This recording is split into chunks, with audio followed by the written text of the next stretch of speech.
Forward. Our prosperity as a nation depends upon the personal financial prosperity of each of us as individuals.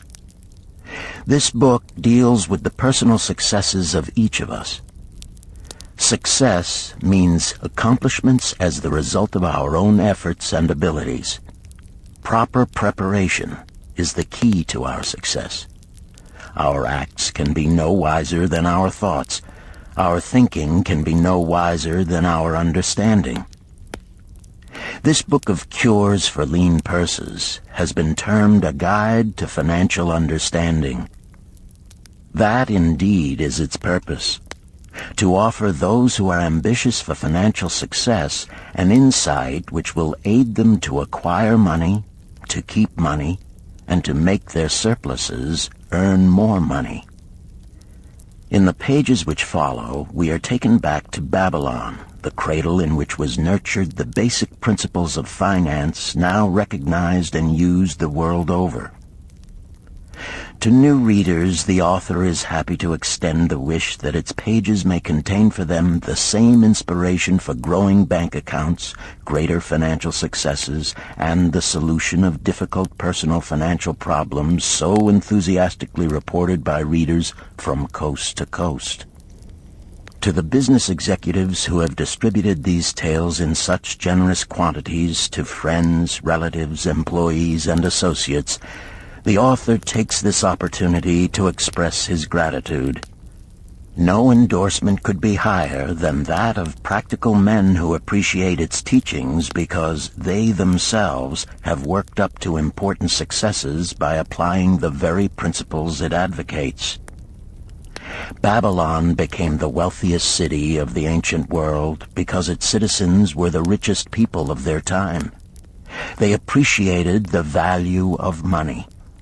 They practiced sound financial principles in acquiring money, keeping money, and making their money earn more money.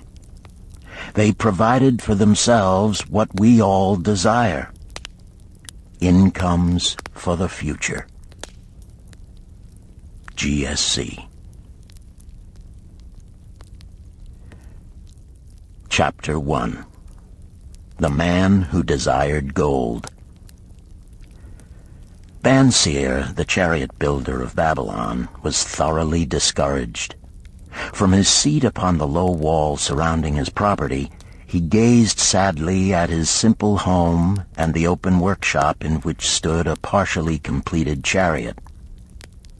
His wife frequently appeared at the open door. Her furtive glances in his direction reminded him that the meal bag was almost empty and he should be at work finishing the chariot, hammering and hewing, polishing and painting, stretching taut the leather over the wheel rims, preparing it for delivery so he could collect from his wealthy customer. Nevertheless, his fat, muscular body sat stolidly upon the wall. His slow mind was struggling patiently with a problem for which he could find no answer. The hot tropical sun, so typical of this valley of the Euphrates, beat down upon him mercilessly. Beads of perspiration formed upon his brow and trickled down unnoticed to lose themselves in the hairy jungle on his chest. Beyond his home towered the high terraced walls surrounding the king's palace. Nearby, cleaving the blue heavens, was the painted tower of the Temple of Bel. In the shadow of such grandeur was his simple home and many others far less neat and well cared for. Babylon was like this, a mixture of grandeur and squalor, of dazzling wealth and direst poverty, crowded together without plan or system within the protecting walls of the city. Behind him, had he cared to turn and look, the noisy chariots of the rich jostled and crowded aside the sandaled tradesmen as well as the barefooted beggars. Even the rich were forced to turn into the gutters to clear the way for the long lines of slave water carriers on the king's business, each bearing a heavy goatskin of water to be poured upon the hanging gardens. Banseer was too engrossed in his own problem to hear or heed the confused hubbub of the busy city. It was the unexpected twanging of the strings from a familiar lyre that aroused him from his reverie. He turned and looked into the sensitive, smiling face of his best friend, Kabai, the musician. "May the gods bless thee with great liberality, my good friend," began Kabai with an elaborate salute. "Yet it does appear they have already been so generous thou needst not to labor. I rejoice with thee in thy good fortune. More, I would even share it with thee. Pray, from thy purse, which must be bulging, else thou wouldst be busy in yon shop, extract but 2 humble shekels and lend them to me until after the nobleman's feast this night. Thou wilt not miss them ere they are returned." "If I did have 2 shekels," Bansir responded gloomily, "to no one could I lend them, not even to you, my best of friends, for they would be my fortune, my entire fortune." No one lends his entire fortune, not even to his best friend. "What?" exclaimed Kabai with genuine surprise. "Thou hast not 1 shekel in thy purse, yet sit like a statue upon a wall. Why not complete that chariot? How else canst thou provide for thy noble appetite? 'Tis not like thee, my friend. Where is thy endless energy? Doth something distress thee? Have the gods brought to thee troubles?" "A torment from the gods it must be," Bansir agreed. "It began with a dream, a senseless dream in which I thought I was a man of means. From my belt hung a handsome purse, heavy with coins. There were shekels which I cast with careless freedom to the beggars.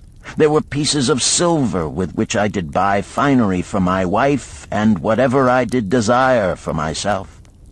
There were pieces of gold which made me feel assured of the future and unafraid to spend the silver. A glorious feeling of contentment was within me. You would not have known me for thy hard-working friend, nor wouldst have known my wife, so free from wrinkles was her face and shining with happiness. She was again the smiling maiden of our early married days." "A pleasant dream indeed," commented Kabai. "But why should such pleasant feelings as it aroused turn thee into a glum statue upon the wall?" "Why, indeed? Because when I awoke and remembered how empty was my purse, a feeling of rebellion swept over me. Let us talk it over together, for, as the sailors do say, we ride in the same boat, we two. As youngsters we went together to the priests to learn wisdom. As young men we shared each other's pleasures. As grown men we have always been close friends. We have been contented subjects of our kind. We have been satisfied to work long hours and spend our earnings freely. We have earned much coin in the years that have passed, yet to know the joys that come from wealth, we must dream about them. Bah! Are we more than dumb sheep? We live in the richest city in all the world. The travelers do say none equals it in wealth. About us is much display of wealth, but of it we ourselves have not. After half a lifetime of hard labor, thou, my best of friends, hast an empty purse, and sayest to me, may I borrow such a trifle as 2 shekels until after the nobleman's feast this night? Then what do I reply? Do I say, here is my purse, its contents will I gladly share? No, I admit that my purse is as empty as thine. What is the matter? Why cannot we acquire silver and gold, more than enough for food and robes? Consider also our sons, Bansir continued. Are they not following in the footsteps of their fathers? Need they and their families, and their sons and their sons' families, live all their lives in the midst of such treasures of gold, and yet, like us, be content to banquet upon sour goat's milk and porridge? Never in all the years of our friendship didst thou talk like this before, Bansir. Kabai was puzzled. Never in all those years did I think like this before. From early dawn until darkness stopped me, I have labored to build the finest chariots any man could make, soft-heartedly hoping some day the gods would recognize my worthy deeds and bestow upon me great prosperity. This they have never done. At last I realize this they will never do. Therefore my heart is sad. I wish to be a man of means. I wish to own lands and cattle, to have fine robes and coins in my purse. I am willing to work for these things with all the strength in my back, with all the skill in my hands, with all the cunning in my mind. But I wish my labors to be fairly rewarded.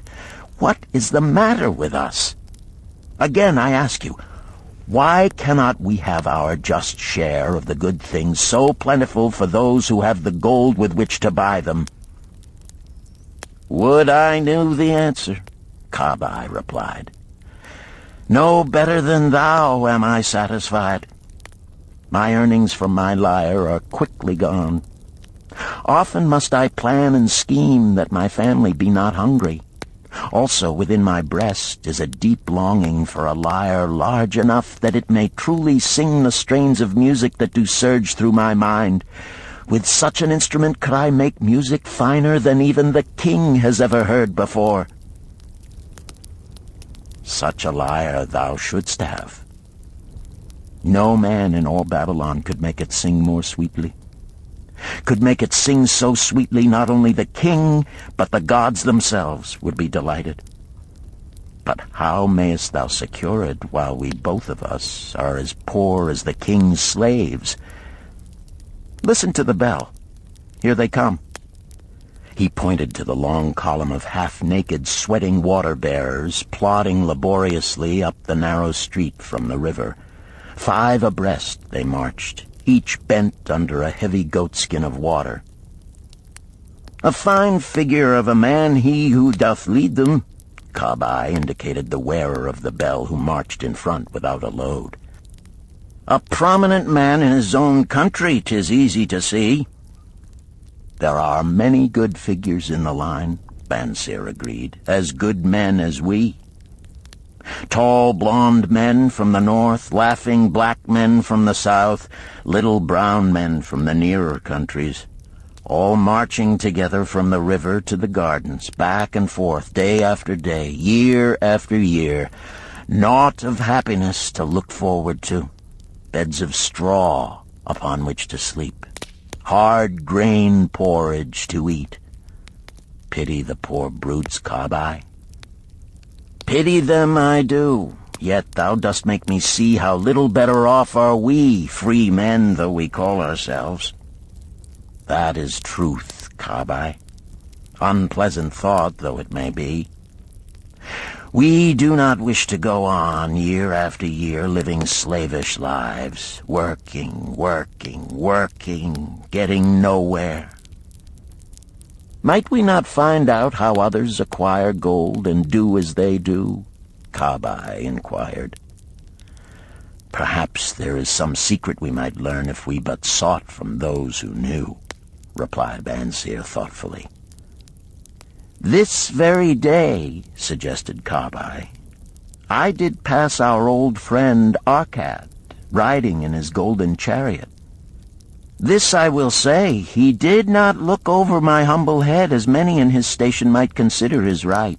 Instead, he did wave his hand that all onlookers might see him pay greetings and bestow his smile of friendship upon Kabai, the musician.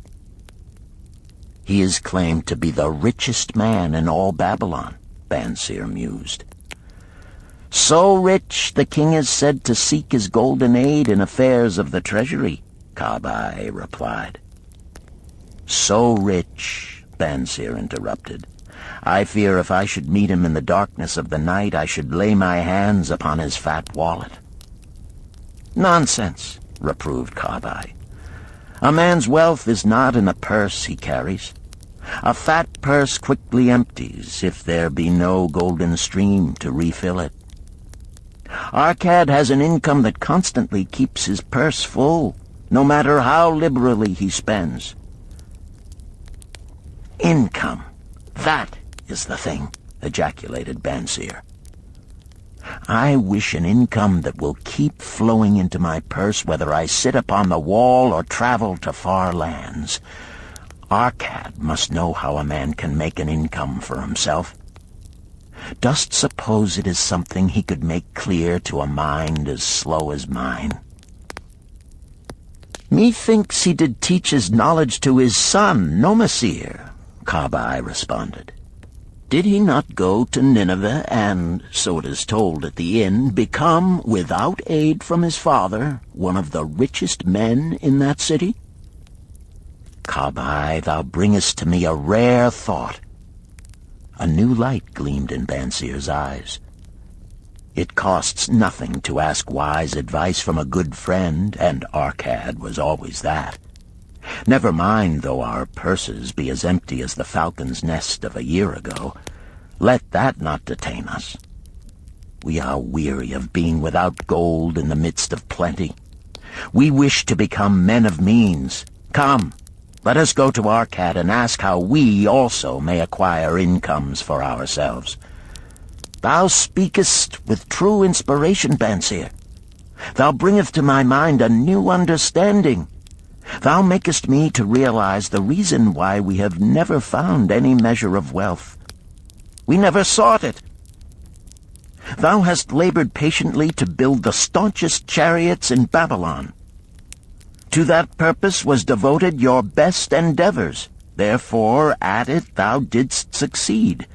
I strove to become a skillful lyre player, and at it I did succeed. In those things toward which we exerted our best endeavors, we succeeded. The gods were content to let us continue thus. Now at last we see a light, bright like that from the rising sun. It biddeth us to learn more, that we may prosper more. With a new understanding, we shall find honorable ways to accomplish our desires." "Let us go to Arcad this very day," Banseer urged. "Also let us ask other friends of our boyhood days who have fared no better than ourselves to join us, that they too may share in his wisdom." "Thou wert ever thus thoughtful to thy friends, Banseer. Therefore hast thou many friends. It shall be as thou sayest. We go this day and take them with us."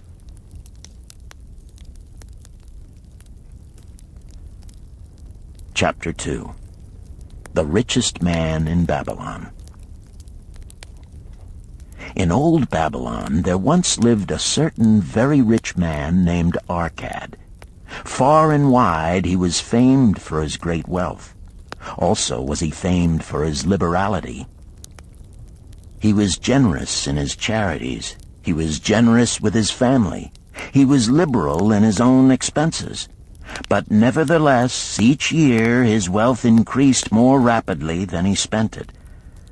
And there were certain friends of younger days who came to him and said, "You, Arcad, are more fortunate than we. You have become the richest man in all Babylon, while we struggle for existence. You can wear the finest garments, and you can enjoy the rarest foods, while we must be content if we can clothe our families in raiment that is presentable and feed them as best we can. Yet once we were equal. We studied under the same master.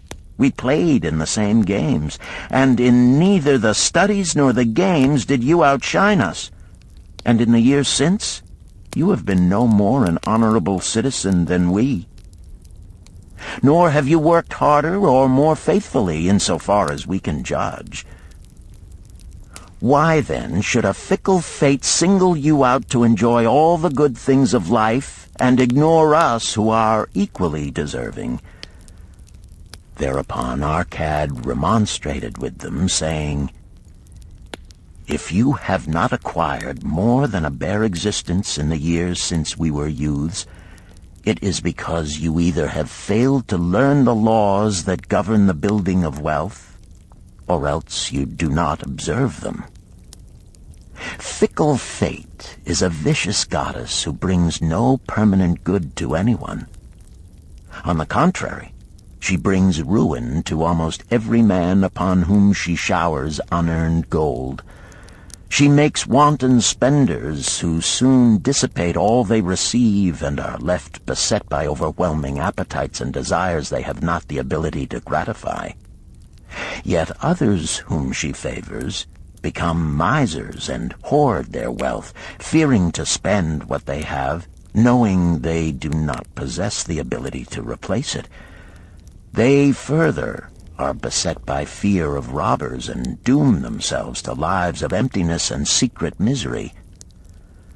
Others there probably are who can take unearned gold and add to it and continue to be happy and contented citizens.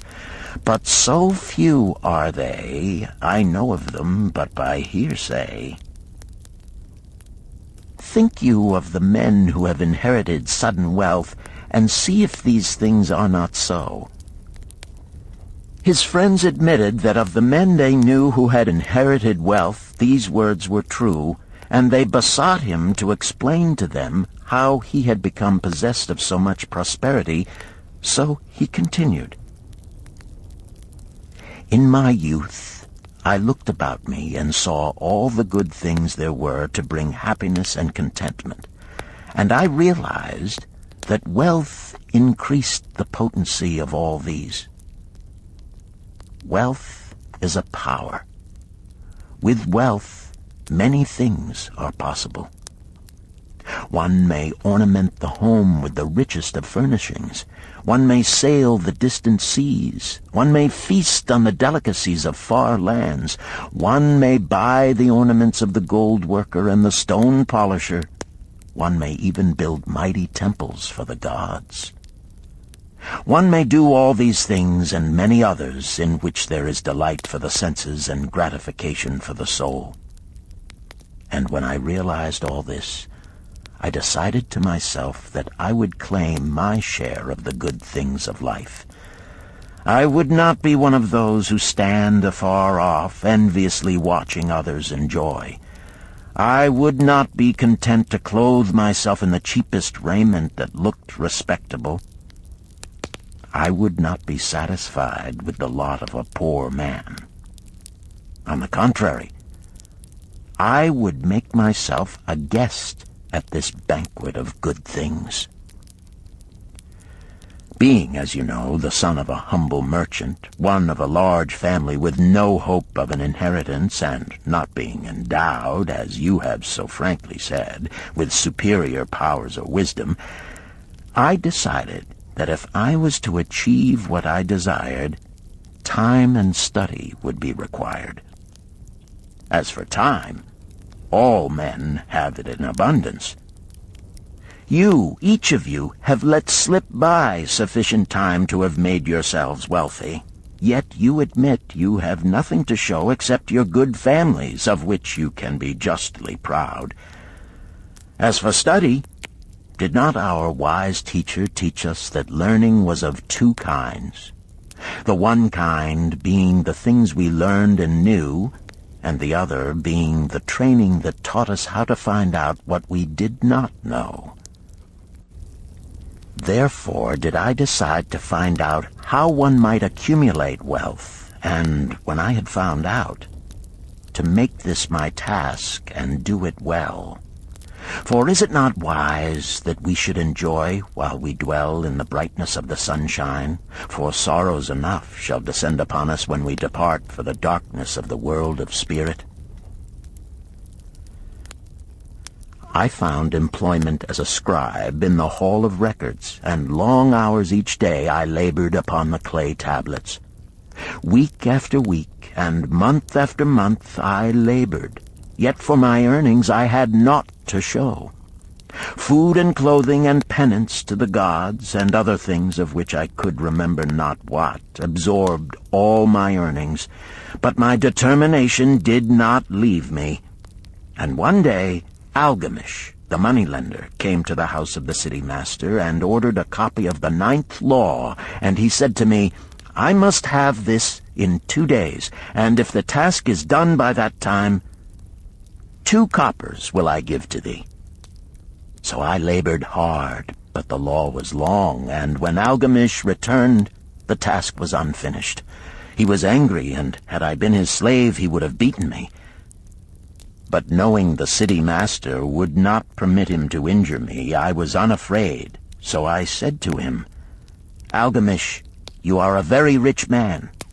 Tell me how I may also become rich, and all night I will carve upon the clay, and when the sun rises, it shall be completed." He smiled at me and replied, "You are a forward knave, but we will call it a bargain."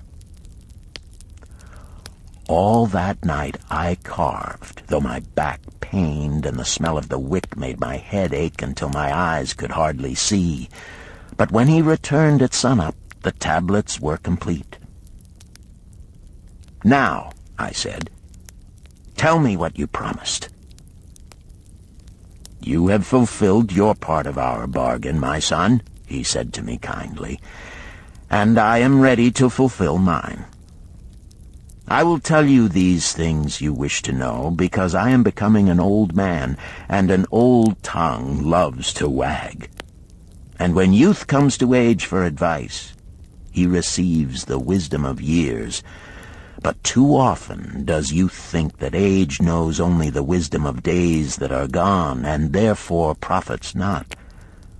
But remember this: the sun that shines today is the sun that shone when thy father was born, and will still be shining when thy last grandchild shall pass into the darkness.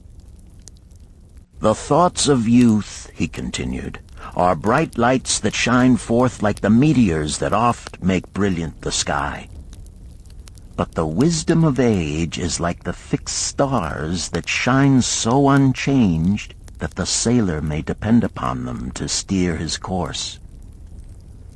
Mark you well my words, for if you do not, you will fail to grasp the truth that I will tell you, and you will think that your night's work has been in vain."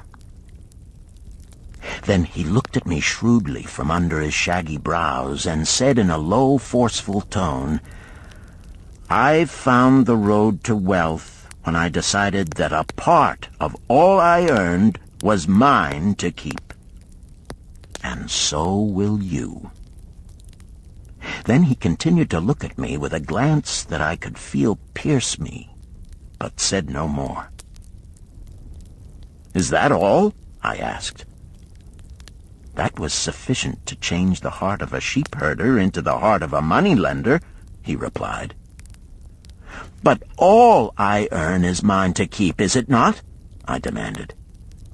"Far from it," he replied. "Do you not pay the garment-maker? Do you not pay the sandal-maker? Do you not pay for the things you eat? Can you live in Babylon without spending? What have you to show for your earnings of the past month? What for the past year? Fool! You pay to everyone but yourself. Dullard! You labor for others. As well be a slave and work for what your master gives you to eat and wear. If you did keep for yourself 1/10 of all you earn, how much would you have in 10 years? My knowledge of the numbers did not forsake me, and I answered, "As much as I earn in 1 year." "You speak but half the truth," he retorted. "Every gold piece you save is a slave to work for you. Every copper it earns is its child that also can earn for you. If you would become wealthy, then what you save must earn, and its children must earn, that all may help to give to you the abundance you crave. You think I cheat you for your long night's work, he continued. But I am paying you 1,000 times over if you have the intelligence to grasp the truth I offer you. A part of all you earn is yours to keep. It should not be less than 1/10, no matter how little you earn. It can be as much more as you can afford. Pay yourself first. Do not buy from the clothes maker and the sandal maker more than you can pay out of the rest and still have enough for food and charity and penance to the gods. Wealth, like a tree, grows from a tiny seed. The first copper you save is the seed from which your tree of wealth shall grow. The sooner you plant that seed, the sooner shall the tree grow. And the more faithfully you nourish and water that tree with consistent savings, the sooner may you bask in contentment beneath its shade. So saying, he took his tablets and went away. I thought much about what he had said to me, and it seemed reasonable, so I decided that I would try it. Each time I was paid, I took 1 from each 10 pieces of copper and hid it away. And strange as it may seem, I was no shorter of funds than before. I noticed little difference as I managed to get along without it. But often I was tempted, as my hoard began to grow, to spend it for some of the good things the merchants displayed, brought by camels and ships from the land of the Phoenicians. But I wisely refrained. A 12th month after Algamish had gone, he again returned and said to me, "Son, have you paid to yourself not less than 1/10 of all you have earned for the past year?" I answered proudly, "Yes, master, I have." "That is good," he answered, beaming upon me. "And what have you done with it?"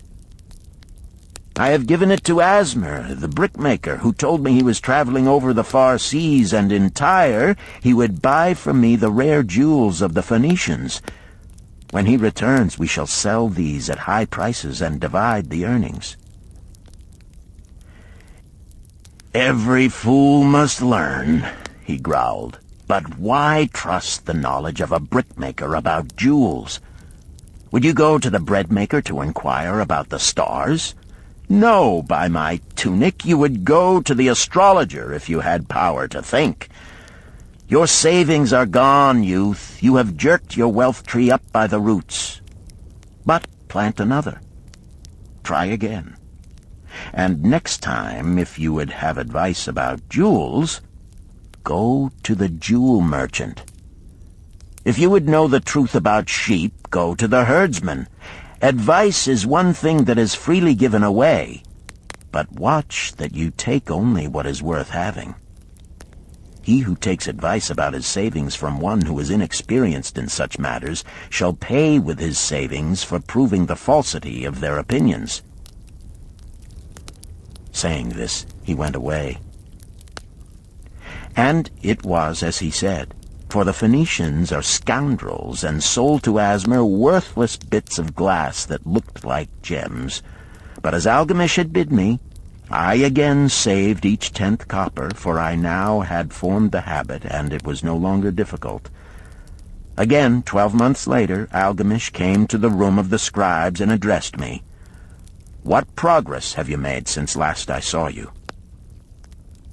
"I have paid myself faithfully," I replied, "and my savings I have entrusted to Agar, the shield-maker, to buy bronze, and each 4th month he does pay me the rental." "That is good. And what do you do with the rental?" "I do have a great feast with honey and fine wine and spiced cake. Also I have bought me a scarlet tunic, and some day I shall buy me a young ass upon which to ride." To which Algamish laughed, "You do eat the children of your savings. Then how do you expect them to work for you? And how can they have children that will also work for you? First get thee an army of golden slaves, and then many a rich banquet may you enjoy without regret." So saying, he again went away. Nor did I again see him for 2 years, when he once more returned, and his face was full of deep lines, and his eyes drooped, for he was becoming a very old man. And he said to me, "Arcad, hast thou yet achieved the wealth thou dreamed of?" And I answered, "Not yet all that I desire, but some I have, and it earns more, and its earnings earn more." "And do you still take the advice of brickmakers?" "About brickmaking they give me good advice," I retorted. "Arcad," he continued, "you have learned your lessons well. You first learned to live upon less than you could earn. Next, you learned to seek advice from those who were competent through their own experiences to give it. And lastly, you have learned to make gold work for you. You have taught yourself how to acquire money, how to keep it, and how to use it. Therefore, you are competent for a responsible position. I am becoming an old man. My sons think only of spending and give no thought to earning. My interests are great, and I fear too much for me to look after. If you will go to Nippur and look after my lands there, I shall make you my partner, and you shall share in my estate." So I went to Nippur and took charge of his holdings, which were large, and because I was full of ambition, and because I had mastered the 3 laws of successfully handling wealth, I was enabled to increase greatly the value of his properties.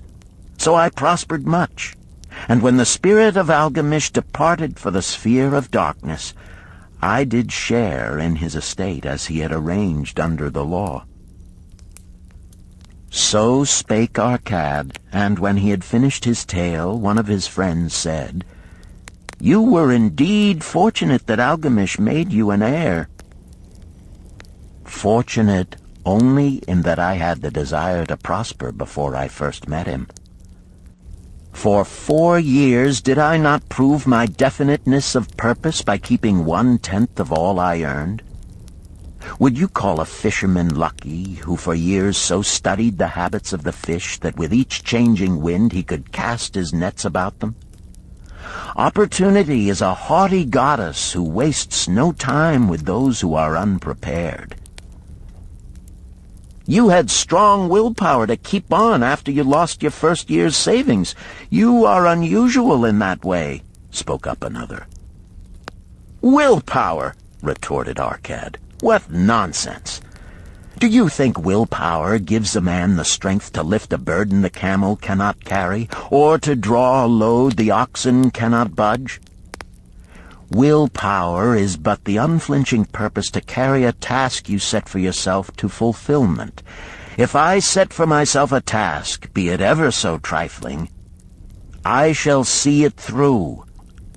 How else shall I have confidence in myself to do important things? Should I say to myself, for 100 days as I walk across the bridge into the city, I will pick from the road a pebble and cast it into the stream? I would do it.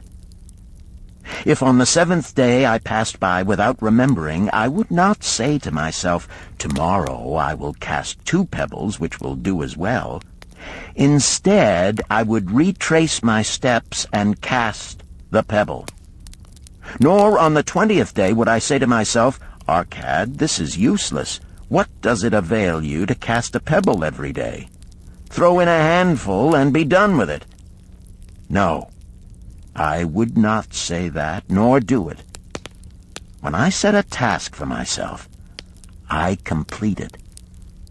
Therefore, I am careful not to start difficult and impractical tasks, because I love leisure.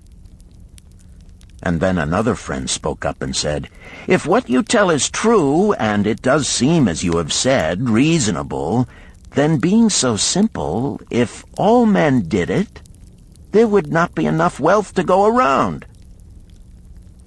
Wealth grows wherever men exert energy, Arcad replied. If a rich man builds him a new palace, is the gold he pays out gone? No, the brickmaker has part of it, and the laborer has part of it, and the artist has part of it, and everyone who labors upon the house has part of it. Yet, when the palace is completed, is it not worth all it cost? And is the ground upon which it stands not worth more because it is there? And is the ground that adjoins it not worth more because it is there? Wealth grows in magic ways. No man can prophesy the limit of it. Have not the Phoenicians built great cities on barren coasts with the wealth that comes from their ships of commerce on the seas? What then do you advise us to do that we also may become rich? Asked still another of his friends. The years have passed, and we are no longer young men, and we have nothing put by. I advise that you take the wisdom of Algamish and say to yourselves, a part of all I earn is mine to keep. Say it in the morning when you first arise, say it at noon, say it at night. Say it each hour of every day. Say it to yourself until the words stand out like letters of fire across the sky. Impress yourself with the idea. Fill yourself with the thought. Then take whatever portion seems wise. Let it be not less than 1/10, and lay it by. Arrange your other expenditures to do this if necessary, but lay by that portion first. Soon you will realize what a rich feeling it is to own a treasure upon which you alone have claim. As it grows, it will stimulate you. A new joy of life will thrill you. Greater efforts will come to you to earn more. For of your increased earnings, will not the same percentage be also yours to keep? Then learn to make your treasure work for you. Make it your slave. Make its children and its children's children work for you. Ensure an income for thy future. Look thou at the aged, and forget not that in the days to come thou also will be numbered among them. Therefore invest thy treasure with greatest caution that it be not lost. Usurious rates of return are deceitful sirens that sing but to lure the unwary upon the rocks of loss and remorse. Provide also that thy family may not want should the gods call thee to their realms. For such protection it is always possible to make provision with small payments at regular intervals. Therefore the provident man delays not in expectation of a large sum becoming available for such a wise purpose. Counsel with wise men. Seek the advice of men whose daily work is handling money.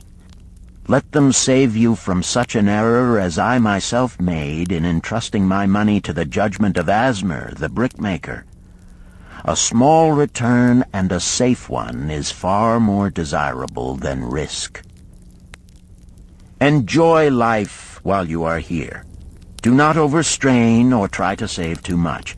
If 1/10 of all you earn is as much as you can comfortably keep, be content to keep this portion.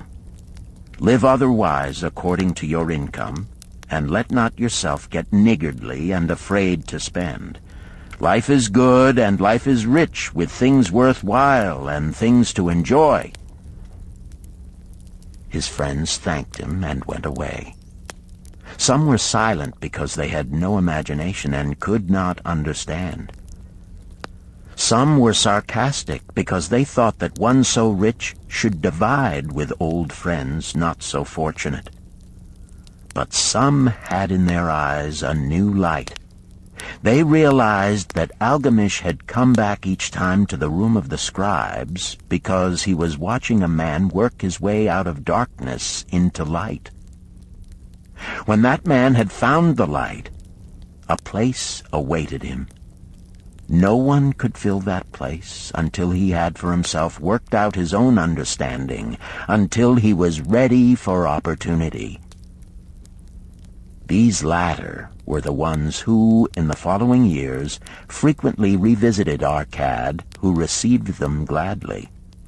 He counseled with them and gave them freely of his wisdom, as men of broad experience are always glad to do, and he assisted them in so investing their savings that it would bring in a good interest with safety, and would neither be lost nor entangled in investments that paid no dividends.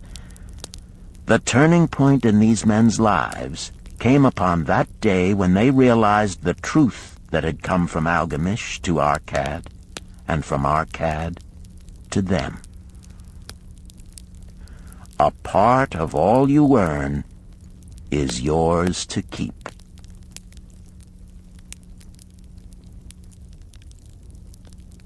Chapter 3. 7 Cures for a Lean Purse. The glory of Babylon endures. Down through the ages, its reputation comes to us as the richest of cities, its treasures as fabulous. Yet it was not always so. The riches of Babylon were the results of the wisdom of its people. They first had to learn how to become wealthy. When the good King Sargon returned to Babylon after defeating his enemies, the Elamites, he was confronted with a serious situation. The royal chancellor explained it to the king thus: "After many years of great prosperity brought to our people because your majesty built the great irrigation canals and the mighty temples of the gods, now that these works are completed, the people seem unable to support themselves. The laborers are without employment. The merchants have few customers. The farmers are unable to sell their produce. The people have not enough gold to buy food." "But where has all the gold gone that we spent for these great improvements?" demanded the king. "It has found its way, I fear," responded the chancellor, "into the possession of a few very rich men of our city. It filtered through the fingers of most of our people as quickly as the goat's milk goes through the strainer. Now that the stream of gold has ceased to flow, most of our people have nothing to show for their earnings." The king was thoughtful for some time. Then he asked, "Why should so few men be able to acquire all the gold?" "Because they know how," replied the chancellor. "One may not condemn a man for succeeding because he knows how. Neither may one with justice take away from a man what he has fairly earned, to give to men of less ability." "But why," demanded the king, "should not all the people learn how to accumulate gold and therefore become themselves rich and prosperous?" "Quite possible, Your Excellency. But who can teach them? Certainly not the priests, because they know naught of money-making." "Who knows best in all our city how to become wealthy, Chancellor?" asked the king. "Thy question answers itself, Your Majesty. Who has amassed the greatest wealth in Babylon?" "Well said, my able Chancellor. It is Arcad. He is the richest man in Babylon. Bring him before me on the morrow." Upon the following day, as the king had decreed, Arcad appeared before him, straight and sprightly, despite his 80 years and 10. "Arcad," spoke the king, "is it true thou art the richest man in Babylon?" "So it is reported, Your Majesty, and no man disputes it." "How becamest thou so wealthy?" "By taking advantage of opportunities available to all citizens of our good city." "Thou hadst nothing to start with?" "Only a great desire for wealth. Besides this, nothing." "Arcad," continued the king, Our city is in a very unhappy state because a few men know how to acquire wealth and therefore monopolize it, while the mass of our citizens lack the knowledge of how to keep any part of the gold they receive. It is my desire that Babylon be the wealthiest city in the world. Therefore, it must be a city of many wealthy men. Therefore, we must teach all the people how to acquire riches. Tell me, Arcad, is there any secret to acquiring wealth? Can it be taught? It is practical, Your Majesty. That which one man knows can be taught to others. The king's eyes glowed. Arcad, thou speakest the words I wish to hear. Wilt thou lend thyself to this great cause? Wilt thou teach thy knowledge to a school for teachers, each of whom shall teach others until there are enough trained to teach these truths to every worthy subject in my domain? Arcad bowed and said, I am thy humble servant to command. Whatever knowledge I possess will I gladly give for the betterment of my fellow men and the glory of my king. Let your good chancellor arrange for me a class of 100 men, and I will teach them those 7 cures which did fatten my purse, than which there was none leaner in all Babylon. A fortnight later, in compliance with the king's command, the chosen 100 assembled in the great hall of the Temple of Learning, seated upon colorful rings in a semicircle. Arcad sat beside a small tabaret upon which smoked a sacred lamp sending forth a strange and pleasing odor. "Behold the richest man in Babylon," whispered a student, nudging his neighbor as Arcad arose. "He is but a man, even as the rest of us." "As a dutiful subject of our great king," Arcad began, "I stand before you in his service. Because once I was a poor youth who did greatly desire gold, and because I found knowledge that enabled me to acquire it, he asks that I impart unto you my knowledge. I started my fortune in the humblest way. I had no advantage not enjoyed as fully by you and every citizen in Babylon. The first storehouse of my treasure was a well-worn purse. I loathed its useless emptiness. I desired that it be round and full, clinking with the sound of gold. Therefore I sought every remedy for a lean purse. I found 7. To you who are assembled before me shall I explain the 7 cures for a lean purse, which I do recommend to all men who desire much gold. Each day for 7 days will I explain to you one of the 7 remedies. Listen attentively to the knowledge that I will impart. Debate it with me. Discuss it among yourselves. Learn these lessons thoroughly, that ye may also plant in your own purse the seed of wealth. First must each of you start wisely to build a fortune of his own. Then wilt thou be competent, and only then, to teach these truths to others. I shall teach to you in simple ways how to fatten your purses. This is the first step leading to the Temple of Wealth, and no man may climb who cannot plant his feet firmly upon the first step. We shall now consider the first cure. The first cure. Start thy purse to fattening. Arcad addressed the thoughtful man in the second row. My good friend, at what craft workest thou? I, replied the man, am a scribe, and carve records upon the clay tablets. Even at such labor did I myself earn my first coppers. Therefore thou hast the same opportunity to build a fortune.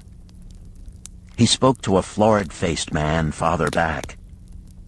Pray tell also what dost thou to earn thy bread? I, responded this man, am a meat butcher.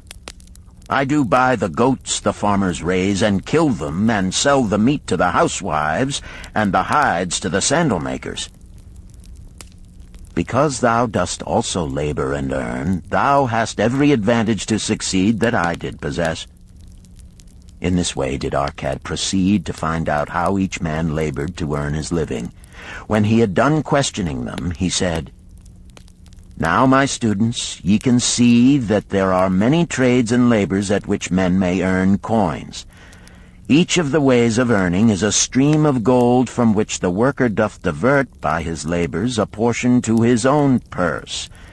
Therefore into the purse of each of you flows a stream of coins, large or small, according to his ability. Is it not so?" Thereupon they agreed that it was so. "Then," continued Arcad, "if each of you desireth to build for himself a fortune, is it not wise to start by utilizing that source of wealth which he already has established?" To this they agreed. Then Arcad turned to a humble man who had declared himself an egg merchant. "If thou select one of thy baskets, and put into it each morning 10 eggs, and take out from it each evening 9 eggs, what will eventually happen?" "It will become in time overflowing." "Why?" "Because each day I put in 1 more egg than I take out." Arcad turned to the class with a smile. "Does any man here have a lean purse?" First they looked amused, then they laughed. Lastly, they waved their purses in jest. "All right," he continued. "Now I shall tell thee the first remedy I learned to cure a lean purse. Do exactly as I have suggested to the egg merchant. For every 10 coins thou placest within thy purse, take out for use but 9. Thy purse will start to fatten at once, and its increasing weight will feel good in thy hand and bring satisfaction to thy soul. Deride not what I say because of its simplicity. Truth is always simple. I told thee I would tell how I built my fortune. This was my beginning.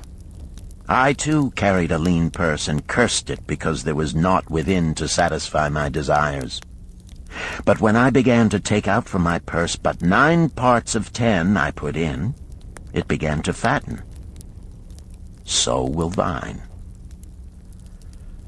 Now I will tell a strange truth, the reason for which I know not. When I ceased to pay out more than 9/10 of my earnings, I managed to get along just as well. I was not shorter than before. Also, ere long, did coins come to me more easily than before. Surely it is a law of the gods that unto him who keepeth and spendeth not a certain part of all his earnings shall gold come more easily. Likewise him whose purse is empty does gold avoid. Which desirest thou the most?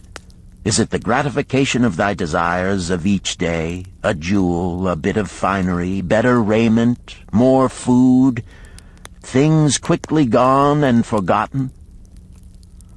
Or is it substantial belongings, gold, lands, herds, merchandise, income-bringing investments? The coins thou takest from thy purse bring the first. The coins thou leavest within it will bring the latter. This, my students, was the first cure I did discover for my lean purse. For each 10 coins I put in, to spend but 9. Debate this among yourselves. If any man proves it untrue, tell me upon the morrow when we shall meet again. The second cure. Control thy expenditures. Some of your members, my students, have asked me this. How can a man keep 1/10 of all he earns in his purse when all the coins he earns are not enough for his necessary expenses? So did Arcad address his students upon the second day. Yesterday, how many of thee carried lean purses? All of us, answered the class. Yet thou do not all earn the same. Some earn much more than others. Some have much larger families to support. Yet all purses were equally lean. Now I will tell thee an unusual truth about men and sons of men.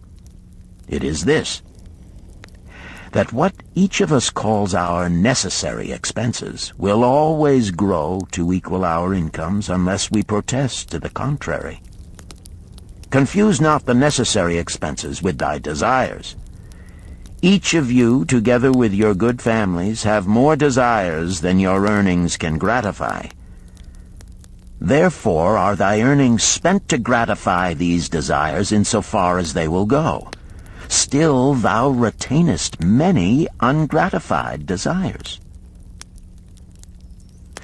All men are burdened with more desires than they can gratify. Because of my wealth, thinkest thou I may gratify every desire? 'Tis a false idea. There are limits to my time. There are limits to my strength. There are limits to the distance I may travel. There are limits to what I may eat. There are limits to the zest with which I may enjoy. I say to you that just as weeds grow in a field wherever the farmer leaves space for their roots, even so freely do desires grow in men whenever there is a possibility of their being gratified. Thy desires are a multitude, and those that thou mayest gratify are but few. Study thoughtfully thy accustomed habits of living. Herein may be most often found certain accepted expenses that may wisely be reduced or eliminated. Let thy motto be 100% of appreciated value demanded for each coin spent. Therefore engrave upon the clay each thing for which thou desireth to spend. Select those that are necessary and others that are possible through the expenditure of 9/10 of thy income. Cross out the rest and consider them but a part of that great multitude of desires that must go unsatisfied, and regret them not. Budget then thy necessary expenses. Touch not the 1/10 that is fattening thy purse. Let this be thy great desire that is being fulfilled. Keep working with thy budget. Keep adjusting it to help thee. Make it thy first assistant in defending thy fattening purse. Hereupon one of the students, wearing a robe of red and gold, arose and said, I am a free man. I believe that it is my right to enjoy the good things of life. Therefore do I rebel against the slavery of a budget which determines just how much I may spend and for what. I feel it would take much pleasure from my life and make me little more than a pack-ass to carry a burden. To him Arcad replied, Who, my friend, would determine thy budget? I would make it for myself, responded the protesting one. In that case, were a pack-ass to budget his burden, would he include therein jewels and rugs and heavy bars of gold? Not so. He would include hay and grain and a bag of water for the desert trail. The purpose of a budget is to help thy purse to fatten. It is to assist thee to have thy necessities and, insofar as attainable, thy other desires. It is to enable thee to realize thy most cherished desires by defending them from thy casual wishes. Like a bright light in a dark cave, thy budget shows up the leaks from thy purse and enables thee to stop them and control thy expenditures for definite and gratifying purposes. This, then, is the second cure for a lean purse. Budget thy expenses, that thou mayest have coins to pay for thy necessities, to pay for thy enjoyments, and to gratify thy worthwhile desires without spending more than 9/10 of thy earnings. The third cure. Make thy gold multiply.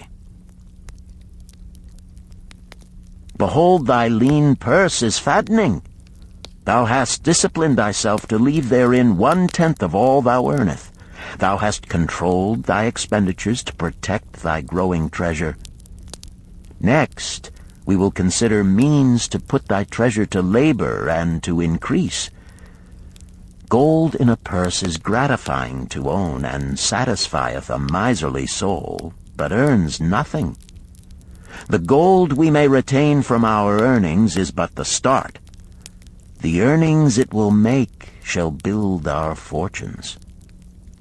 So spoke our cat upon the 3rd day to his class. How therefore may we put our gold to work? My first investment was unfortunate, for I lost all. Its tale I will relate later. My first profitable investment was a loan I made to a man named Agar, a shield maker. Once each year did he buy large shipments of bronze brought from across the sea to use in his trade. Lacking sufficient capital to pay the merchants, he would borrow from those who had extra coins. He was an honorable man. His borrowing he would repay, together with a liberal rental as he sold his shields. Each time I loaned to him, I loaned back also the rental he had paid to me. Therefore not only did my capital increase, but its earnings likewise increased. Most gratifying was it to have these sums returned to my purse. I tell you, my students, a man's wealth is not in the coins he carries in his purse. It is the income he buildeth, the golden stream that continually floweth into his purse and keepeth it always bulging. That is what every man desireth. That is what thou, each one of thee, desireth. An income that continueth to come whether thou work or travel. Great income I have acquired, so great that I am called a very rich man. My loans to Agar were my first training in profitable investment. Gaining wisdom from this experience, I extended my loans and investments as my capital increased.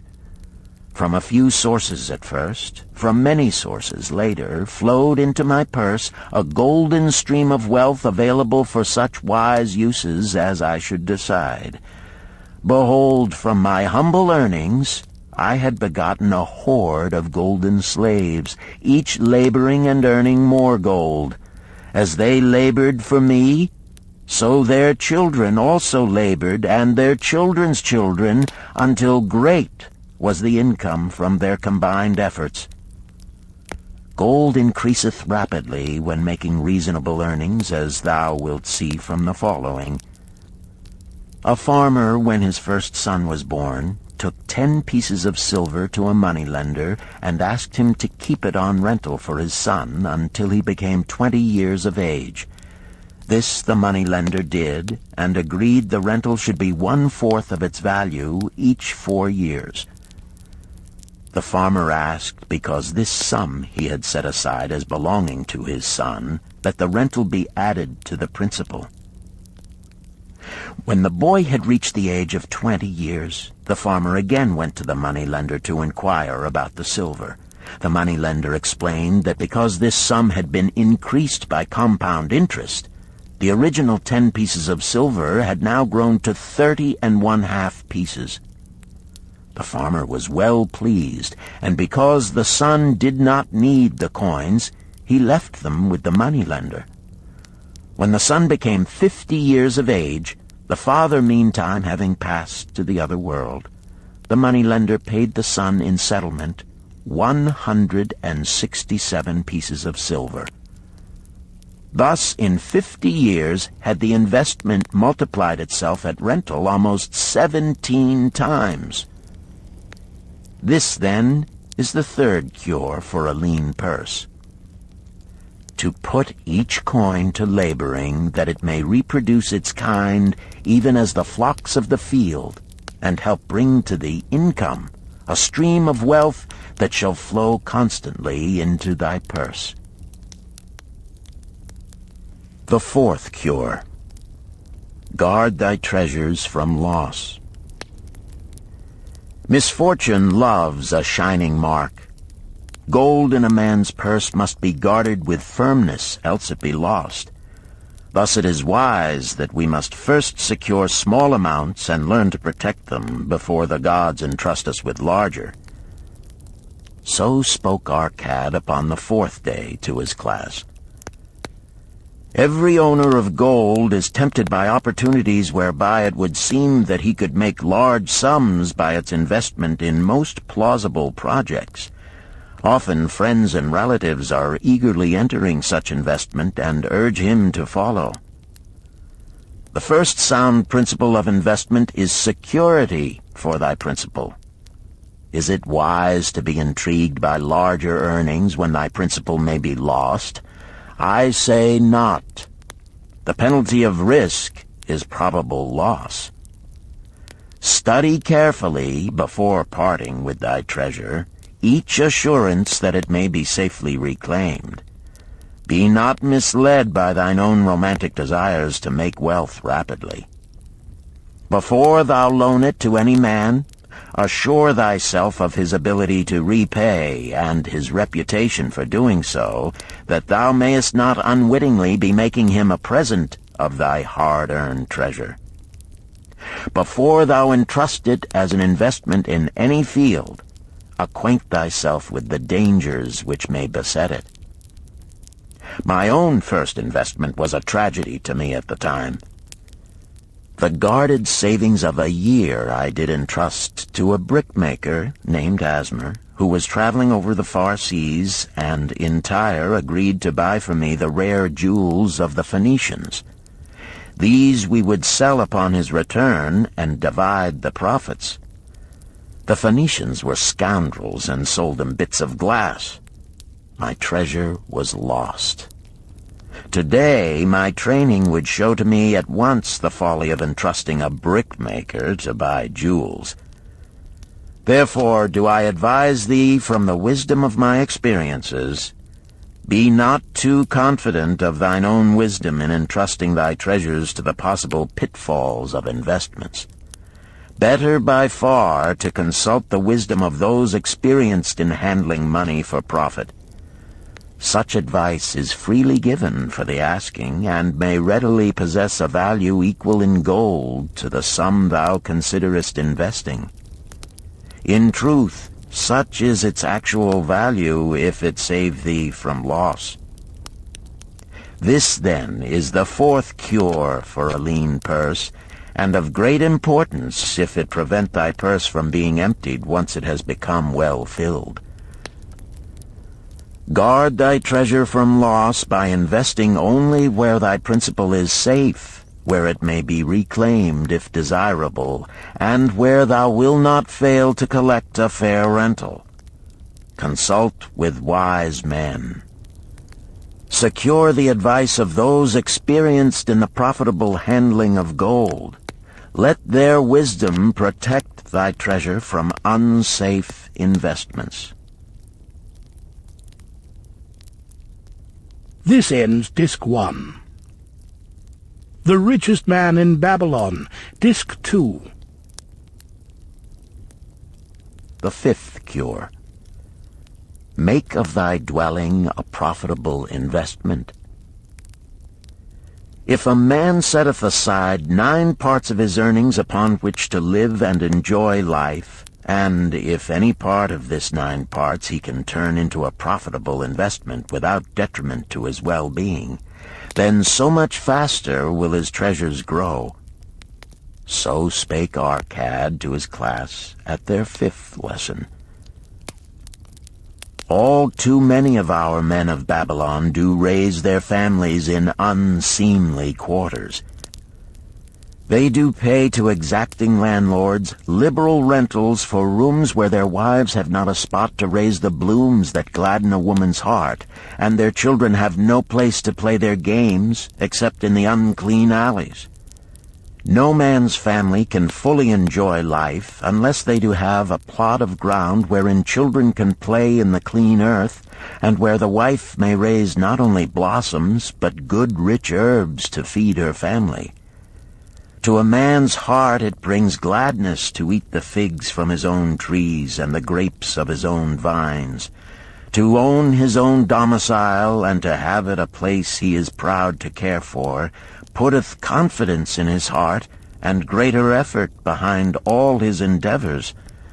Therefore do I recommend that every man own the roof that sheltereth him and his. Nor is it beyond the ability of any well-intentioned man to own his home. Hath not our great king so widely extended the walls of Babylon that within them much land is now unused, and may be purchased at sums most reasonable?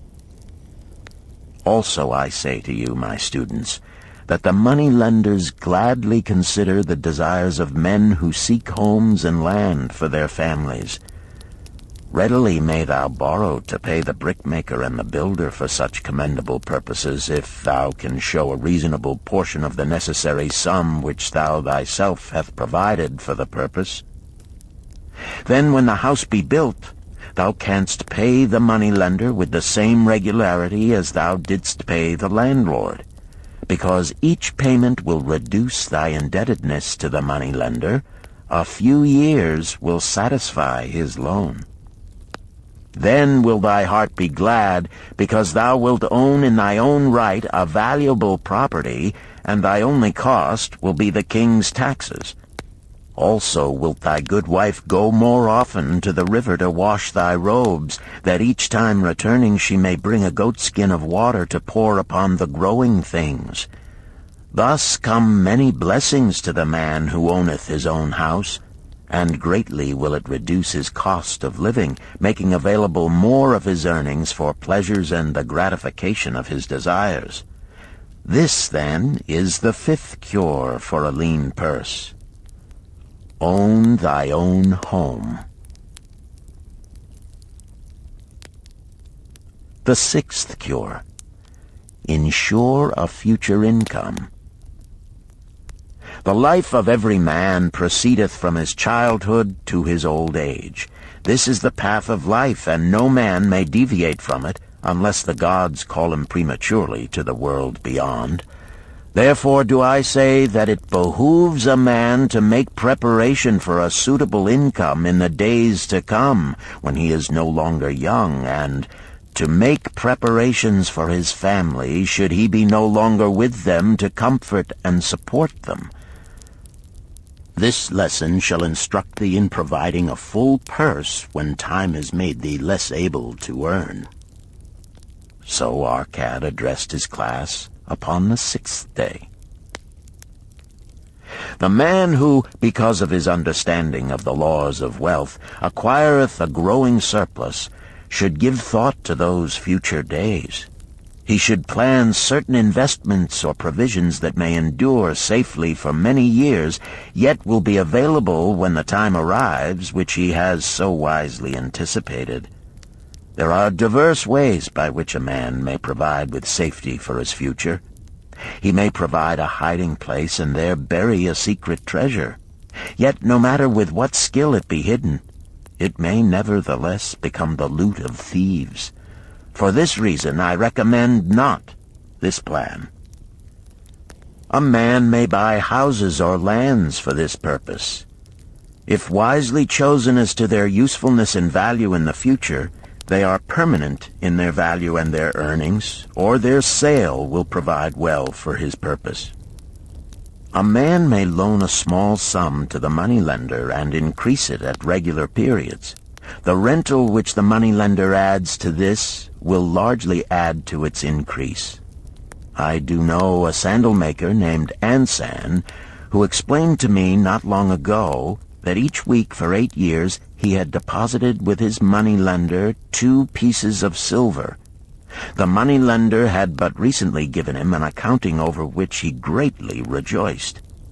The total of his small deposits with their rental at the customary rate of 1/4 their value for each 4 years had now become 1,040 pieces of silver.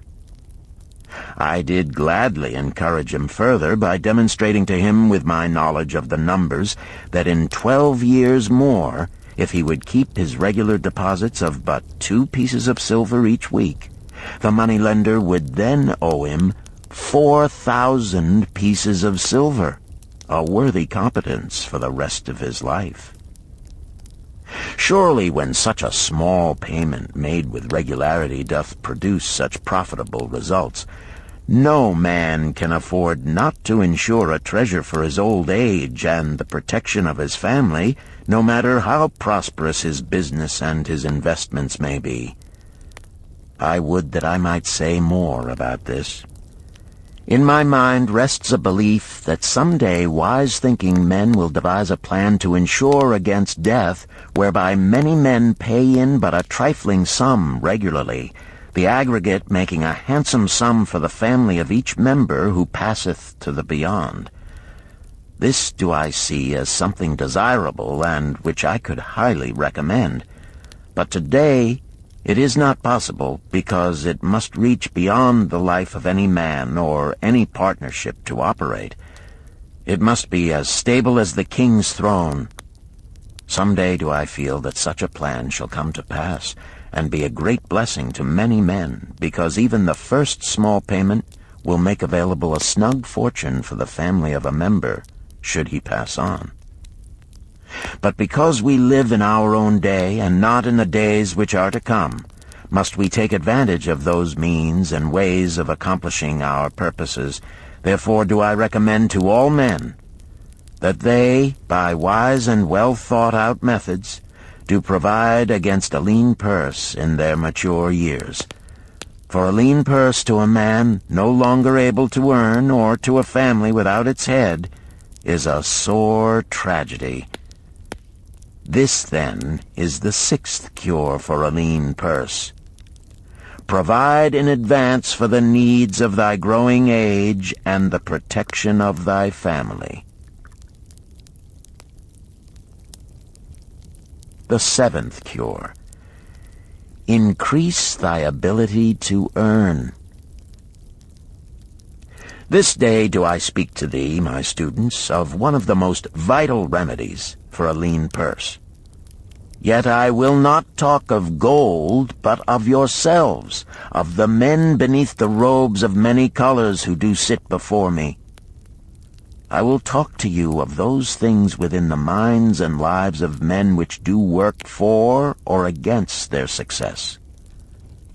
So did Arcad address his class upon the seventh day.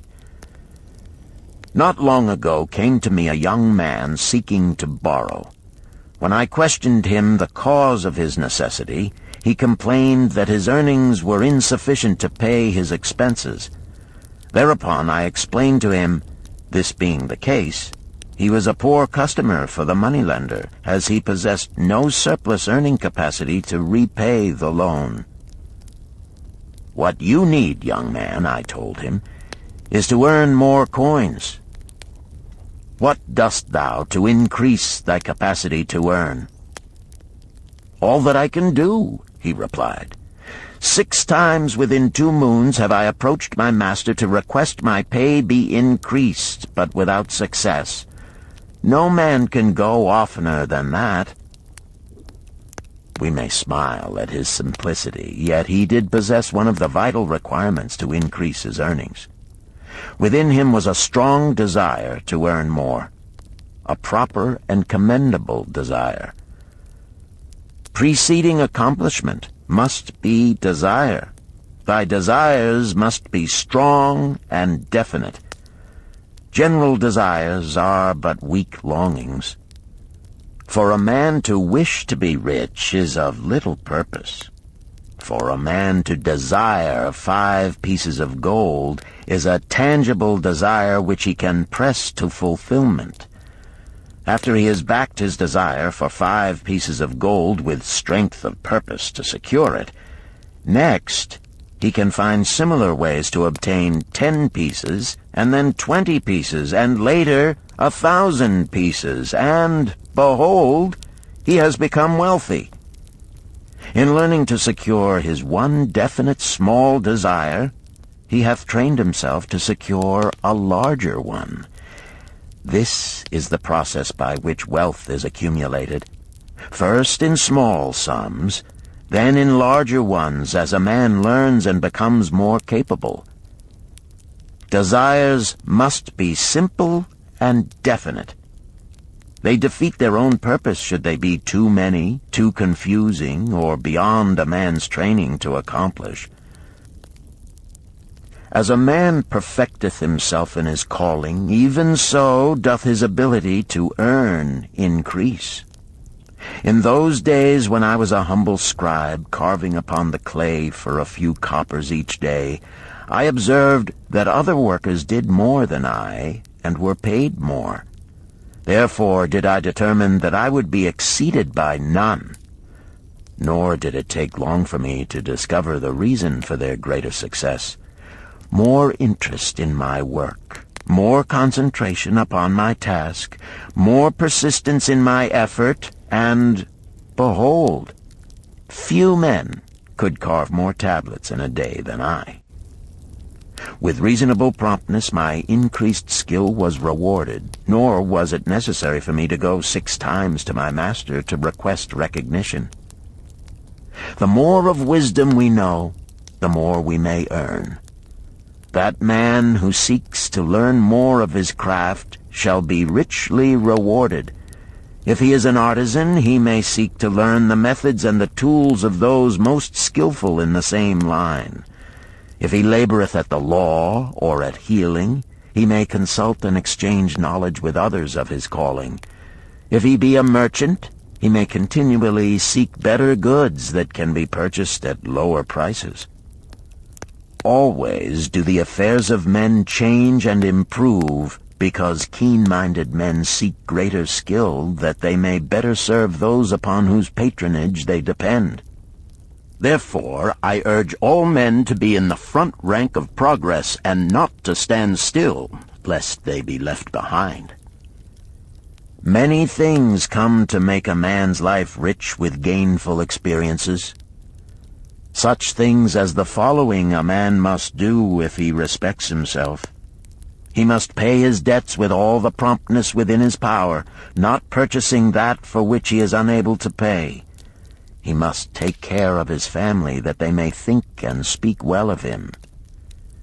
He must make a will of record, that in case the gods call him, proper and honorable division of his property be accomplished. He must have compassion upon those who are injured and smitten by misfortune, and aid them within reasonable limits. He must do deeds of thoughtfulness to those dear to him. Thus, the 7th and last remedy for a lean purse is to cultivate thy own powers, to study and become wiser, to become more skillful, to so act as to respect thyself. Thereby shalt thou acquire confidence in thyself to achieve thy carefully considered desires. These, then, are the 7 cures for a lean purse, which, out of the experience of a long and successful life, I do urge for all men who desire wealth. There is more gold in Babylon, my students, than thou dreamest of. There is abundance for all. Go thou forth and practice these truths, that thou mayest prosper and grow wealthy, as is thy right. Go thou forth and teach these truths, that every honorable subject of his majesty may also share liberally in the ample wealth of our beloved city. Chapter 4. Meet the Goddess of Good Luck. Babylonian proverb. If a man be lucky, there is no foretelling the possible extent of his good fortune. Pitch him into the Euphrates, and like as not he will swim out with a pearl in his hand. The desire to be lucky is universal. It was just as strong in the breasts of men 4,000 years ago in ancient Babylon as it is in the hearts of men today. We all hope to be favored by the whimsical goddess of good luck. Is there some way we can meet her and attract not only her favorable attention, but her generous favors? Is there a way to attract good luck?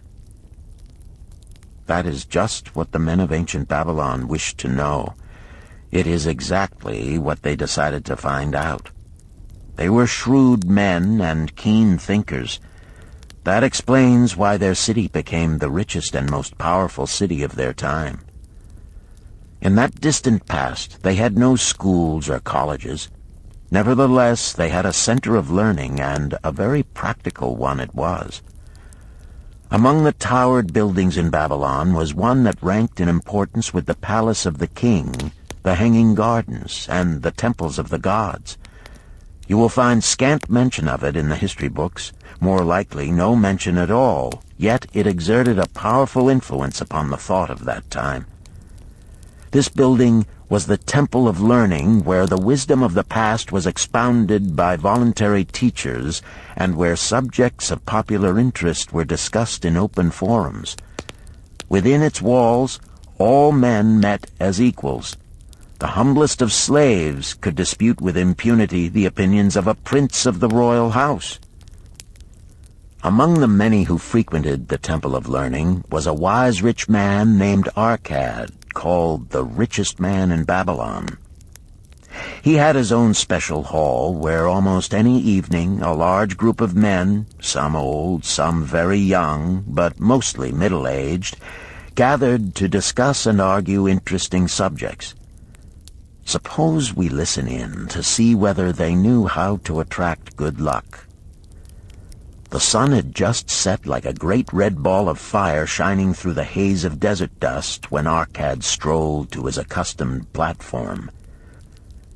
Already full 80 men were awaiting his arrival, reclining on their small rugs spread upon the floor. More were still arriving. "What shall we discuss this night?" Arcad inquired. After a brief hesitation, a tall cloth weaver addressed him, arising as was the custom. "I have a subject I would like to hear discussed, yet hesitate to offer, lest it seem ridiculous to you, Arcad, and my good friends here."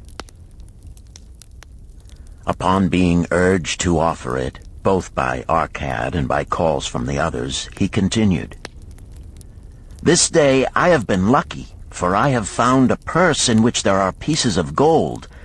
To continue to be lucky is my great desire. Feeling that all men share with me this desire, I do suggest we debate how to attract good luck, that we may discover ways it can be enticed to one." "A most interesting subject has been offered," Arcad commented. "One most worthy of our discussion. To some men, good luck bespeaks but a chance happening that, like an accident, may befall one without purpose or reason. Others do believe that the instigator of all good fortune is our most bounteous goddess Ashtar, ever anxious to reward with generous gifts those who please her. Speak up, my friends, what say you? Shall we seek to find if there be means by which good luck may be enticed to visit each and all of us?" "Yea, and much of it," responded the growing group of eager listeners. Thereupon Arcad continued, "To start our discussion, let us first hear from those among us who have enjoyed experiences similar to that of the cloth weaver in finding or receiving, without effort upon their part, valuable treasures or jewels." There was a pause in which all looked about, expecting someone to reply, but no one did. "What? No one?" Arcad asked. "Then rare indeed must be this kind of good luck. Who now will offer a suggestion as to where we shall continue our search?" "That I will do," spoke a well-robed young man, arising. "When a man speaketh of luck, is it not natural that his thoughts turn to the gaming tables? Is it not there we find many men courting the favor of the goddess in hope she will bless them with rich winnings?" As he resumed his seat, a voice called, "Do not stop! Continue thy story. Tell us, didst thou find favor with the goddess at the gaming tables? Did she turn the cubes with red side up, so thou filled thy purse at the dealer's expense? Or did she permit the blue sides to come up, so the dealer raked in thy hard-earned pieces of silver?" The young man joined the good-natured laughter, then replied, "I am not averse to admitting she seemed not to know I was even there. But how about the rest of you? Have you found her waiting about such places to roll the cubes in your favor? We are eager to hear as well as to learn." "A wise start," broke in Arcad. "We meet here to consider all sides of each question. To ignore the gaming table would be to overlook an instinct common to most men, the love of taking a chance with a small amount of silver in the hope of winning much gold." "That doth remind me of the races but yesterday," called out another listener. "If the goddess frequents the gaming tables, certainly she does not overlook the races where the gilded chariots and the foaming horses offer far more excitement. Tell us honestly, Arcad, didst she whisper to you to place your bet upon those gray horses from Nineveh yesterday? I was standing just behind thee, and could scarce believe my ears when I heard thee place thy bet upon the grays. Thou knowest as well as any of us that no team in all Assyria can beat our beloved bays in a fair race. Didst the goddess whisper in thy ear to bet upon the grays, because at the last turn the inside black would stumble and so interfere with our bays that the grays would win the race and score an unearned victory?" Arcad smiled indulgently at the banter. "What reason have we to feel the good goddess would take that much interest in any man's bet upon a horse race? To me, she is a goddess of love and dignity, whose pleasure it is to aid those who are in need and to reward those who are deserving. I look to find her, not at the gaming tables or the races where men lose more gold than they win, but in other places where the doings of men are more worthwhile and more worthy of reward. In tilling the soil, in honest trading, in all of man's occupations, there is opportunity to make a profit upon his efforts and his transactions. Perhaps not all the time will he be rewarded, because sometimes his judgment may be faulty, and other times the winds and the weather may defeat his efforts. Yet, if he persists, he may usually expect to realize his profit. This is so because the chances of profit are always in his favor. But when a man playeth the games, the situation is reversed, for the chances of profit are always against him, and always in favor of the gamekeeper.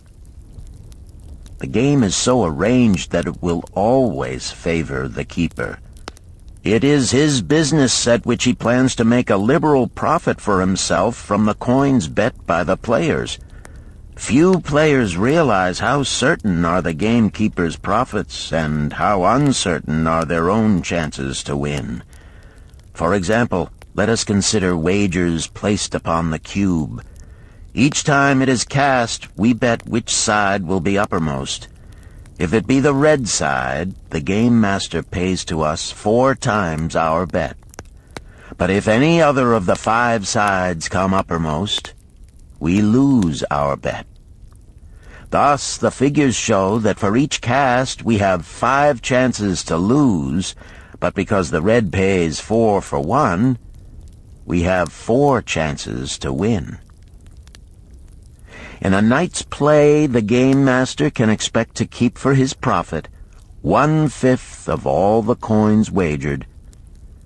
Can a man expect to win more than occasionally against odds so arranged that he should lose 1/5 of all his bets? Yet some men do win large sums at times, volunteered one of the listeners. Quite so, they do, Arcad continued. Realizing this, the question comes to me whether money secured in such ways brings permanent value to those who are thus lucky. Among my acquaintances are many of the successful men of Babylon, yet among them I am unable to name a single one who started his success from such a source. You who are gathered here tonight know many more of our substantial citizens. To me, it would be of much interest to learn how many of our successful citizens can credit the gaming tables with their start to success. Suppose each of you tell of those you know. What say you?" After a prolonged silence, a wag ventured, "Wouldst thy inquiry include the gamekeepers?" "If you think of no one else," Arcad responded, "if not one of you can think of anyone else, then how about yourselves? Are there any consistent winners with us who hesitate to advise such a source for their incomes?" His challenge was answered by a series of groans from the rear, taken up and spread amid much laughter. "It would seem we are not seeking good luck in such places as the goddess frequents," he continued. "Therefore let us explore other fields. We have not found it in picking up lost wallets, neither have we found it haunting the gaming tables. As to the races, I must confess to have lost far more coins there than I have ever won. Now suppose we consider our trades and businesses. Is it not natural, if we conclude a profitable transaction, to consider it not good luck, but a just reward for our efforts? I am inclined to think we may be overlooking the gifts of the goddess. Perhaps she really does assist us when we do not appreciate her generosity. Who can suggest further discussion?" Thereupon an elderly merchant arose, smoothing his genteel white robe. "With thy permission, most honorable Arcad and my friends, I offer a suggestion. If, as you have said, we take credit to our own industry and ability for our business success, why not consider the successes we almost enjoyed but which escaped us, happenings which would have been most profitable? They would have been rare examples of good luck if they had actually happened. Because they were not brought to fulfillment, we cannot consider them as our just rewards. Surely many men here have such experiences to relate." "Here is a wise approach," Arcad approved. "Who among you have had good luck within your grasp only to see it escape?" Many hands were raised, among them that of the merchant. Arcad motioned to him to speak. "As you suggested this approach, we should like to hear first from you." "I will gladly relate a tale," he resumed, "that doth illustrate how closely unto a man good luck may approach, and how blindly he may permit it to escape, much to his loss and later regret. Many years ago, when I was a young man, just married and well started to earning, my father did come one day and urge most strongly that I enter upon an investment. The son of one of his good friends had taken notice of a barren tract of land not far beyond the outer walls of our city. It lay high above the canal where no water could reach it. The son of my father's friend devised a plan to purchase this land, build 3 large water wheels that could be operated by oxen, and thereby raise the life-giving waters to the fertile soil. This accomplished, he planned to divide it into small tracts and sell to the residents of the city for herb patches. The son of my father's friend did not possess sufficient gold to complete such an undertaking. Like myself, he was a young man earning a fair sum. His father, like mine, was a man of large family and small means. He therefore decided to interest a group of men to enter the enterprise with him. The group was to comprise 12, each of whom must be a money earner and agree to pay 1/10 of his earnings into the enterprise until the land was made ready for sale. All would then share justly in the profits in proportion to their investment. "Thou, my son," bespoke my father unto me, "art now in thy young manhood. It is my deep desire that thou begin the building of a valuable estate for thyself, that thou mayest become respected among men.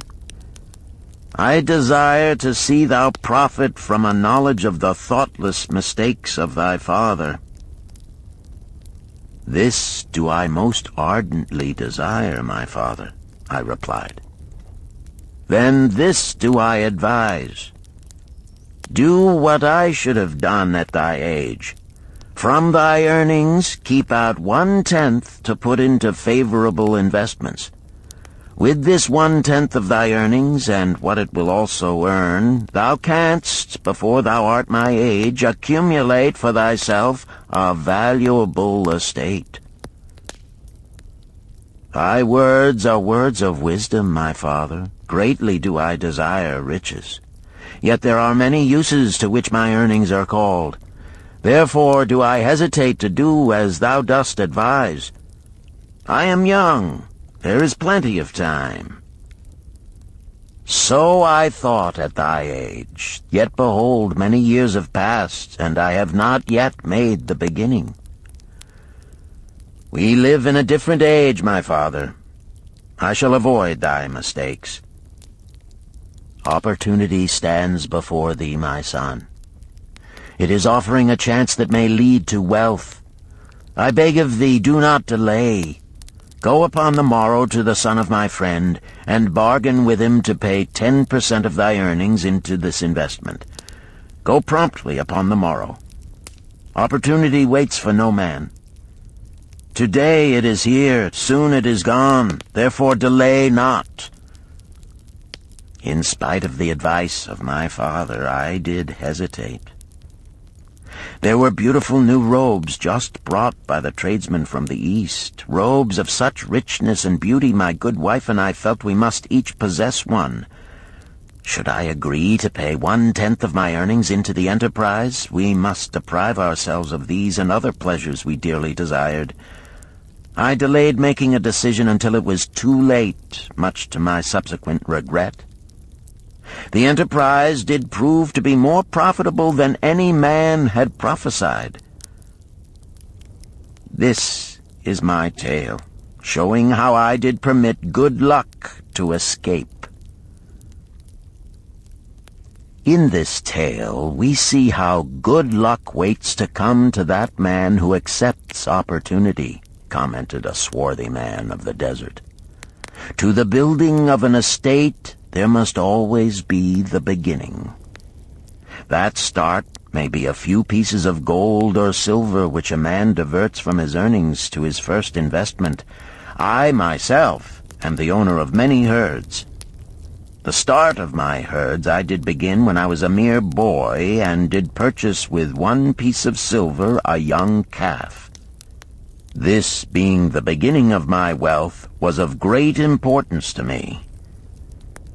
To take his first start to building an estate is as good luck as can come to any man. With all men, that first step, which changes them from men who earn from their own labor to men who draw dividends from the earnings of their gold, is important. Some fortunately take it when young and thereby outstrip in financial success those who do take it later, or those unfortunate men, like the father of this merchant, who never take it. Had our friend the merchant taken this step in his early manhood when this opportunity came to him, this day he would be blessed with much more of this world's goods. Should the good luck of our friend the cloth weaver cause him to take such a step at this time, it will indeed be but the beginning of much greater good fortune. "Thank you. I like to speak also," a stranger from another country arose. "I am a Syrian. Not so well do I speak your tongue. I wish to call this friend, the merchant, a name. Maybe you think it not polite, this name. Yet I wish to call him that. But, alas, I not know your word for it. If I do call it in Syrian, you will not understand. Therefore, please, some good gentleman, tell me that right name you call man who puts off doing those things that mighty good for him." "Procrastinator!" called a voice. "That's him!"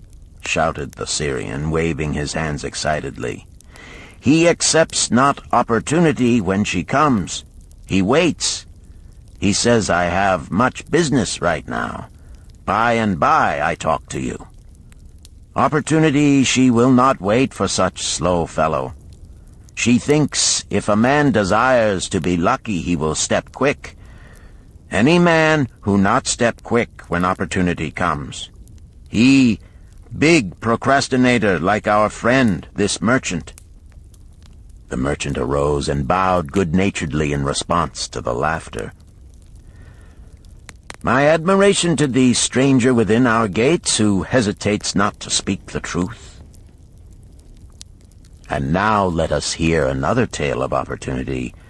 "Who has for us another experience?" demanded our cat. "I have," responded a red-robed man of middle age. "I am a buyer of animals, mostly camels and horses. Sometimes I do also buy the sheep and goats. The tale I am about to relate will tell truthfully how opportunity came one night when I did least expect it. Perhaps for this reason I did let it escape. Of this you shall be the judge.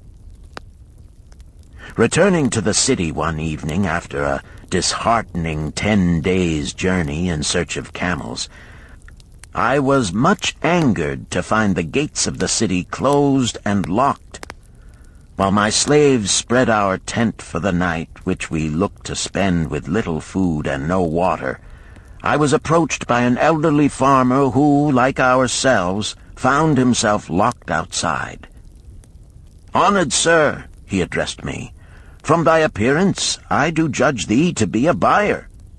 If this be so, much would I like to sell to thee the most excellent flock of sheep just driven up.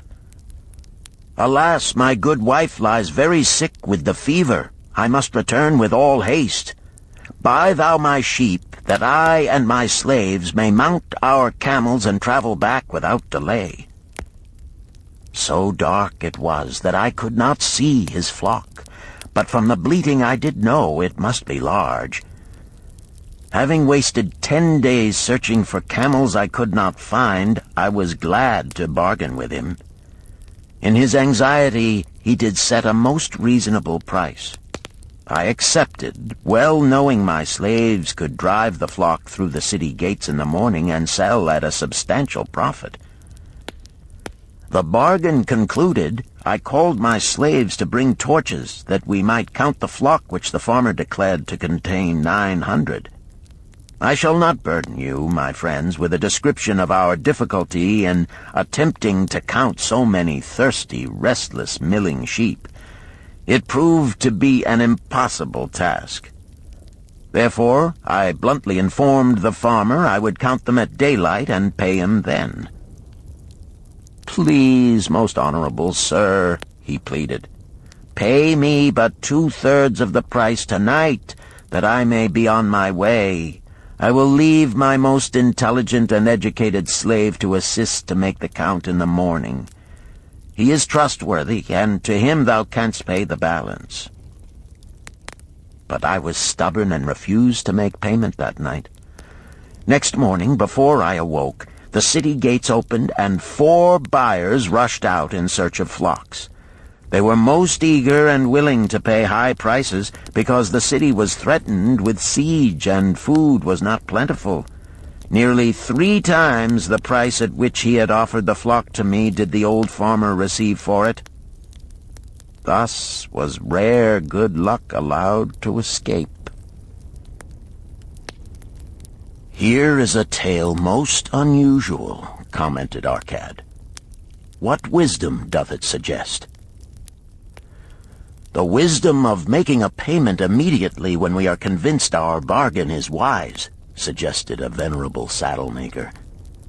"If the bargain be good, then dost thou need protection against thy own weaknesses as much as against any other man. We mortals are changeable. Alas, I must say, more apt to change our minds when right than wrong. Wrong, we are stubborn indeed. Right, we are prone to vacillate and let opportunity escape. My first judgment is my best. Yet always have I found it difficult to compel myself to proceed with a good bargain when made. Therefore, as a protection against my own weaknesses, I do make a prompt deposit thereon. This doth save me from later regrets for the good luck that should have been mine." "Thank you. Again I like to speak." The Syrian was upon his feet once more. "These tales much alike. Each time opportunity fly away for same reason. Each time she come to procrastinator, bringing good plan. Each time they hesitate, not say, right now, best time, I do it quick. How can men succeed that way?" "Wise are thy words, my friend," responded the buyer. "Good luck fled from procrastination in both these tales. Yet this is not unusual. The spirit of procrastination is within all men. We desire riches, yet how often, when opportunity doth appear before us, that spirit of procrastination from within doth urge various delays in our acceptance. In listening to it, we do become our own worst enemies. In my younger days, I did not know it by this long word our friend from Syria doth enjoy. I did think at first it was my own poor judgment that did cause me loss at many profitable trades. Later I did credit it to my stubborn disposition. At last I did recognize it for what it was, a habit of needless delaying where action was required, action prompt and decisive. How I did hate it when its true character stood revealed. With the bitterness of a wild ass hitched to a chariot, I did break loose from this enemy to my success. "Thank you. I like ask question from Mr. Merchant," the Syrian was speaking. "You wear fine robes, not like those of poor man. You speak like successful man. Tell us, do you listen now when procrastination whispers in your ear?" "Like our friend the buyer, I also had to recognize and conquer procrastination," responded the merchant. "To me, it proved to be an enemy ever watching and waiting to thwart my accomplishments. The tale I did relate is but one of many similar instances I could tell to show how it drove away my opportunities. 'Tis not difficult to conquer once understood. No man willingly permits the thief to rob his bins of grain, nor does any man willingly permit an enemy to drive away his customers and rob him of his profits. When once I did recognize that such acts as these my enemy was committing, with determination I conquered him. So must every man master his own spirit of procrastination before he can expect to share in the rich treasures of Babylon. What sayest, Arcad? Because thou art the richest man in Babylon, many do proclaim thee to be the luckiest. Dost agree with me that no man can arrive at a full measure of success until he hath completely crushed the spirit of procrastination within him? "It is even as thou sayest," Arcad admitted. During my long life, I have watched generation following generation, marching forward along those avenues of trade, science, and learning that lead to success in life. Opportunities came to all these men. Some grasped theirs and moved steadily to the gratification of their deepest desires. But the majority hesitated, faltered, and fell behind. Arcad turned to the cloth weaver. Thou didst suggest that we debate good luck. Let us hear what thou now thinkest upon the subject. I do see good luck in a different light. I had thought of it as something most desirable that might happen to a man without effort upon his part. Now I do realize such happenings are not the sort of thing one may attract to himself.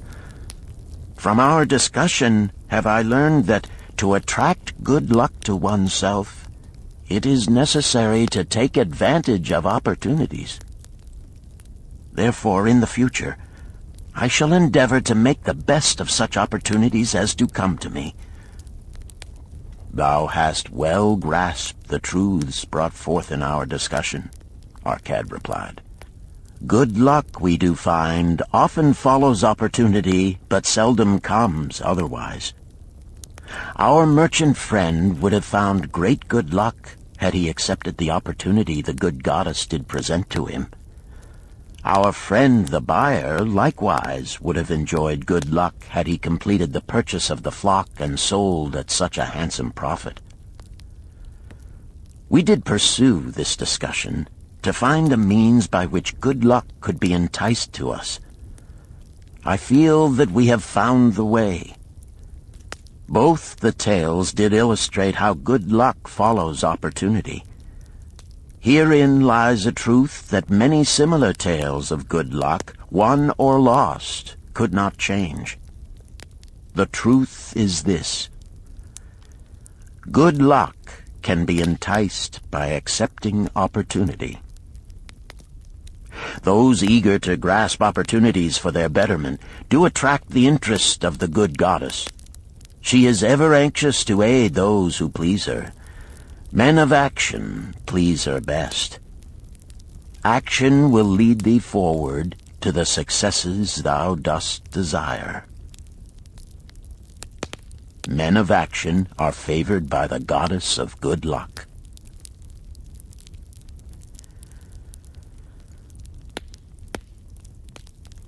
Chapter 5. The 5 Laws of Gold. A bag heavy with gold, or a clay tablet carved with words of wisdom. If thou hadst thy choice, which wouldst thou choose?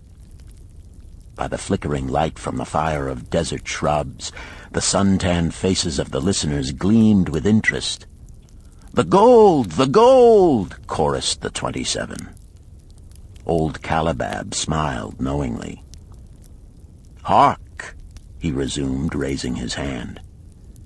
"Hear the wild dogs out there in the night? They howl and wail because they are lean with hunger. Yet feed them, and what do they? Fight and strut. Then fight and strut some more, giving no thought to the morrow that will surely come. Just so it is with the sons of men. Give them a choice of gold and wisdom. What do? Ignore the wisdom and waste the gold. On the morrow they wail because they have no more gold. Gold is reserved for those who know its laws and abide by them." Calibab drew his white robe close about his lean legs, for a cool night wind was blowing. "Because thou hast served me faithfully upon our long journey, because thou cared well for my camels, because thou toiled uncomplainingly across the hot sands of the desert, because thou fought bravely the robbers that sought to despoil my merchandise, I will tell thee this night the tale of the 5 laws of gold, such a tale as thou never hast heard before. Hark ye with deep attention to the words I speak, for if you grasp their meaning and heed them, In the days that come, thou shalt have much gold." He paused impressively. Above, in a canopy of blue, the stars shone brightly in the crystal-clear skies of Babylonia. Behind the group loomed their faded tents tightly staked against possible desert storms. Beside the tents were neatly stacked bales of merchandise covered with skins. Nearby, the camel herd sprawled in the sand, some chewing their cuds contentedly, others snoring in hoarse discord. "Thou hast told us many good tales, Calibab," spoke up the chief packer. "We look to thy wisdom to guide us upon the morrow when our service with thee shall be at an end. I have but told thee of my adventures in strange and distant lands, but this night I shall tell thee of the wisdom of Arkad, the wise rich man." "Much have we heard of him," acknowledged the chief packer, "for he was the richest man that ever lived in Babylon." "The richest man he was, and that because he was wise in the ways of gold, even as no man had ever been before him. This night shall I tell you of his great wisdom as it was told to me by Nomasir, his son, many years ago in Nineveh, when I was but a lad. My master and myself had tarried long into the night in the palace of Nomasir. I had helped my master bring great bundles of fine rugs, each one to be tried by Nomasir until his choice of colors was satisfied. At last he was well pleased, and commanded us to sit with him and to drink a rare vintage, odorous to the nostrils and most warming to my stomach, which was unaccustomed to such a drink. Then did he tell us this tale of the great wisdom of Arkad, his father, even as I shall tell it to you. In Babylon it is the custom, as you know, that the sons of wealthy fathers live with their parents in expectation of inheriting the estate. Arkad did not approve of this custom. Therefore, when Nomasir reached the man's estate, he sent for the young man and addressed him. "My son, it is my desire that thou succeed to my estate. Thou must, however, first prove that thou art capable of wisely handling it. Therefore, I wish that thou go out into the world and show thy ability both to acquire gold and to make thyself respected among men. To start thee well, I will give thee two things of which I myself was denied when I started as a poor youth to build up a fortune. First, I give thee this bag of gold.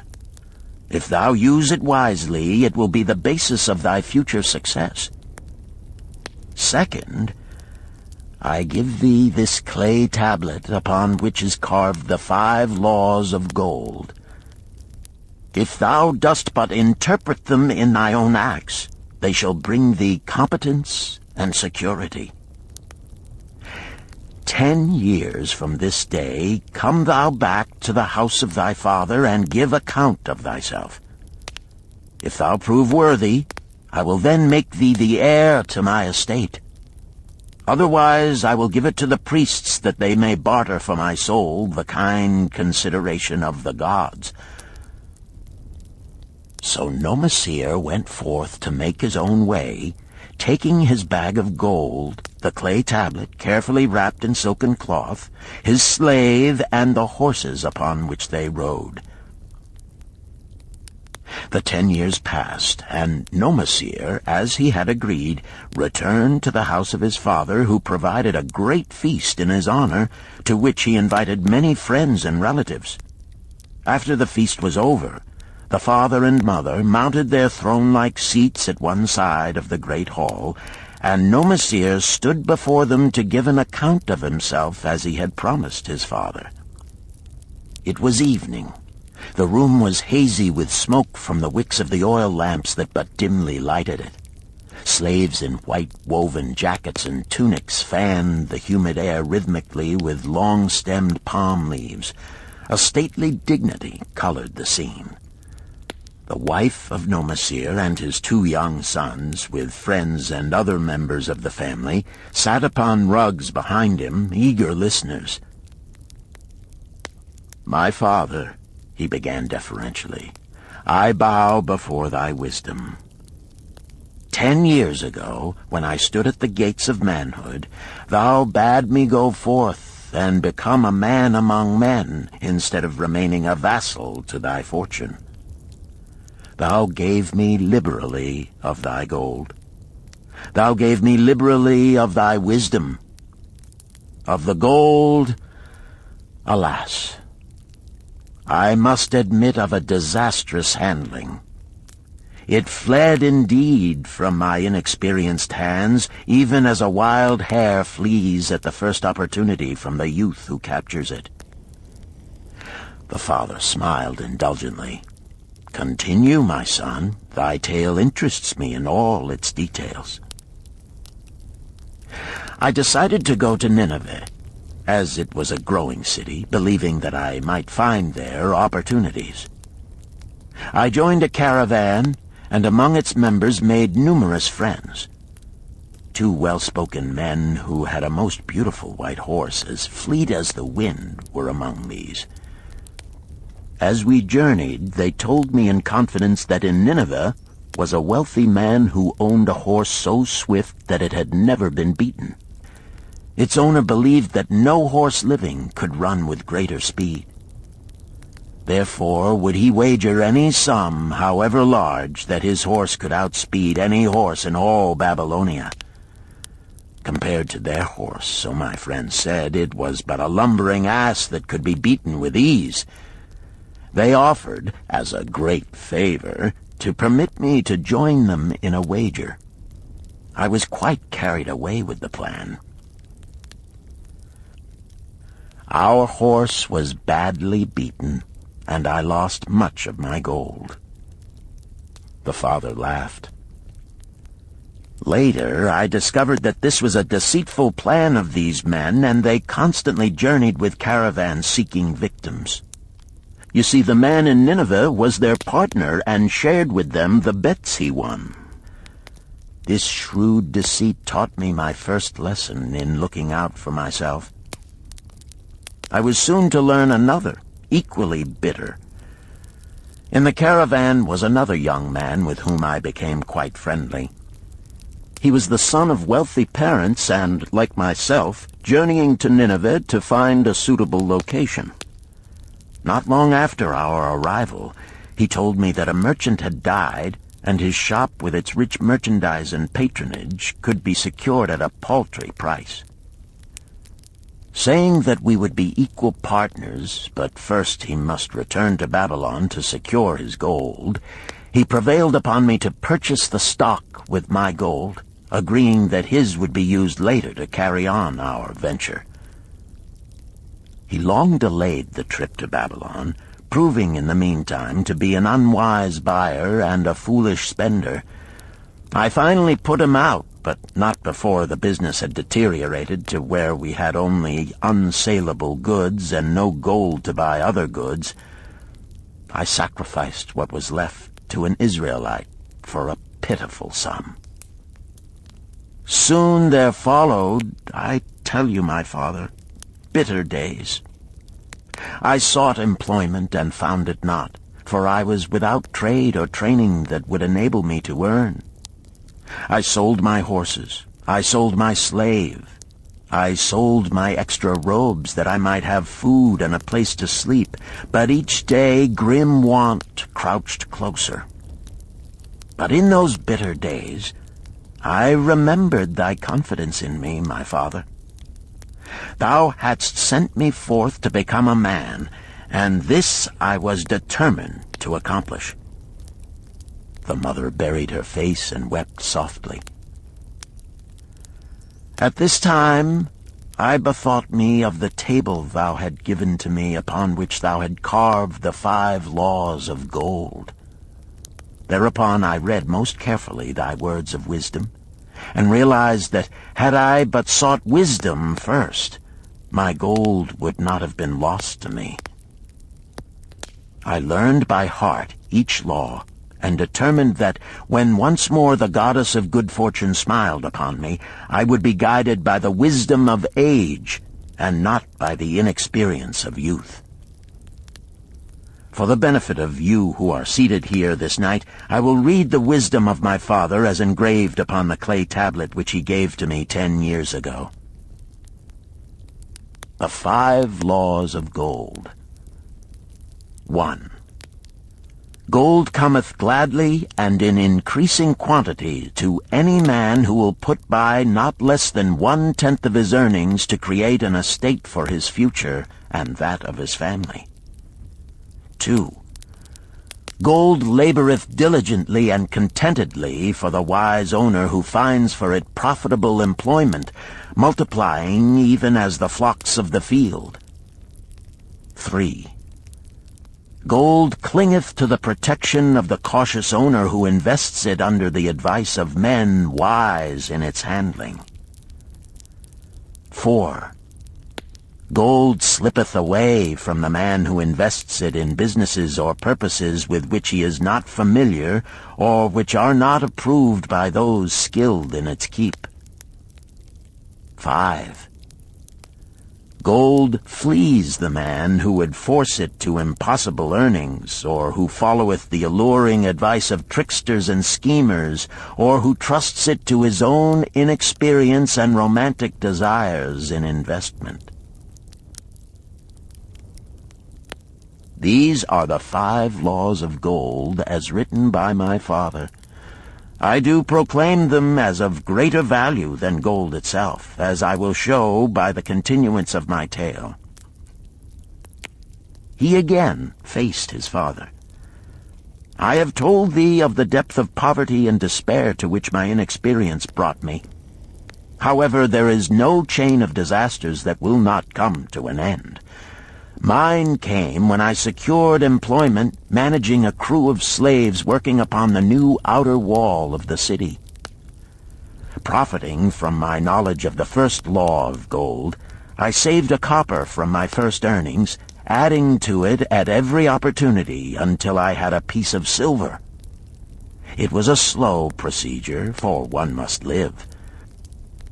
I did spend grudgingly, I admit, because I was determined to earn back before the 10 years were over as much gold as you, my father, had given to me. One day the slave-master with whom I had become quite friendly said to me, "Thou art a thrifty youth who spends not wantonly what he earns. Hast thou gold put by that is not earning?" "Yes," I replied. "It is my greatest desire to accumulate gold, to replace that which my father gave to me and which I have lost. 'Tis a worthy ambition, I will grant. And do you know that the gold which you have saved can work for you and earn much more gold?" "Alas, my experience has been bitter, for my father's gold has fled from me, and I am in much fear lest my own do the same." "If thou hast confidence in me, I will give thee a lesson in the profitable handling of gold," he replied. "Within a year the outer wall will be complete and ready for the great gates of bronze that will be built at each entrance to protect the city from the king's enemies. In all Nineveh there is not enough metal to make these gates, and the king has not thought to provide it. Here is my plan. A group of us will pool our gold and send a caravan to the mines of copper and tin which are distant, and bring to Nineveh the metal for the gates. When the king says, 'Make the great gates,' we alone can supply the metal, and a rich price he will pay. If the king will not buy from us, we will yet have the metal which can be sold for a fair price." In his offer, I recognized an opportunity to abide by the 3rd law and invest my savings under the guidance of wise men. Nor was I disappointed. Our pool was a success, and my small store of gold was greatly increased by the transaction. In due time I was accepted as a member of this same group in other ventures. They were men wise in the profitable handling of gold. They talked over each plan presented with great care before entering upon it. They would take no chance on losing their principal or tying it up in unprofitable investments from which their gold could not be recovered. Such foolish things as the horse race and the partnership into which I had entered with my inexperience would have had scant consideration with them. They would have immediately pointed out their weaknesses.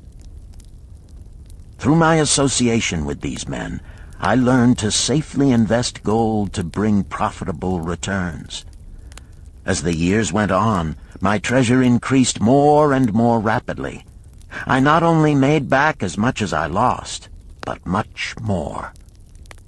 Through my misfortunes, my trials, and my success, I have tested time and again the wisdom of the 5 laws of gold, my father, and have proven them true in every test. To him who is without knowledge of the 5 laws, gold comes not often, and goeth away quickly. But to him who abide by the 5 laws, gold comes and works as his dutiful slave.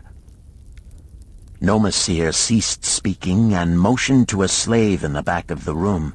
The slave brought forward, one at a time, 3 heavy leather bags.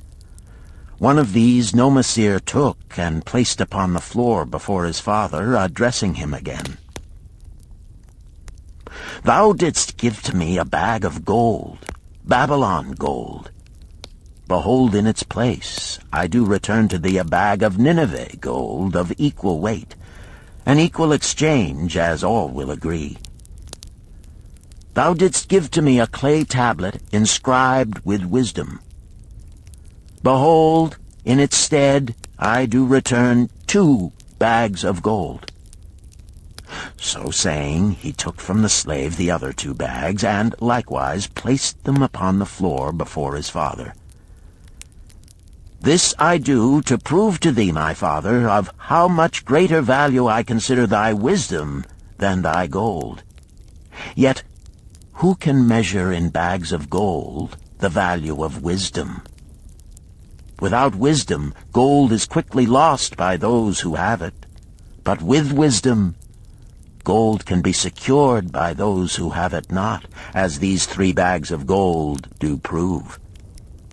It does indeed give to me the deepest satisfaction, my father, to stand before thee and say that, because of thy wisdom, I have been able to become rich and respected before men." The father placed his hand fondly upon the head of Nomasir. "Thou hast learned well thy lessons, and I am indeed fortunate to have a son to whom I may entrust my wealth." Calibab ceased his tale and looked critically at his listeners.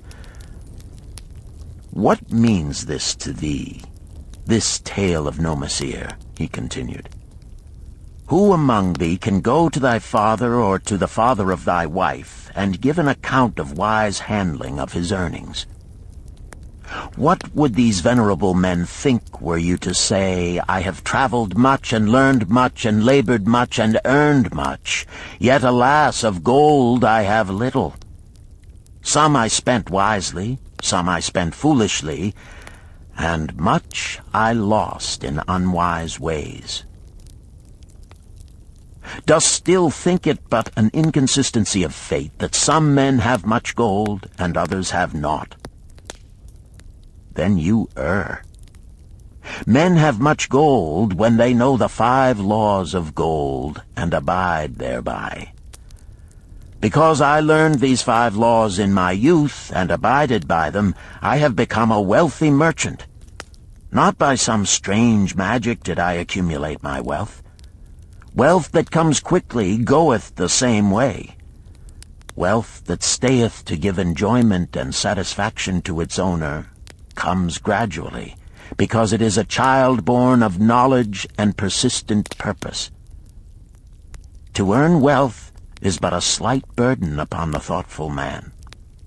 bearing the burden consistently from year to year, accomplishes the final purpose. The 5 laws of gold offer to thee a rich reward for their observance. Each of these 5 laws is rich with meaning, and lest thou overlook this in the briefness of my tale, I will now repeat them. I do know them each by heart, because in my youth I could see their value and would not be content until I knew them word for word. The first law of gold. Gold cometh gladly and in increasing quantity to any man who will put by not less than 1/10 of his earnings to create an estate for his future and that of his family.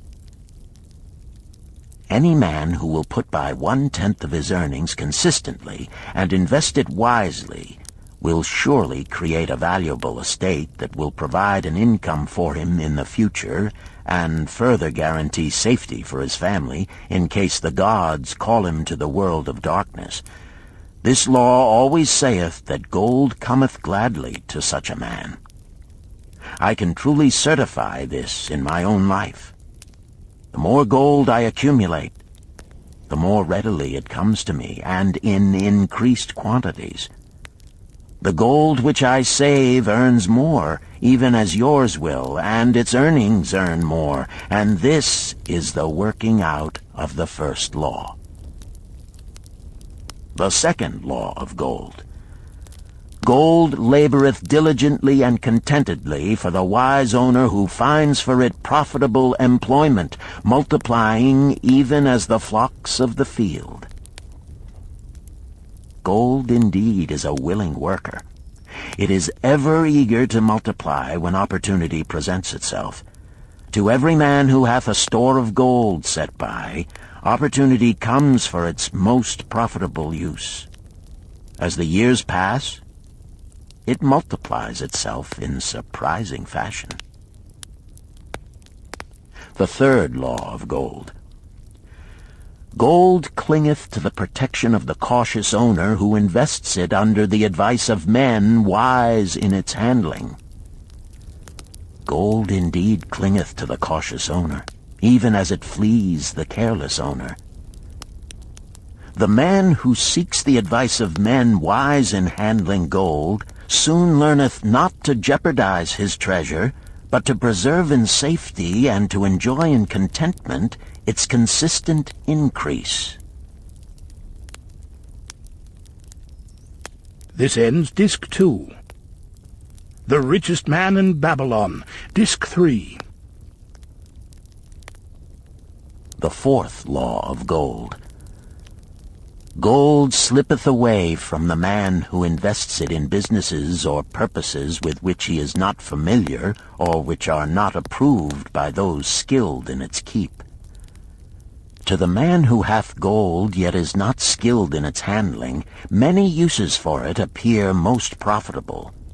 Too often these are fraught with danger of loss, and if properly analyzed by wise men, show small possibility of profit. Therefore, the inexperienced owner of gold who trusts to his own judgment and invests it in businesses or purposes with which he is not familiar, too often finds his judgment imperfect and pays with his treasure for his inexperience. Wise indeed is he who investeth his treasures under the advice of men skilled in the ways of gold. The fifth law of gold. Gold flees the man who would force it to impossible earnings, or who followeth the alluring advice of tricksters and schemers, or who trusts it to his own inexperience and romantic desires in investment. Fanciful propositions that thrill like adventure tales always come to the new owner of gold. These appear to endow his treasure with magic powers that will enable it to make impossible earnings. Yet heed ye the wise men, for verily they know the risks that lurk behind every plan to make great wealth suddenly. Forget not the rich men of Nineveh, who would take no chance of losing their principal or tying it up in unprofitable investments. This ends my tale of the 5 laws of gold. In telling it to thee, I have told the secrets of my own success. Yet they are not secrets, but truths which every man must first learn and then follow, who wishes to step out of the multitude that, like yon wild dogs, must worry each day for food to eat. Tomorrow we enter Babylon. Look, see the fire that burns eternal above the temple of Bel? We are already in sight of the golden city. Tomorrow each of thee shall have gold, the gold thou hast so well earned by thy faithful services. 10 years from this night, what can you tell about this gold? If there be men among you who, like Nomasir, will use a portion of their gold to start for themselves an estate and be thenceforth wisely guided by the wisdom of Arkad, 10 years from now, 'tis a safe wager, like the son of Arkad, they will be rich and respected among men. Our wise acts accompany us through life to please us and to help us. Just as surely our unwise acts follow us to plague and torment us. Alas, they cannot be forgotten. In the front rank of the torments that do follow us are the memories of the things we should have done, of the opportunities which came to us, and we took not. Rich are the treasures of Babylon, so rich no man can count their value in pieces of gold. Each year they grow richer and more valuable. Like the treasures of every land, they are a reward, a rich reward awaiting those men of purpose who determine to secure their just share.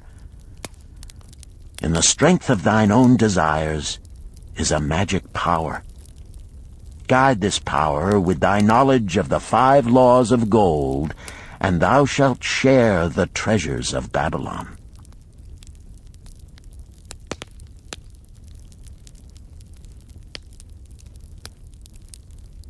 Chapter 6. The Gold Lender of Babylon. 50 pieces of gold. Never before had Rodan, the spearmaker of old Babylon, carried so much gold in his leather wallet. Happily down the king's highway from the palace of his most liberal majesty he strode. Cheerfully the gold clinked as the wallet at his belt swayed with each step, the sweetest music he had ever heard. 50 pieces of gold, all his. He could hardly realize his good fortune. What power in those clinking discs! They could purchase anything he wanted. A grand house, land, cattle, camels, horses, chariots, whatever he might desire. What use should he make of it? This evening, as he turned into a side street toward the home of his sister, he could think of nothing he would rather possess than those same glittering, heavy pieces of gold, his to keep. It was upon an evening some days later that a perplexed Rodan entered the shop of Mathon, the lender of gold and dealer in jewels and rare fabrics. Glancing neither to the right nor the left at the colorful articles artfully displayed, he passed through to the living quarters at the rear. Here he found the genteel Mathon lounging upon a rug partaking of a meal served by a black slave. "I would counsel with thee, for I know not what to do." Rodan stood stolidly, feet apart, hairy breast exposed by the gaping front of his leather jacket. Mathon's narrow, sallow face smiled a friendly greeting. "What indiscretions hast thou done that thou shouldst seek the lender of gold? Hast been unlucky at the gaming table? Or hath some plump dame entangled thee? For many years have I known thee, yet never hast thou sought me to aid thee in thy troubles. No, no, not such as that. I seek no gold. Instead, I crave thy wise advice. Hear, hear, what this man doth say. No one comes to the lender of gold for advice. My ears must play me false. They listen true. Can this be so? Rodan, the spear-maker, doth display more cunning than all the rest, for he comes to Mathon not for gold, but for advice. Many men come to me for gold to pay for their follies, but as for advice, they want it not. Yet who is more able to advise than the lender of gold, to whom many men come in trouble? Thou shalt eat with me, Rodan, he continued. Thou shalt be my guest for the evening. Ando, he commanded of the black slave, draw up a rug for my friend Rodan, the spear-maker, who comes for advice. He shall be mine honored guest. Bring to him much food, and get for him my largest cup. Choose well of the best wine, that he may have satisfaction in the drinking. Now tell me, what troubles thee? It is the king's gift. The king's gift? The king did make thee a gift, and it gives thee trouble? What manner of gift? Because he was much pleased with the design I did submit to him for a new point on the spears of the royal guard, he did present me with 50 pieces of gold, and now I am much perplexed. I am beseeched each hour the sun doth travel across the sky by those who would share it with me. That is natural. More men want gold than have it, and would wish one who comes by it easily to divide. But can you not say no? Is thy will not as strong as thy fist? To many I can say no, yet sometimes it would be easier to say yes. Can one refuse to share with one's sister to whom he is deeply devoted? Surely thy own sister would not wish to deprive thee of enjoying thy reward? But it is for the sake of Araman, her husband, whom she wishes to see a rich merchant. She does feel that he has never had a chance, and she beseeches me to loan to him this gold, that he may become a prosperous merchant and repay me from his profits. My friend, resumed Mathon, 'tis a worthy subject thou bringest to discuss. Gold bringeth unto its possessor responsibility and a changed position with his fellow men. It bringeth fear lest he lose it, or it be tricked away from him. It bringeth a feeling of power and ability to do good. Likewise, it bringeth opportunities whereby his very good intentions may bring him into difficulties. Didst ever hear of the farmer of Nineveh who could understand the language of animals? I wot not, for 'tis not the kind of tale men like to tell over the bronze-caster's forge. I will tell it to thee, for thou shouldst know that to borrowing and lending there is more than the passing of gold from the hands of one to the hands of another. This farmer, who could understand what the animals said to each other, did linger in the farmyard each evening just to listen to their words. One evening he did hear the ox bemoaning to the ass the hardness of his lot. I do labor pulling the plow from morning until night, no matter how hot the day, or how tired my legs, or how the bow doth chafe my neck, still must I work. But you are a creature of leisure. You are trapped with a colorful blanket and do nothing more than carry our master about where he wishes to go. When he goes nowhere, you do rest and eat the green grass all the day. Now the ass, in spite of his vicious heels, was a goodly fellow and sympathized with the ox. My good friend, he replied, You do work very hard, and I would help ease your lot. Therefore will I tell you how you may have a day of rest. In the morning, when the slave comes to fetch you to the plow, lie upon the ground and bellow much, that he may say you are sick and cannot work. So the ox took the advice of the ass, and the next morning the slave returned to the farmer and told him the ox was sick and could not pull the plow. "Then," said the farmer, "hitch the ass to the plow, for the plowing must go on." All that day, the ass, who had only intended to help his friend, found himself compelled to do the ox's task. When night came and he was released from the plow, his heart was bitter, and his legs were weary, and his neck was sore where the bow had chafed it. The farmer lingered in the barnyard to listen. The ox began first. "You are my good friend. Because of your wise advice I have enjoyed a day of rest." "And I," retorted the ass, "am like many another simple-hearted one who starts to help a friend and ends up by doing his task for him. Hereafter you draw your own plow, for I did hear the master tell the slave to send for the butcher were you sick again. I wish he would, for you are a lazy fellow." Thereafter they spoke to each other no more.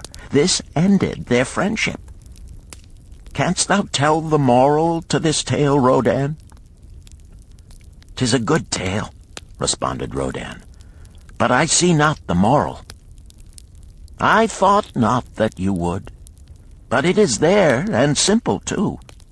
Just this: if you desire to help thy friend, do so in a way that will not bring thy friend's burdens upon thyself." "I had not thought of that. It is a wise moral. I wish not to assume the burdens of my sister's husband. But tell me, you lend to many. Do not the borrowers repay?" Mathon smiled the smile of one whose soul is rich with much experience. "Could a loan be well made if the borrower cannot repay? Must not the lender be wise and judge carefully whether his gold can perform a useful purpose to the borrower and return to him once more? Or whether it will be wasted by one unable to use it wisely and leave him without his treasure, and leave the borrower with a debt he cannot repay? I will show to thee the tokens in my token chest, and let them tell thee some of their stories." Into the room he brought a chest as long as his arm, covered with red pigskin and ornamented with bronze designs. He placed it upon the floor and squatted before it, both hands upon the lid.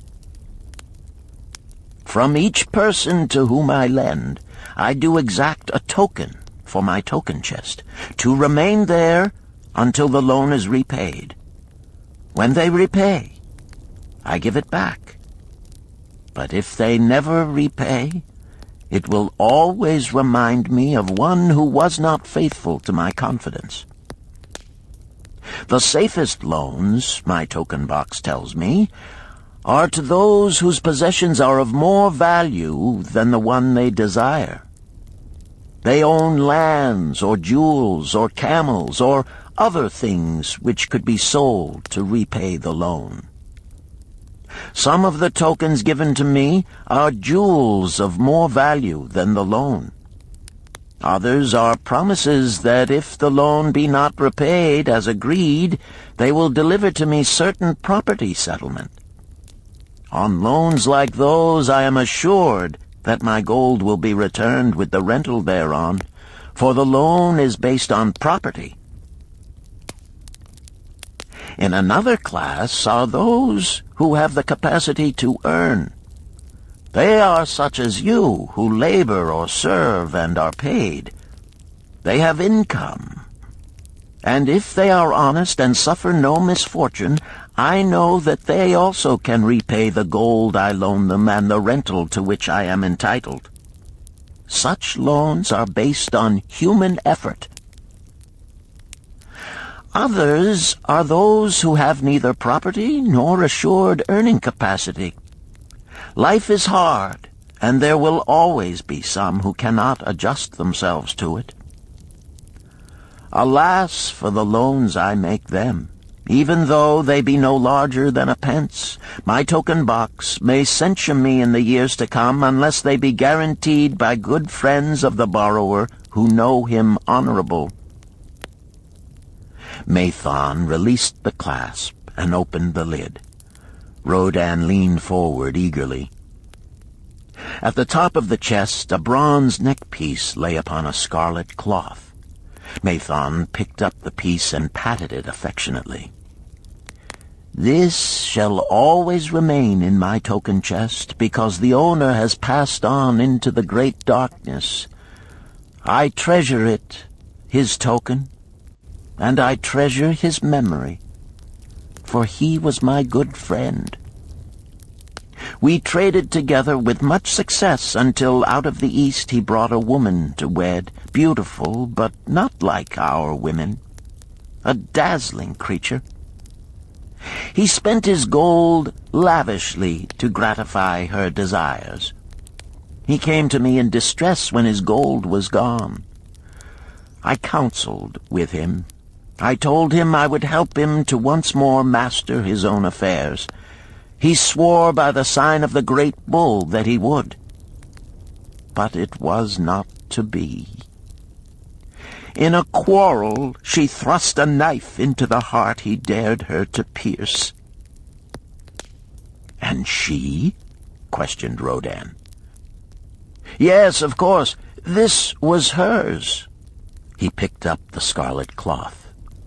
"In bitter remorse, she threw herself into the Euphrates. These 2 loans will never be repaid.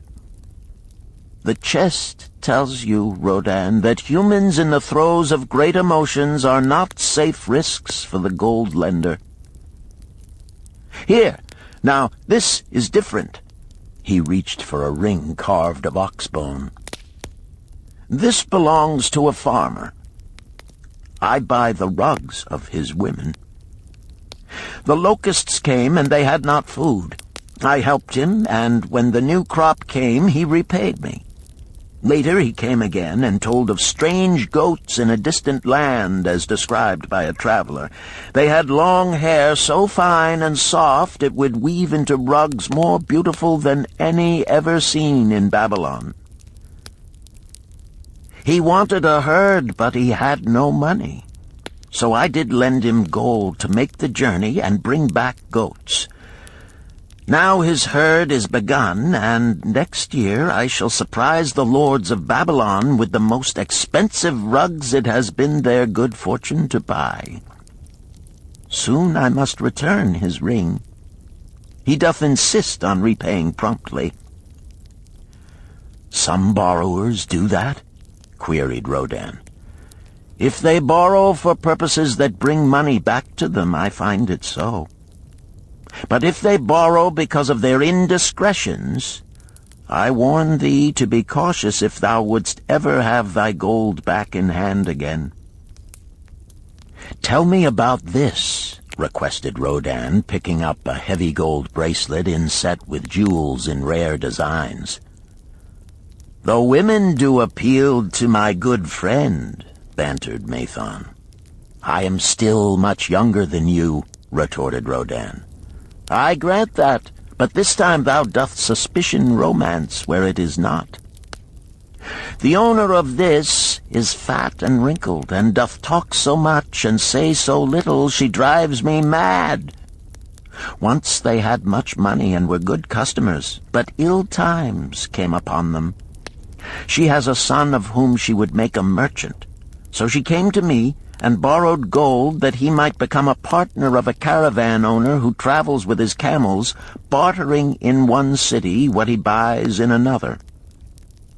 This man proved a rascal, for he left the poor boy in a distant city without money and without friends, pulling out early while the youth slept. Perhaps when this youth has grown to manhood he will repay. Until then I get no rental for the loan, only much talk. But I do admit the jewels are worthy of the loan. Did this lady ask thy advice as to the wisdom of the loan? Quite otherwise. She had pictured to herself this son of hers as a wealthy and powerful man of Babylon. To suggest the contrary was to infuriate her. A fair rebuke I had.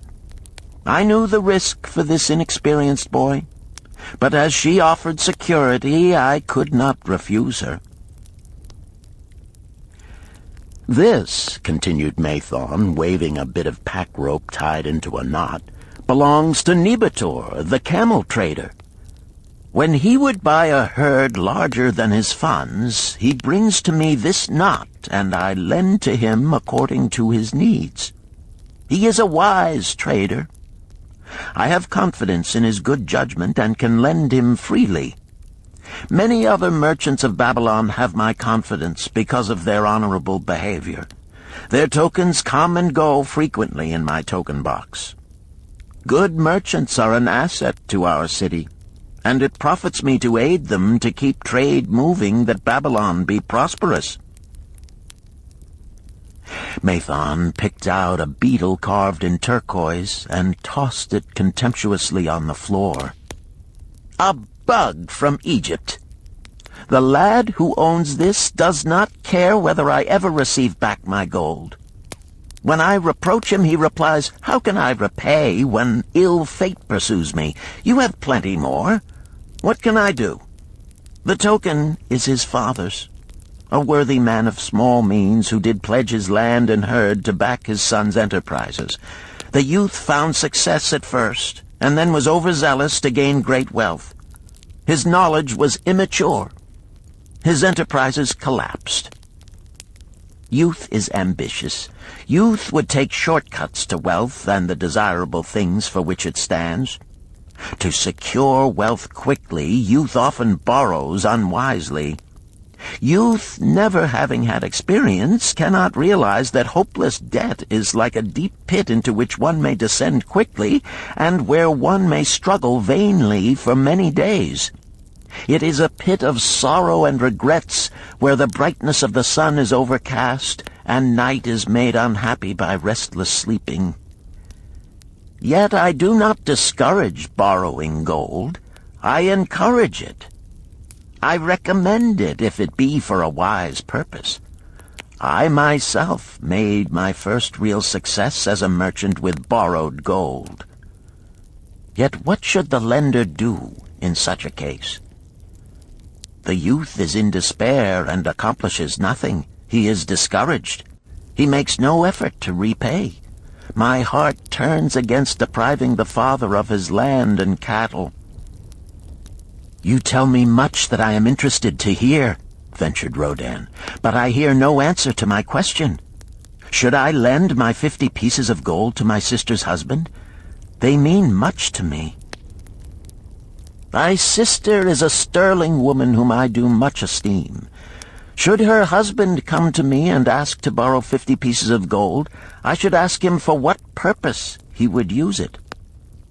If he answered that he desired to become a merchant like myself and deal in jewels and rich furnishings, I would say, 'What knowledge have you of the ways of trade? Do you know where you can buy at lowest cost? Do you know where you can sell at a fair price?' Could he say yes to these questions?" "No, he could not," Rodan admitted.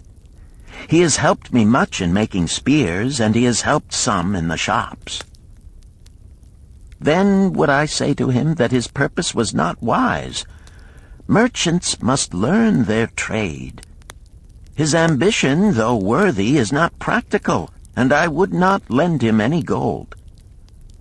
But supposing he could say, 'Yes, I have helped merchants much. I know how to travel to Smyrna and to buy at low cost the rugs the housewives weave. I also know many of the rich people of Babylon to whom I can sell these at a large profit. Then I would say, your purpose is wise, and your ambition honorable. I shall be glad to lend you the 50 pieces of gold if you can give me security that they will be returned. But would he say, I have no security other than that I am an honored man and will pay you well for the loan? Then would I reply, I treasure much each piece of gold. Were the robbers to take it from you as you journeyed to Smyrna, or take the rugs from you as you returned, then you would have no means of repaying me, and my gold would be gone. Gold, you see, Rodan, is the merchandise of the lender of money. It is easy to lend. If it is lent unwisely, then it is difficult to get back. The wise lender wishes not the risk of the undertaking, but the guarantee of safe repayment. 'Tis well, he continued, to assist those that are in trouble. 'Tis well to help those upon whom fate has laid a heavy hand. 'Tis well to help those who are starting, that they may progress and become valuable citizens. But help must be given wisely, lest, like the farmer's ass, in our desire to help, we but take upon ourselves the burden that belongs to another. Again I wandered from thy question, Rodan, but hear my answer. Keep thy 50 pieces of gold. What thy labor earns for thee and what is given thee for reward is thine own, and no man can put an obligation upon thee to part with it, unless it do be thy wish. If thee wouldst lend it so that it may earn thee more gold, then lend with caution and in many places. I like not idle gold, even less I like too much of risk. How many years hast thou labored as a spear-maker? Fully 3. How much besides the king's gift hast saved? 3 gold pieces. Each year that thou hast labored, thou hast denied thyself good things to save from thine earnings 1 piece of gold? 'Tis as you say. Then mightest save in 50 years of labor 50 pieces of gold by thy self-denial? A lifetime of labor it would be. Thinkest thou thy sister would wish to jeopardize the savings of 50 years of labor over the bronze melting pot, that her husband might experiment on being a merchant? Not if I spoke in your words. Then go to her and say, 3 years I have labored each day except fast days, from morning until night, and I have denied myself many things that my heart craved. For each year of labor and self-denial, I have to show 1 piece of gold. Thou art my favored sister, and I wish that thy husband may engage in business in which he will prosper greatly. If he will submit to me a plan that seems wise and possible to my friend Mathon, then will I gladly lend to him my savings of an entire year, that he may have an opportunity to prove that he can succeed. Do that, I say, and if he has within him the soul to succeed, he can prove it. If he fails, he will not owe thee more than he can hope some day to repay. I am a gold lender because I own more gold than I can use in my own trade. I desire my surplus gold to labor for others and thereby earn more gold. I do not wish to take risk of losing my gold, for I have labored much and denied myself much to secure it. Therefore I will no longer lend any of it where I am not confident that it is safe and will be returned to me. Neither will I lend it where I am not convinced that its earnings will be promptly paid to me. I have told to thee, Rodan, a few of the secrets of my token chest. From them you may understand the weakness of men and their eagerness to borrow that which they have no certain means to repay. From this you can see how often their high hopes of the great earnings they could make if they but had gold are but false hopes they have not the ability or training to fulfill. Thou, Rodan, now have gold which thou shouldst put to earning more gold for thee. Thou art about to become, even as I, a gold lender. If thou dost safely preserve thy treasure, it will produce liberal earnings for thee, and be a rich source of pleasure and profit during all thy days.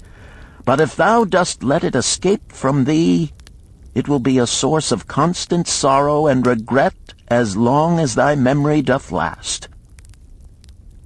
What desirest thou most of this gold in thy wallet? To keep it safe.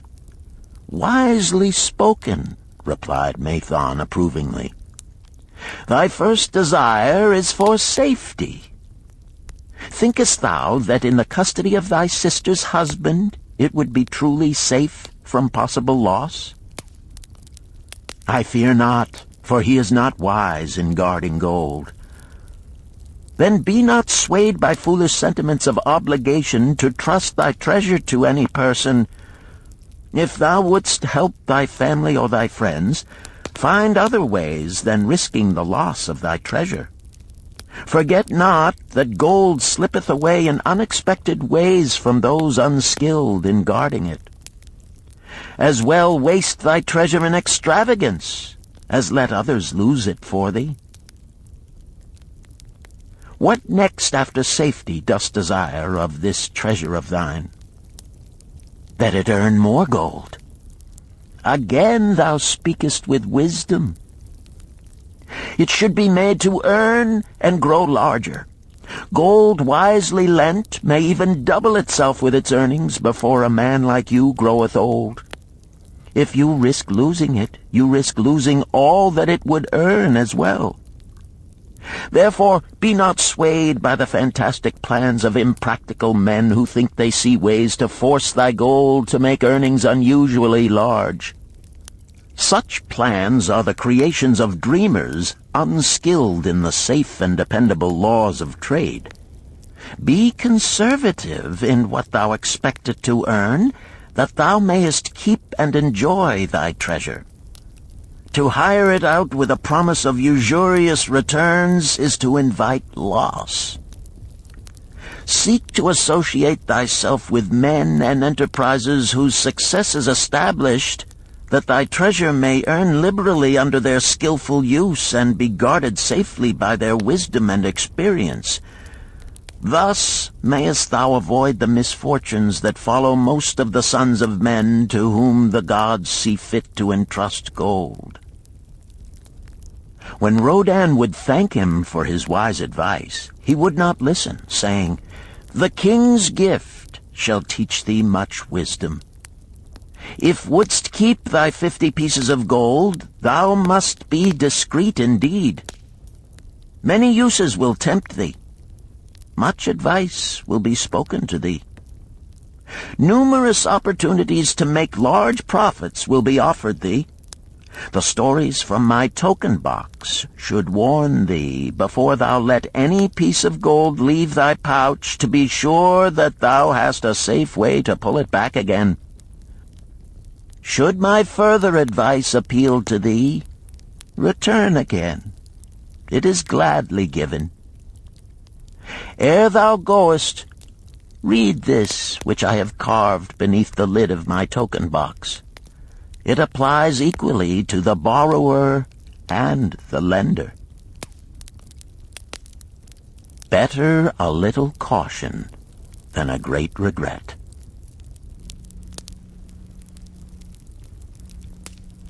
Chapter 7.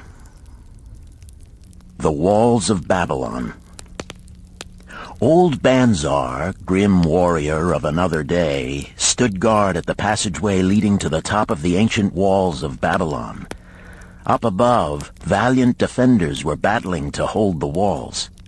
Upon them depended the future existence of this great city with its hundreds of thousands of citizens. Over the walls came the roar of the attacking armies, the yelling of many men, the trampling of thousands of horses, the deafening boom of the battering rams pounding the bronzed gates.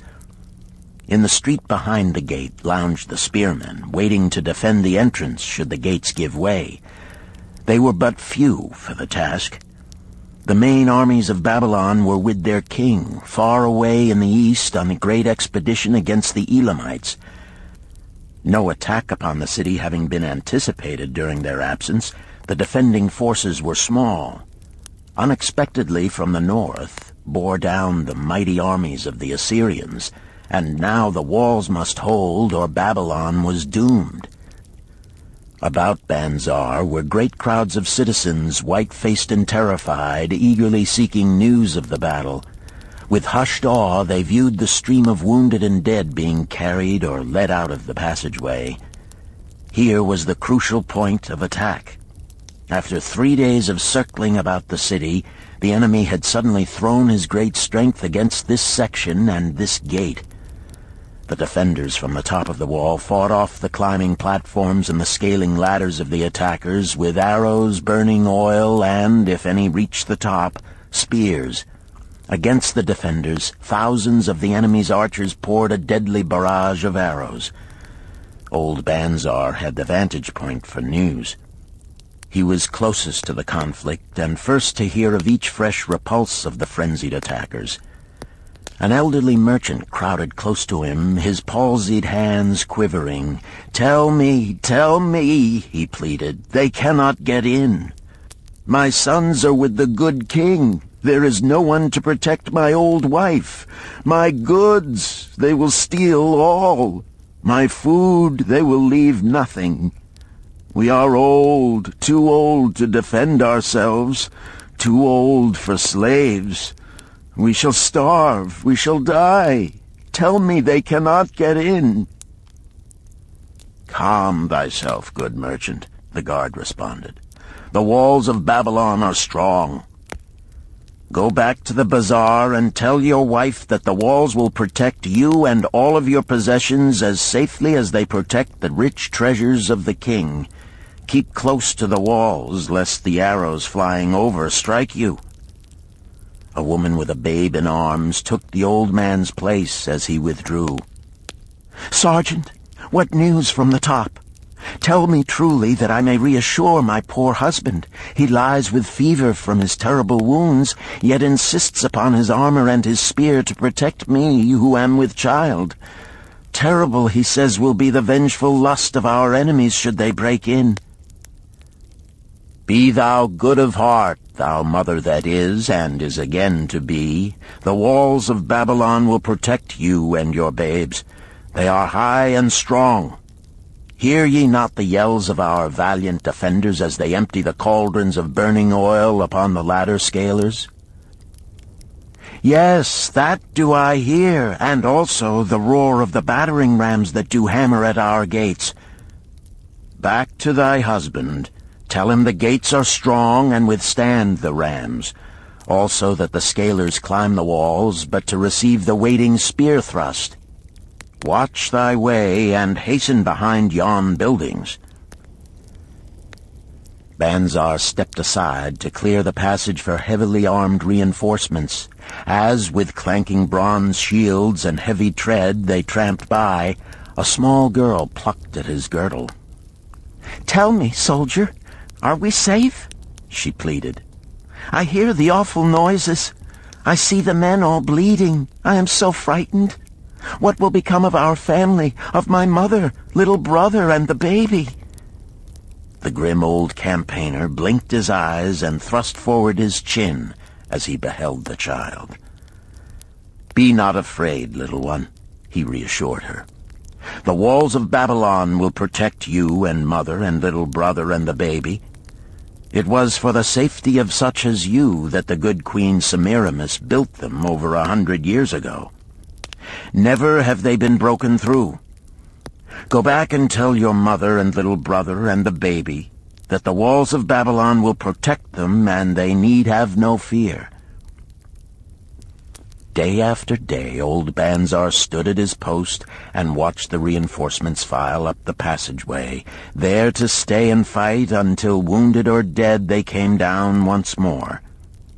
Around him unceasingly crowded the throngs of frightened citizens, eagerly seeking to learn if the walls would hold. To all he gave his answer with the fine dignity of an old soldier: "The walls of Babylon will protect you." For 3 weeks and 5 days the attack waged with scarcely ceasing violence. Harder and grimmer set the jaw of Banzar as the passage behind, wet with the blood of the many wounded, was churned into mud by the never-ceasing streams of men passing up and staggering down. Each day the slaughtered attackers piled up in heaps before the wall. Each night they were carried back and buried by their comrades. Upon the 5th night of the 4th week, the clamor without diminished. The first streaks of daylight illuminated the plains, disclosed great clouds of dust raised by the retreating armies. A mighty shout went up from the defenders. There was no mistaking its meaning. It was repeated by the waiting troops behind the walls. It was echoed by the citizens upon the streets. It swept over the city with the violence of a storm. People rushed from the houses. The streets were jammed with a throbbing mob. The pent-up fear of weeks found an outlet in the wild chorus of joy. From the top of the high tower of the Temple of Bel burst forth the flames of victory. Skyward floated the column of blue smoke to carry the message far and wide. The walls of Babylon had once again repulsed a mighty and vicious foe determined to loot her rich treasures and to ravish and enslave her citizens. Babylon endured century after century because it was fully protected. It could not afford to be otherwise. The walls of Babylon were an outstanding example of man's need and desire for protection. This desire is inherent in the human race. It is just as strong today as it ever was, but we have developed broader and better plans to accomplish the same purpose.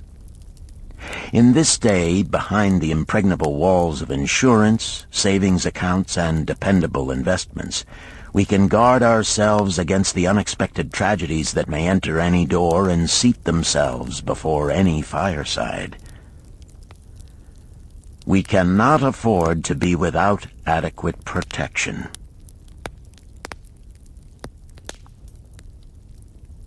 Chapter 8. The Camel Trader of Babylon. The hungrier one becomes, the clearer one's mind works. Also, the more sensitive one becomes to the odors of food. Tarkad, the son of Azure, certainly thought so. For 2 whole days he had tasted no food except 2 small figs purloined from over the wall of a garden. Not another could he grab before the angry woman rushed forth and chased him down the street. Her shrill cries were still ringing in his ears as he walked through the marketplace. They helped him to restrain his restless fingers from snatching the tempting fruits from the baskets of the market women. Never before had he realized how much food was brought to the markets of Babylon and how good it smelled. Leaving the market, he walked across to the inn and paced back and forth in front of the eating house.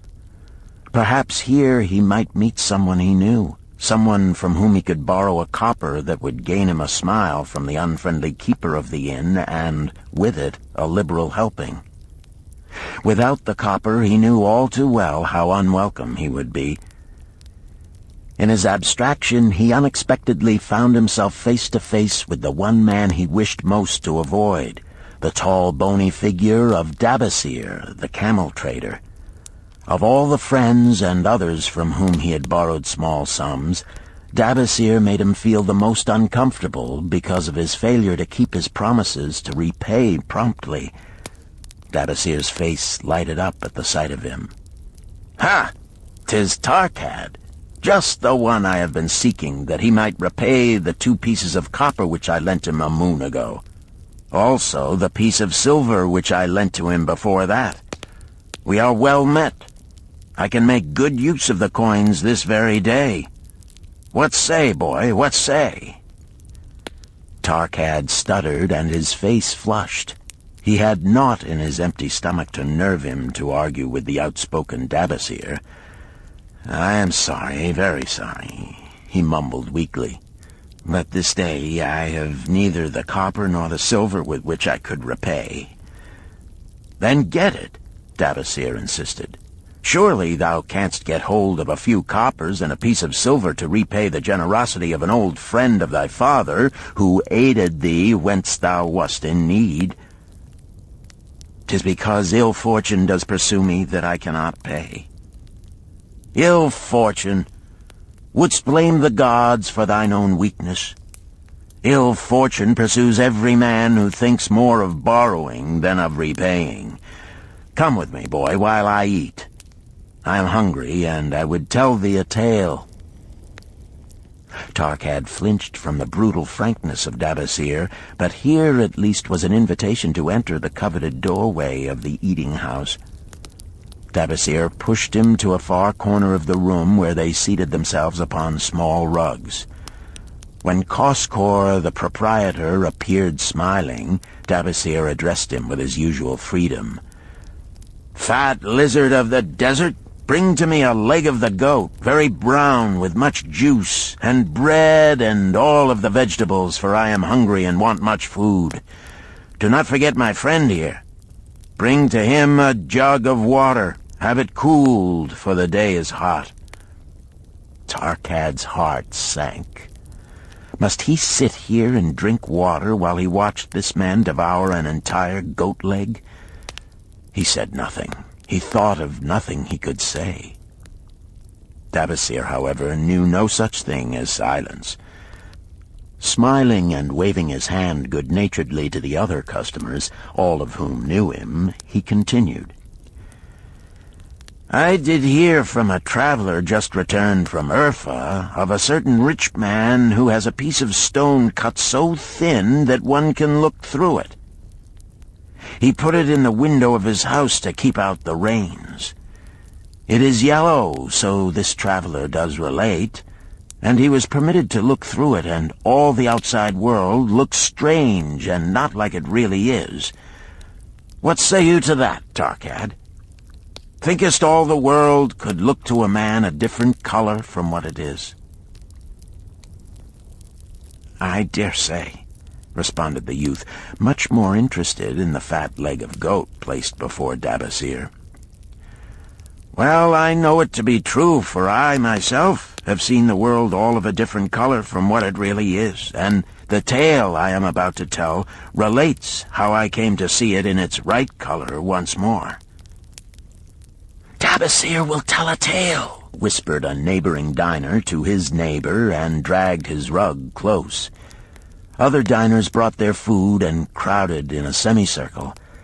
They crunched noisily in the ears of Tarkad and brushed him with their meaty bones. He alone was without food. Dabasir did not offer to share with him, nor even motion him to a small corner of the hard bread that was broken off and had fallen from the platter to the floor. "The tale that I am about to tell," began Dabasir, pausing to bite a goodly chunk from the goat leg, "relates to my early life and how I came to be a camel trader.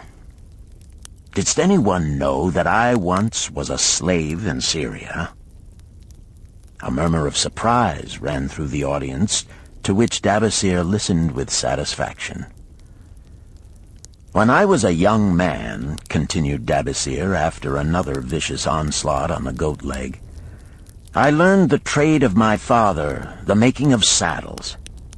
I worked with him in his shop and took to myself a wife. Being young and not greatly skilled, I could earn but little, just enough to support my excellent wife in a modest way. I craved good things which I could not afford. Soon I found that the shopkeepers would trust me to pay later, even though I could not pay at the time. Being young and without experience, I did not know that he who spends more than he earns is sowing the winds of needless self-indulgence from which he is sure to reap the whirlwinds of trouble and humiliation. So I indulged my whims for fine raiment and bought luxuries for my good wife and our home beyond our means. I paid as I could, and for a while all went well. But in time I discovered I could not use my earnings both to live upon and to pay my debts. Creditors began to pursue me to pay for my extravagant purchases, and my life became miserable. I borrowed from my friends, but could not repay them either. Things went from bad to worse. My wife returned to her father, and I decided to leave Babylon and seek another city where a young man might have better chances. For 2 years I had a restless and unsuccessful life working for caravan traders. From this I fell in with a set of likable robbers who scoured the desert for unarmed caravans. Such deeds were unworthy of the son of my father, but I was seeing the world through a colored stone and did not realize to what degradation I had fallen. We met with success on our first trip, capturing a rich haul of gold and silks and valuable merchandise. This loot we took to Ganir and squandered. The second time we were not so fortunate. Just after we had made our capture, we were attacked by the spearsmen of a native chief to whom the caravans paid for protection. Our 2 leaders were killed, and the rest of us were taken to Damascus, where we were stripped of our clothing and sold as slaves. I was purchased for 2 pieces of silver by a Syrian desert chief. With my hair shorn and but a loincloth to wear, I was not so different from the other slaves. Being a reckless youth, I thought it merely an adventure until my master took me before his 4 wives and told them they could have me for a eunuch.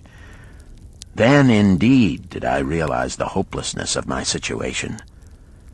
These men of the desert were fierce and warlike. I was subject to their will without weapons or means of escape.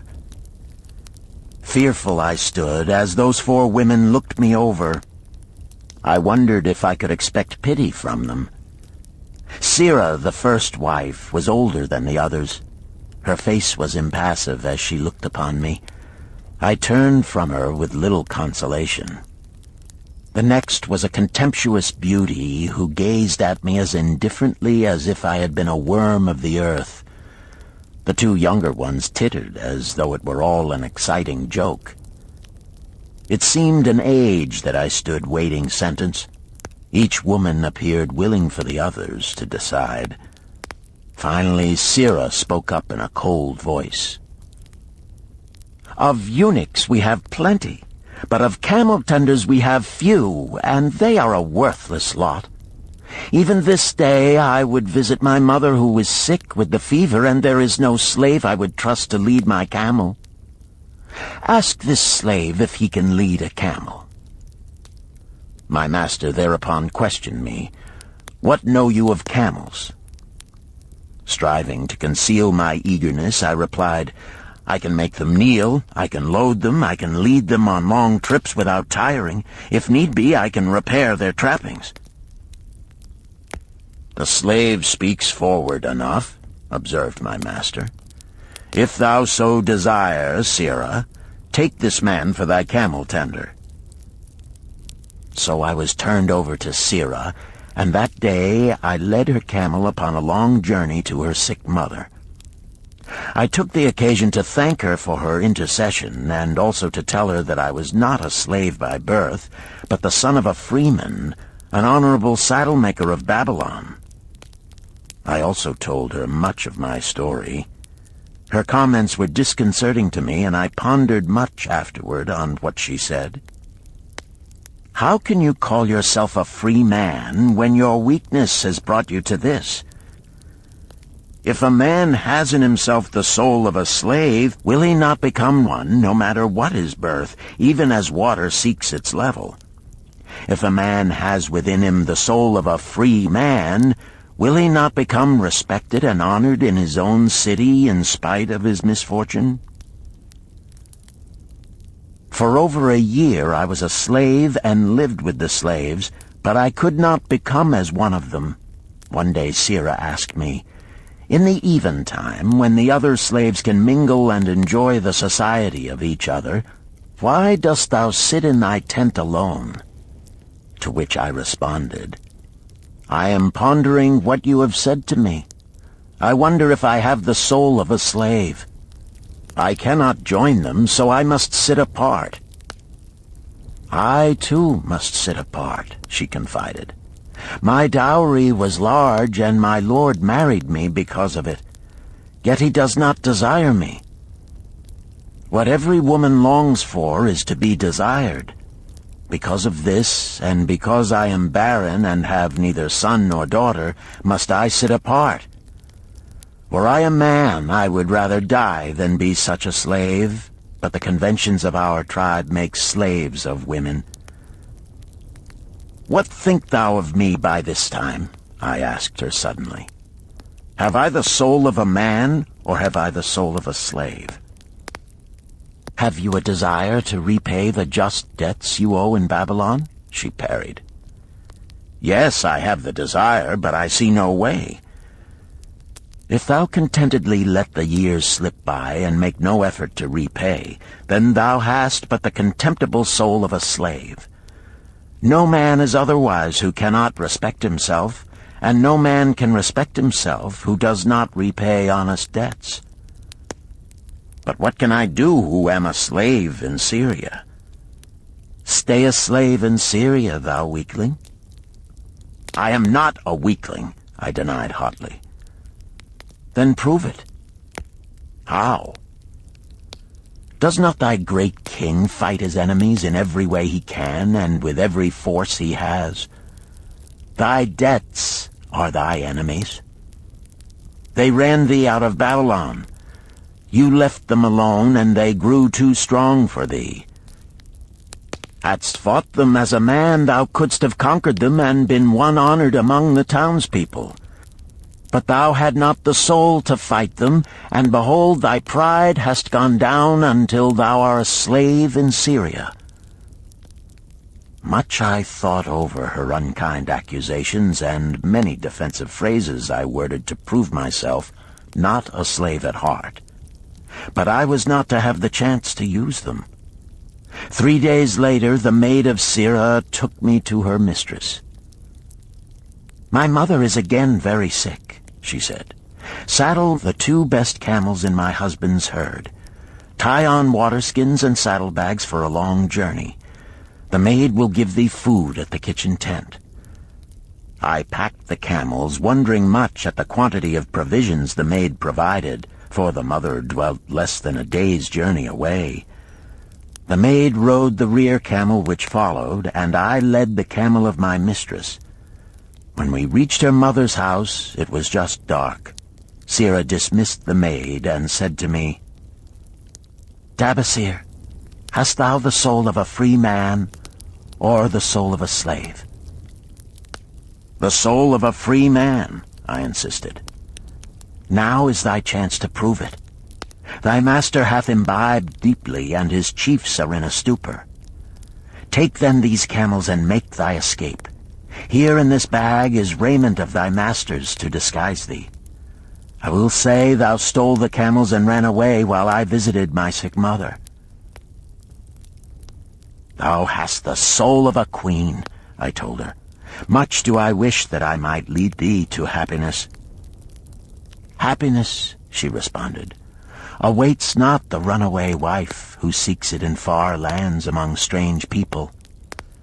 Go thy own way, and may the gods of the desert protect thee, for the way is far and barren of food or water." I needed no further urging, but thanked her warmly and was away into the night. I knew not this strange country, and had only a dim idea of the direction in which lay Babylon, but struck out bravely across the desert toward the hills. One camel I rode, and the other I led. All that night I traveled, and all the next day, urged on by the knowledge of the terrible fate that was meted out to slaves who stole their master's property and tried to escape. Late that afternoon, I reached a rough country as uninhabitable as the desert. The sharp rocks bruised the feet of my faithful camels, and soon they were picking their way slowly and painfully along. I met neither man nor beast, and could well understand why they shunned this inhospitable land. It was such a journey from then on as few men lived to tell of. Day after day we plodded along. Food and water gave out. The heat of the sun was merciless. At the end of the 9th day, I slid from the back of my mount with the feeling that I was too weak to ever remount, and I would surely die, lost in this abandoned country. I stretched out upon the ground and slept, not waking until the first gleam of daylight. I sat up and looked about me. There was a coolness in the morning air. My camels lay dejected not far away. About me was a vast waste of broken country covered with rock and sand and thorny things. No sign of water, not to eat for man or camel. Could it be that in this peaceful quiet I faced my end? My mind was clearer than it had ever been before. My body now seemed of little importance. My parched and bleeding lips, my dry and swollen tongue, my empty stomach, all had lost their supreme agonies of the day before. I looked across into the uninviting distance, and once again came to me the question, have I the soul of a slave or the soul of a free man? Then, with clearness, I realized that if I had the soul of a slave, I should give up, lie down in the desert and die, a fitting end for a runaway slave. But if I had the soul of a free man, what then? Surely I would force my way back to Babylon, repay the people who had trusted me, bring happiness to my wife who truly loved me, and bring peace and contentment to my parents. Thy debts are thine enemies who have run thee out of Babylon, Sirrah had said. Yes, it was so. Why had I refused to stand my ground like a man? Why had I permitted my wife to go back to her father? Then a strange thing happened. All the world seemed to be of a different color, as though I had been looking at it through a colored stone which had suddenly been removed. At last I saw the true values in life. Die in the desert, not I. With a new vision I saw the things that I must do. First I would go back to Babylon and face every man to whom I owed an unpaid debt. I should tell them that after years of wandering and misfortune, I had come back to pay my debts as fast as the gods would permit. Next, I should make a home for my wife and become a citizen of whom my parents should be proud. My debts were my enemies, but the men I owed were my friends, for they had trusted me and believed in me. I staggered weakly to my feet. What mattered hunger? What mattered thirst? They were but incidents on the road to Babylon. Within me surged the soul of a free man going back to conquer his enemies and reward his friends. I thrilled with the great resolve. The glazed eyes of my camels brightened at the new note in my husky voice. With great effort, after many attempts, they gained their feet. With pitiful perseverance, they pushed on toward the north, where something within me said we would find Babylon. We found water. We passed into a more fertile country where were grass and fruit. We found the trail to Babylon because the soul of a free man looks at life as a series of problems to be solved, and solves them, while the soul of a slave whines, "What can I do who am but a slave?" How about thee, Tarkad? Does thy empty stomach make thy head exceedingly clear? Art ready to take the road that leads back to self-respect? Canst thou see the world in its true color? Hast thou the desire to pay thy honest debts, however many they may be, and once again be a man respected in Babylon? Moisture came to the eyes of the youth. He rose eagerly to his knees. "Thou hast shown me a vision. Already I feel the soul of a free man surge within me." "But how fared you upon your return?" questioned an interested listener. "Where the determination is, the way can be found," Dabasir replied. "I now had the determination, so I set out to find a way. First I visited every man to whom I was indebted, and begged his indulgence until I could earn that with which to repay.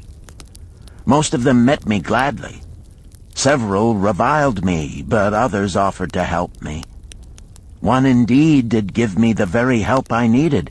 It was Mathon, the gold lender.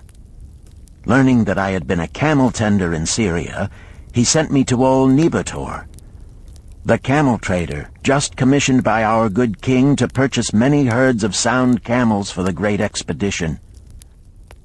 With him, my knowledge of camels I put to good use. Gradually, I was able to repay every copper and every piece of silver. Then at last I could hold up my head and feel that I was an honorable man among men." Again Dabasir turned to his food. "Kaskor, thou snail," he called loudly to be heard in the kitchen. "The food is cold. Bring me more meat fresh from the roasting. Bring thou also a very large portion for Tarkad, the son of my old friend, who is hungry and shall eat with me." So ended the tale of Dabasir, the camel trader of old Babylon. He found his own soul when he realized a great truth, a truth that had been known and used by wise men long before his time. It has led men of all ages out of difficulties and into success, and it will continue to do so for those who have the wisdom to understand its magic power. It is for any man to use who reads these lines. Where the determination is, the way can be found.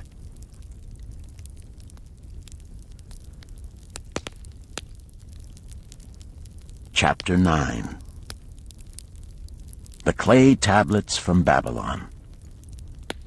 St. Swithin's College, Nottingham University, Newark-on-Trent, Nottingham. October 21st, 1934. Professor Franklin Caldwell, care of British Scientific Expedition, Hilla, Mesopotamia. My dear Professor, the 5 clay tablets from your recent excavation in the ruins of Babylon arrived on the same boat with your letter. I have been fascinated no end and have spent many pleasant hours translating their inscriptions. I should have answered your letter at once, but delayed until I could complete the translations which are attached. The tablets arrived without damage thanks to your careful use of preservatives and excellent packing. You will be as astonished as we in the laboratory at the story they relate. One expects the dim and distant past to speak of romance and adventure. Arabian Nights sort of things, you know. When instead it discloses the problem of a person named Dabasir to pay off his debts, one realizes that conditions upon this old world have not changed as much in 5,000 years as one might expect. It's odd, you know, but these old inscriptions rather rag me, as the students say. Being a college professor, I am supposed to be a thinking human being possessing a working knowledge of most subjects.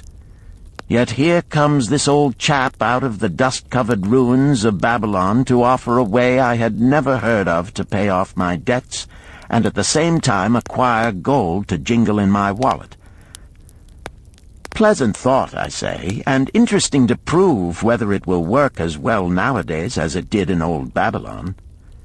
Mrs. Shrewsbury and myself are planning to try out his plan upon our own affairs, which could be much improved.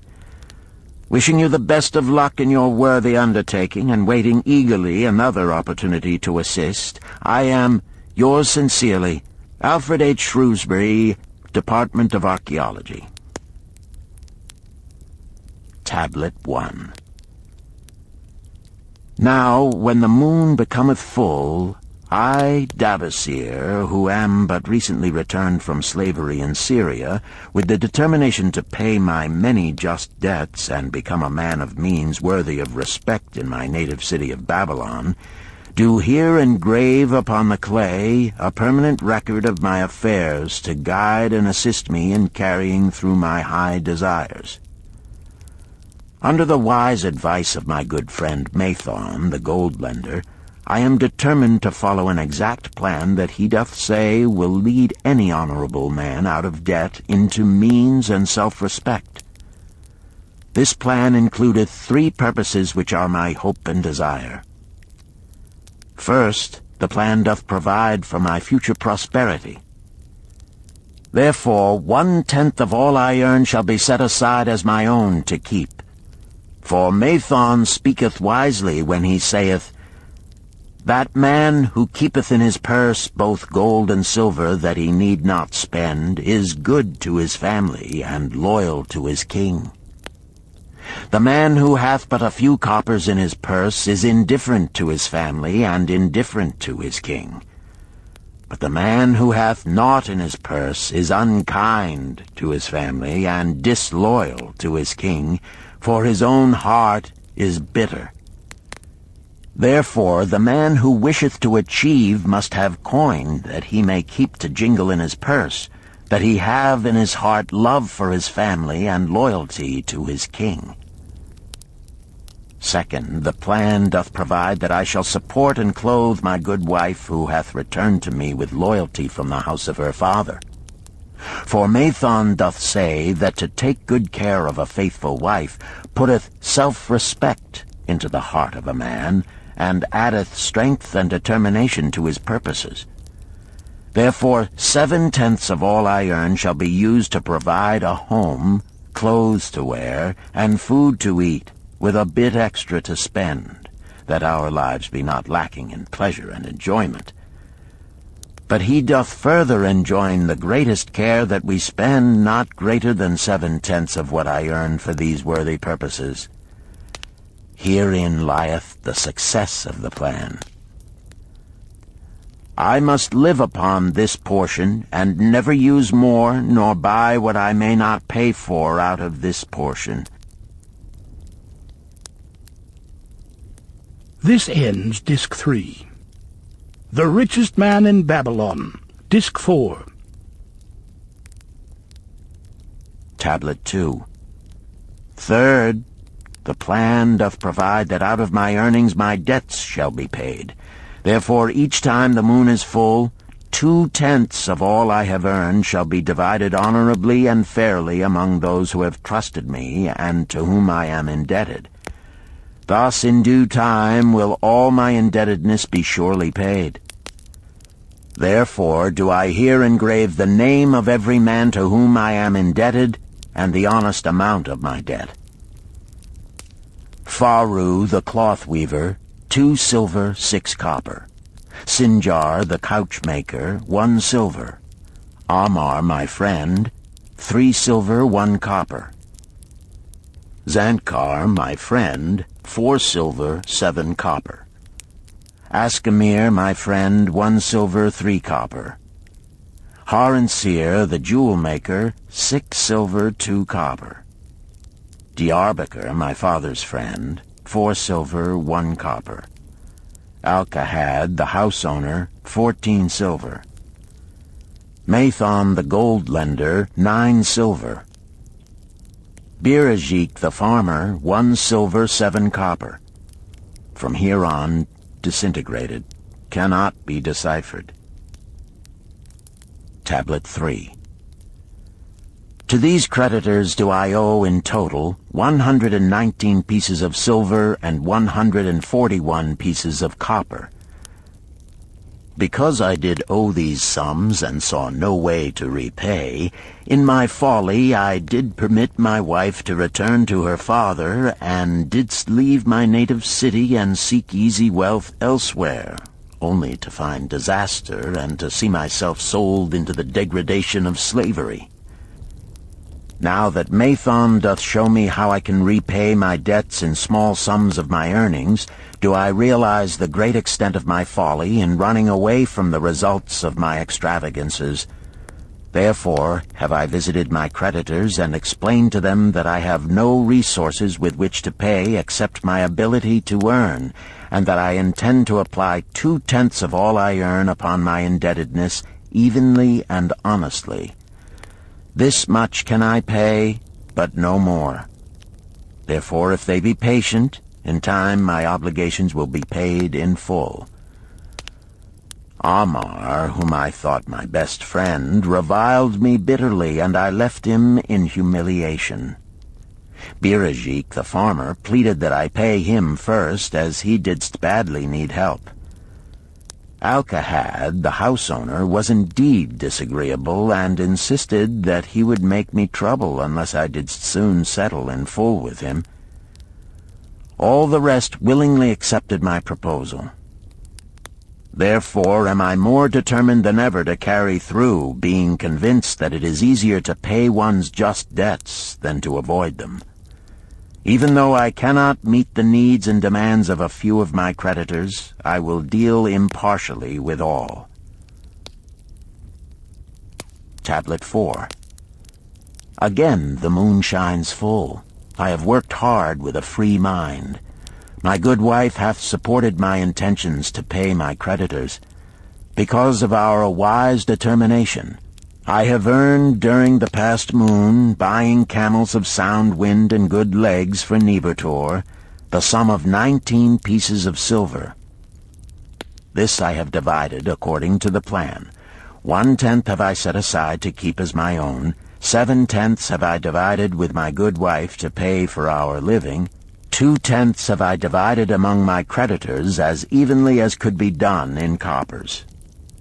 I did not see Amar, but left it with his wife. Birajik was so pleased that he would kiss my hand. Old Alcahad alone was grouchy and said I must pay faster. To which I replied that if I were permitted to be well fed and not worried, that alone would enable me to pay faster. All the others thanked me and spoke well of my efforts. Therefore, at the end of one moon, my indebtedness is reduced by almost 4 pieces of silver, and I possess almost 2 pieces of silver besides, upon which no man hath claim. My heart is lighter than it hath been for a long time. Again the moon shines full. I have worked hard, but with poor success. Few camels have I been able to buy. Only 11 pieces of silver have I earned. Nevertheless, my good wife and I have stood by the plan, even though we have bought no new raiment and eaten little but herbs. Again I paid ourselves 1/10 of the 11 pieces, while we lived upon 7/10. I was surprised when Amar commended my payment, even though small. So did Birajik. Alcahad flew into a rage, but when told to give back his portion if he did not wish it, he became reconciled. The others, as before, were content. Again the moon shines full, and I am greatly rejoiced. I intercepted a fine herd of camels and bought many sound ones, therefore my earnings were 42 pieces of silver.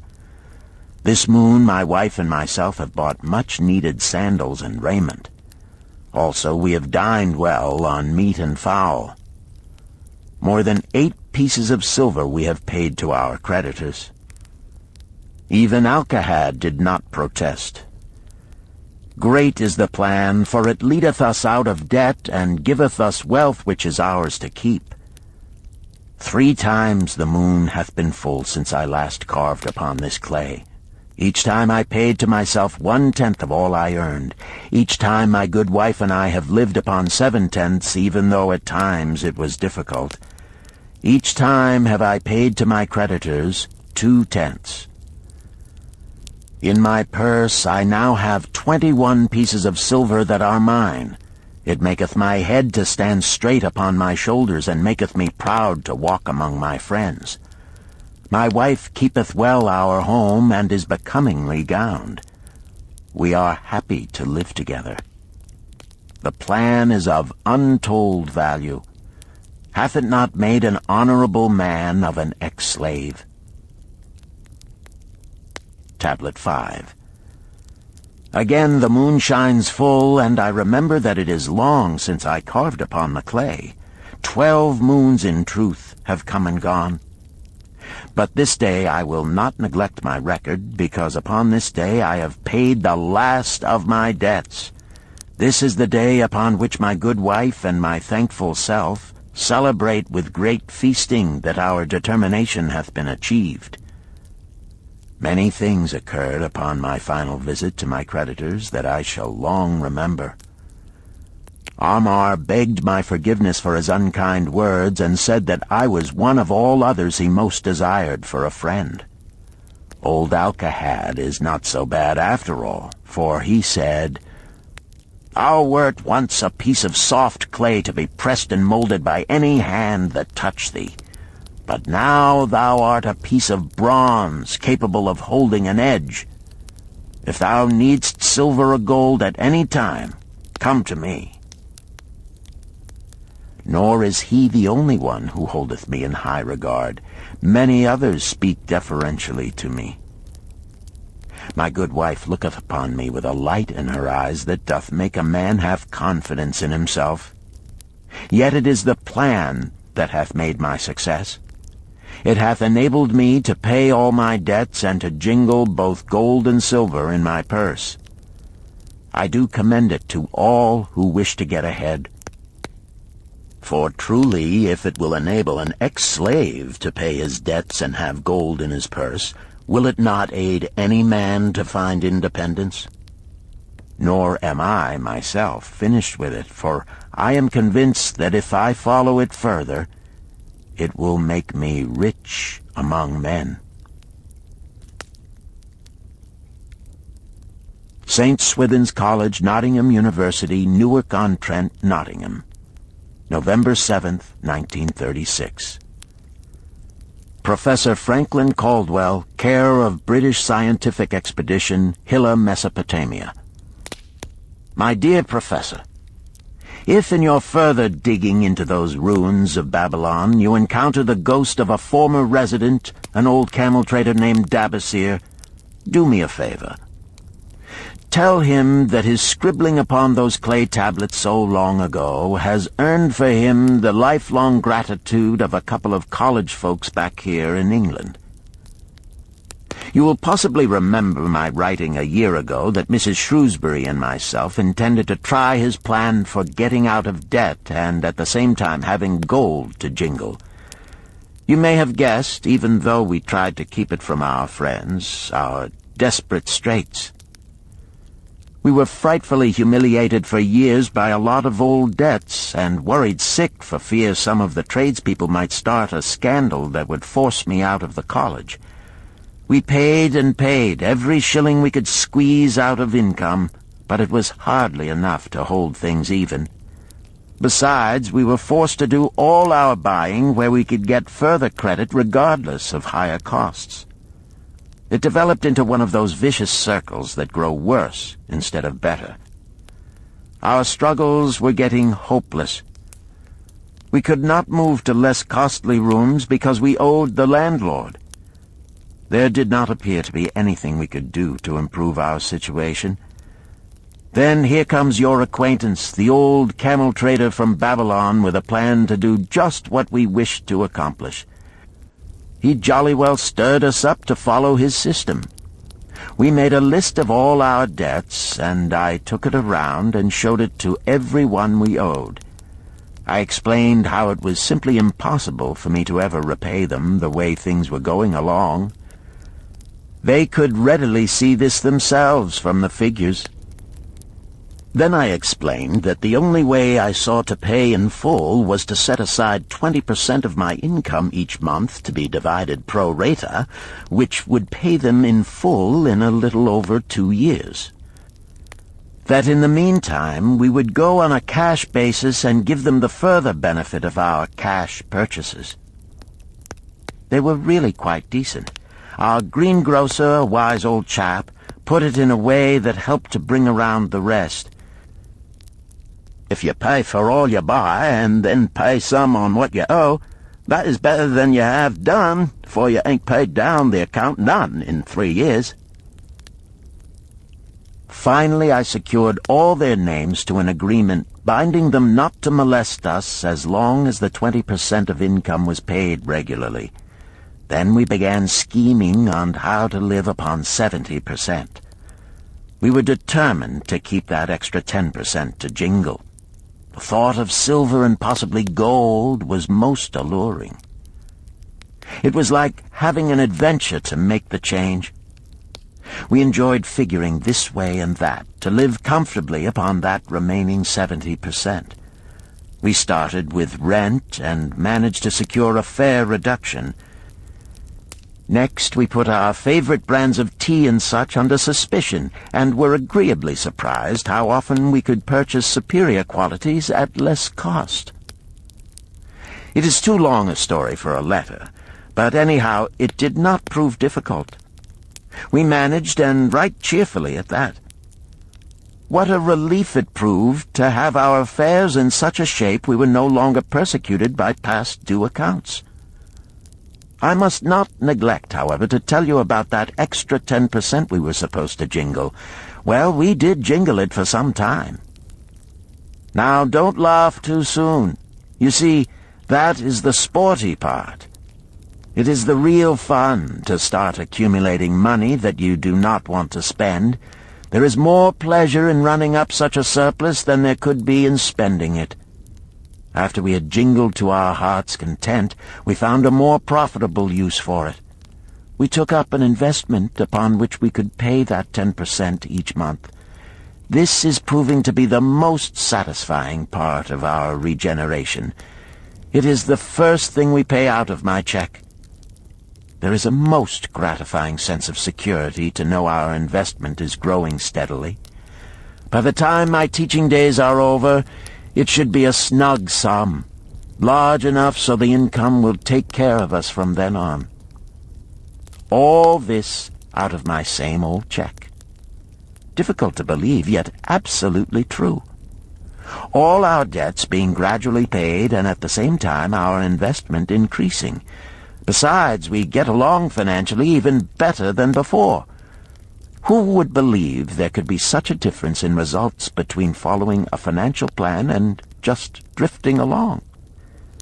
At the end of the next year, when all our old bills shall have been paid, we will have more to pay upon our investment besides some extra for travel. We are determined never again to permit our living expenses to exceed 70% of our income. Now you can understand why we would like to extend our personal thanks to that old chap whose plan saved us from our hell on earth. He knew. He had been through it all. He wanted others to benefit from his own bitter experiences. That is why he spent tedious hours carving his message upon the clay. He had a real message for fellow sufferers, a message so important that after 5,000 years it has risen out of the ruins of Babylon just as true and just as vital as the day it was buried. Yours sincerely, Alfred H. Shrewsbury, Department of Archaeology. Chapter 10. The Luckiest Man in Babylon. At the head of his caravan proudly rode Shahrunada, the merchant prince of Babylon. He liked fine cloth and wore rich and becoming robes. He liked fine animals and sat easily upon his spirited Arabian stallion. To look at him, one would hardly have guessed his advanced years. Certainly they would not have suspected that he was inwardly troubled. The journey from Damascus is long, and the hardships of the desert many. These he minded not. The Arab tribes are fierce and eager to loot rich caravans. These he feared not, for his many fleet-mounted guards were a safe protection. About the youth at his side, whom he was bringing from Damascus, was he disturbed. This was Hayden Gula, the grandson of his partner of other years, Arid Gula, to whom he felt he owed a debt of gratitude which could never be repaid. He would like to do something for this grandson, but the more he considered this, the more difficult it seemed because of the youth himself.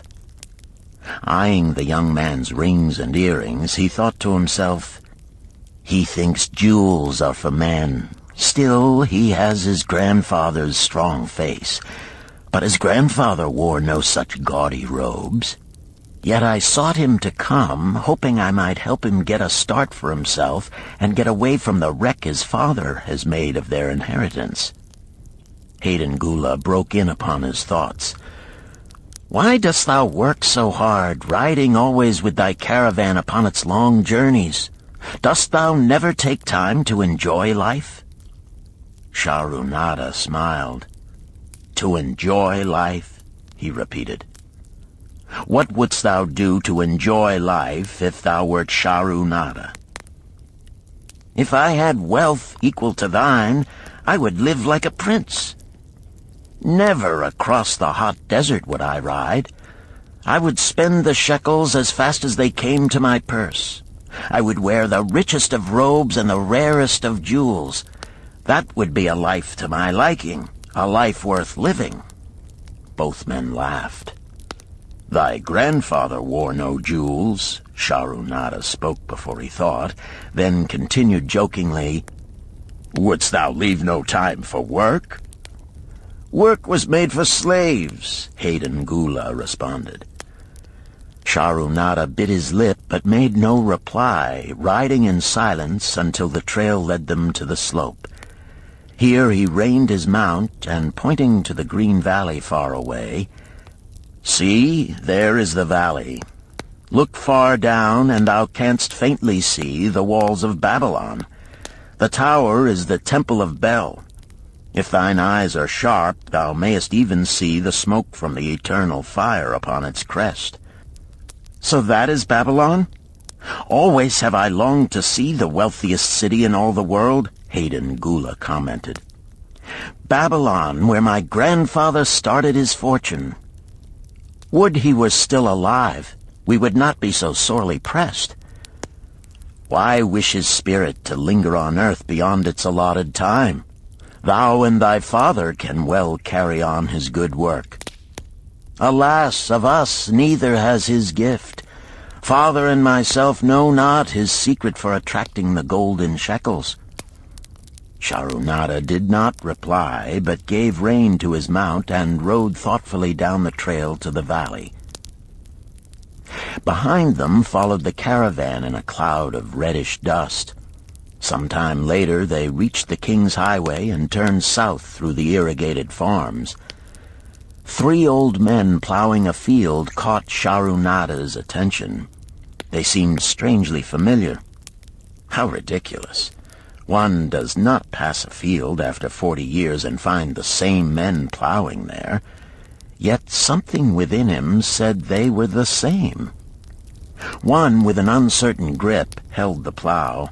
The others laboriously plodded beside the oxen, ineffectually beating them with their barrel staves to keep them pulling. 40 years ago, he had envied these men. How gladly he would have exchanged places. But what a difference now. With pride he looked back at his trailing caravan, well-chosen camels and donkeys loaded high with valuable goods from Damascus. All this was but one of his possessions. He pointed to the plowers, saying, "Still plowing the same field where they were 40 years ago. They look it, but why thinkest thou they are the same?" "I saw them there," Sharunada replied. Recollections were racing rapidly through his mind. Why could he not bury the past and live in the present? Then he saw, as in a picture, the smiling face of Arid Gula. The barrier between himself and the cynical youth beside him dissolved. But how could he help such a superior youth with his spendthrift ideas and bejeweled hands? Work he could offer in plenty to willing workers, but not for men who considered themselves too good for work. Yet he owed it to Arid Gula to do something, not a half-hearted attempt. He and Arid Gula had never done things that way. They were not that sort of men. A plan came almost in a flash. There were objections. He must consider his own family and his own standing. It would be cruel. It would hurt. Being a man of quick decisions, he waived objections and decided to act. "Wouldst thou be interested in hearing how thy worthy grandfather and myself joined in the partnership which proved so profitable?" he questioned. "Why not just tell me how thou madest the golden shekels? That is all I need to know," the young man parried. Sharunada ignored the reply and continued, "We start with those men plowing. I was no older than thou. As the column of men in which I marched approached, good old Megiddo, the farmer, scoffed at the slipshod way in which they plowed. Megiddo was chained next to me. 'Look at the lazy fellows,' he protested. 'The plow holder makes no effort to plow deep, nor do the beaters keep the oxen in the furrow. How can they expect to raise a good crop with poor plowing?' "Didst thou say Megiddo was chained to thee?" Hayden Gula asked in surprise. "Yes, with bronze collars about our necks and a length of heavy chain between us. Next to him was Zabado, the sheep thief. I had known him in Harun. At the end was a man we called Pirate because he told us not his name. We judged him as a sailor as he had entwined serpents tattooed upon his chest in sailor fashion. The column was made up thus so the men could walk in fours." "Thou wert chained as a slave?" Hayden Gula asked incredulously. "Did not thy grandfather tell thee I was once a slave? He often spoke of thee, but never hinted of this. He was a man thou couldst trust with innermost secrets. Thou, too, are a man I may trust, am I not right?" Sharunada looked him squarely in the eye. "Thou mayest rely upon my silence, but I am amazed. Tell me, how didst thou come to be a slave?" Sharunada shrugged his shoulders. "Any man may find himself a slave. It was a gaming house and barley beer that brought me disaster. I was the victim of my brother's indiscretions. In a brawl he killed his friend. I was bonded to the widow by my father, desperate to keep my brother from being prosecuted under the law. When my father could not raise the silver to free me, she in anger sold me to the slave dealer." "What a shame and injustice," Hayden Gula protested. "But tell me, how didst thou regain freedom?" "We shall come to that, but not yet. Let us continue my tale. As we passed, the plowers jeered at us. One did doff his ragged hat and bow low, calling out, 'Welcome to Babylon, guests of the king. He waits for thee on the city walls where the banquet is spread, mud bricks and onion soup.' With that, they laughed uproariously. Pirate flew into a rage and cursed them roundly. 'What do those men mean by the king awaiting us on the walls?' I asked him. 'To the city walls ye march to carry bricks until the back breaks. Maybe they beat thee to death before it breaks. They won't beat me. I'll kill 'em.' Then Megiddo spoke up. 'It doesn't make sense to me to talk of masters beating willing, hard-working slaves to death. Masters like good slaves and treat them well.' 'Who wants to work hard?' commented Zabado. 'Those plowers are wise fellows. They're not breaking their backs, just letting on as if they be.' 'Thou can't get ahead by shirking,' Megiddo protested. 'If thou plow a hectare, that's a good day's work, and any master knows it. But when thou plow only a half, that's shirking. I don't shirk. I like to work, and I like to do good work, for work is the best friend I've ever known. It has brought me all the good things I've had, my farm and cows and crops, everything." "Yea, and where be these things now?" scoffed Zabato. "I figure it pays better to be smart and get by without working. You watch Zabato. If we're sold to the walls, he'll be carrying the water bag or some easy job, when thou, who like to work, will be breaking thy back carrying bricks." He laughed his silly laugh. Terror gripped me that night. I could not sleep.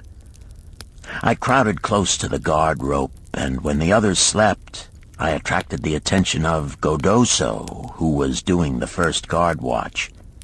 He was one of those brigand Arabs, the sort of rogue who, if he robbed thee of thy purse, would think he must also cut thy throat.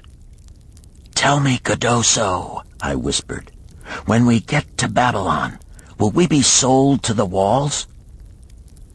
"Why want to know?" he questioned cautiously. "Canst thou not understand?" I pleaded. "I am young. I want to live. I don't want to be worked or beaten to death on the walls. Is there any chance for me to get a good master?" He whispered back, "I tell something. Thou good fellow, give Godoso no trouble. Most times we go first to slave market. Listen now. When buyers come, tell 'em you good worker, like to work hard for good master, make 'em want to buy. You not make 'em buy, next day you carry brick. Mighty hard work." After he walked away, I lay in the warm sand looking up at the stars and thinking about work. What Megiddo had said about it being his best friend made me wonder if it would be my best friend. Certainly it would be if it helped me out of this.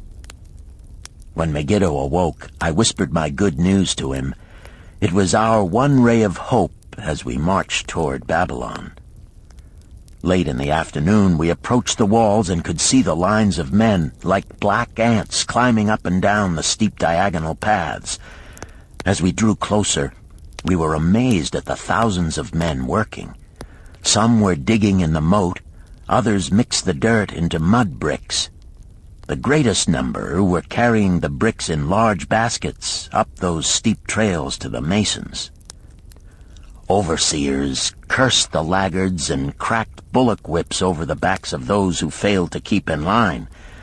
Poor, worn-out fellows were seen to stagger and fall beneath their heavy baskets, unable to rise again.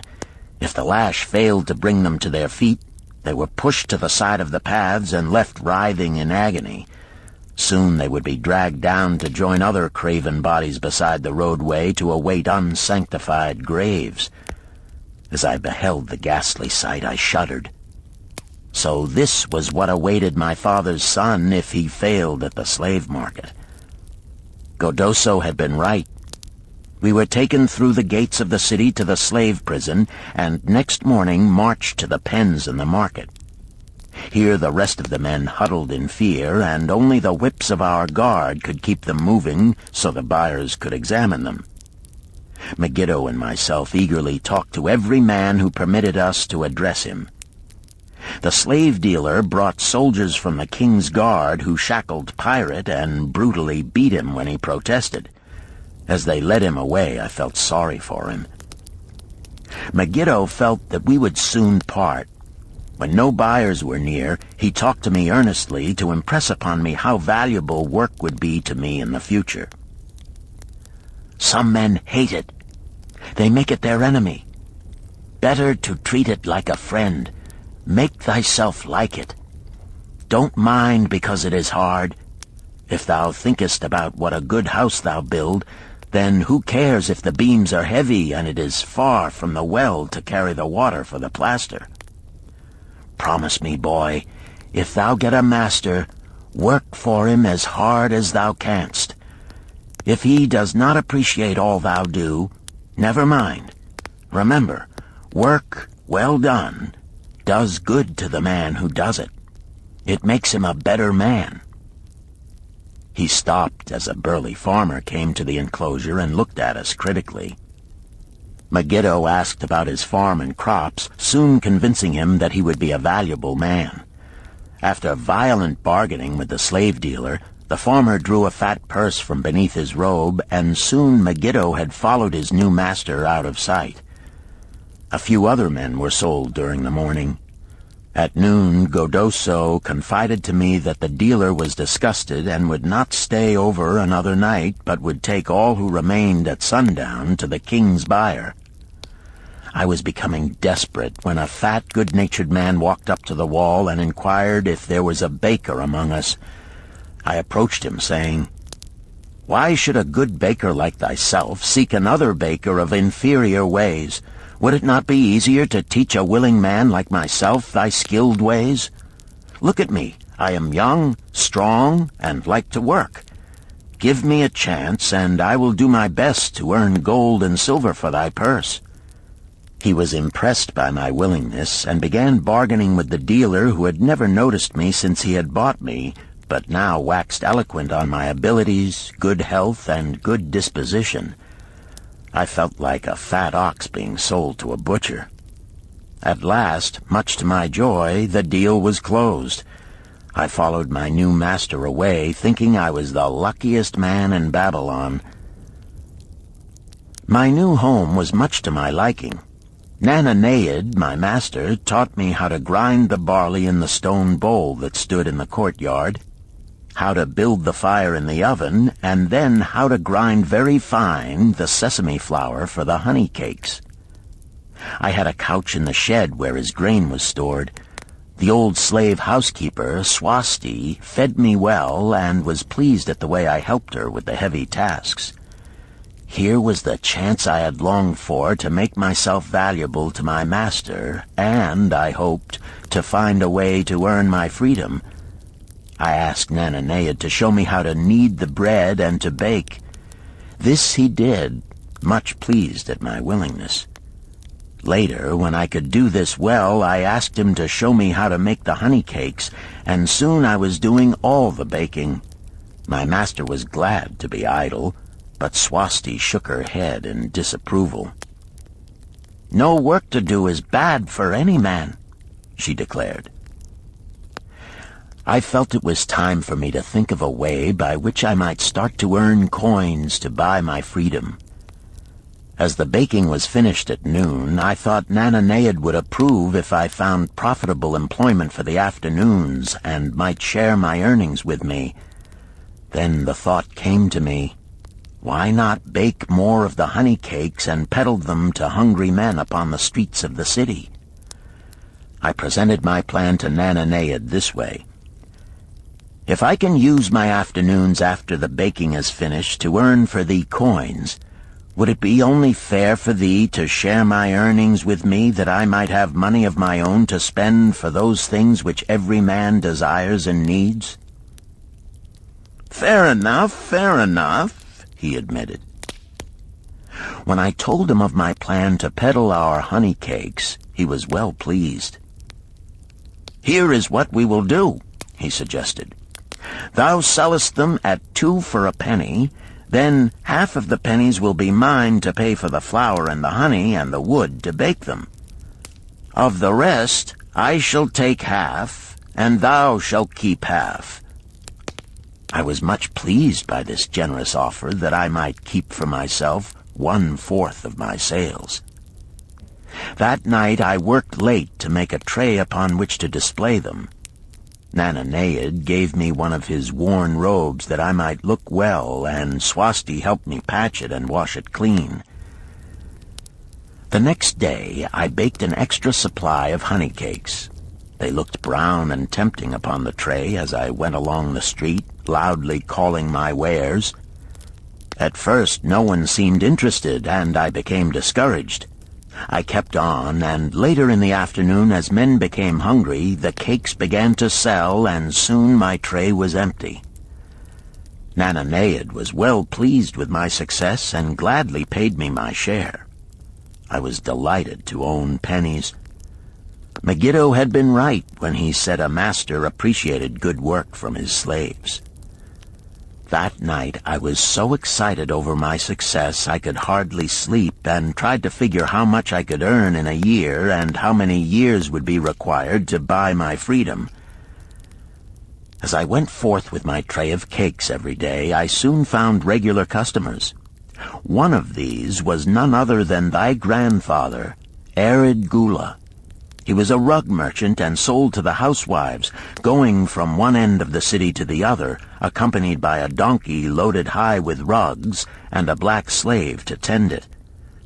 He would buy 2 cakes for himself and 2 for his slave, always tarrying to talk with me while they ate them. Thy grandfather said something to me one day that I shall always remember. "I like thy cakes, boy. But better still, I like the fine enterprise with which thou offerest them. Such spirit can carry thee far on the road to success." But how canst thou understand, Hayden Gula, what such words of encouragement could mean to a slave boy, lonesome in a great city, struggling with all he had in him to find a way out of his humiliation? As the months went by, I continued to add pennies to my purse. It began to have a comforting weight upon my belt. Work was proving to be my best friend, just as Megiddo had said. I was happy, but Swasti was worried. "Thy master, I fear to have him spend so much time at the gaming houses," she protested. I was overjoyed one day to meet my friend Megiddo upon the street. He was leading 3 donkeys loaded with vegetables to the market.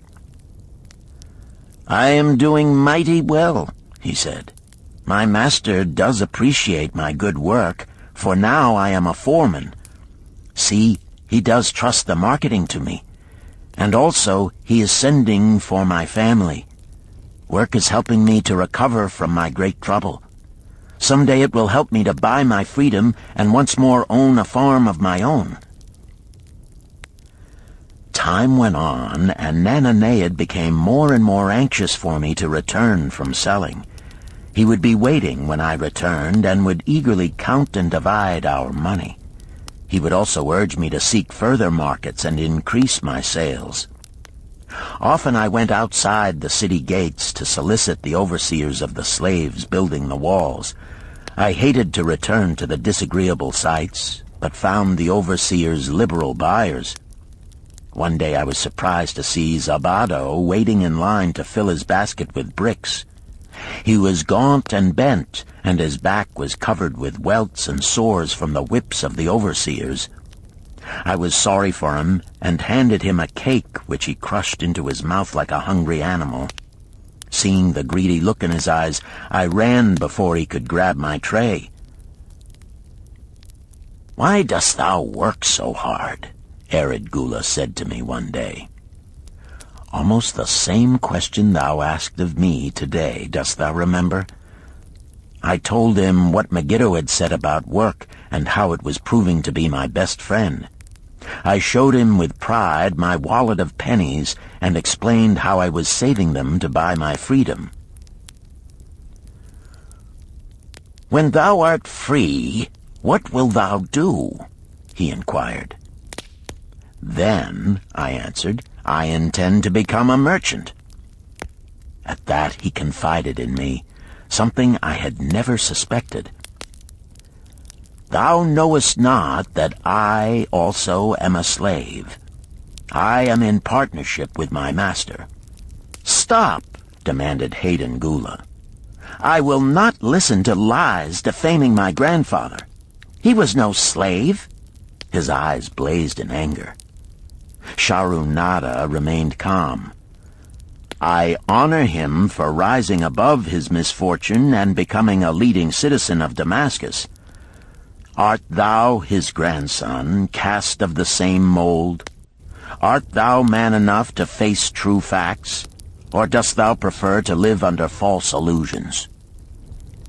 Hayden Gula straightened in his saddle. In a voice suppressed with deep emotion, he replied, "My grandfather was beloved by all. Countless were his good deeds. When the famine came, did not his gold buy grain in Egypt, and did not his caravan bring it to Damascus, and distribute it to the people, so none would starve? Now thou sayest he was but a despised slave in Babylon. Had he remained a slave in Babylon, that he might well have been despised, but when, through his own efforts, he became a great man in Damascus, the gods indeed condoned his misfortunes and honored him with their respect. Sharonada replied. After telling me that he was a slave, Sharonada continued, he explained how anxious he had been to earn his freedom. Now that he had enough money to buy this, he was much disturbed as to what he should do. He was no longer making good sales and feared to leave the support of his master. I protested his indecision. Cling no longer to thy master.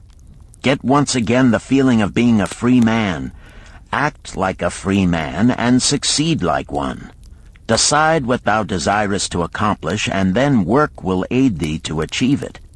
He went on his way, saying he was glad I had shamed him for his cowardice.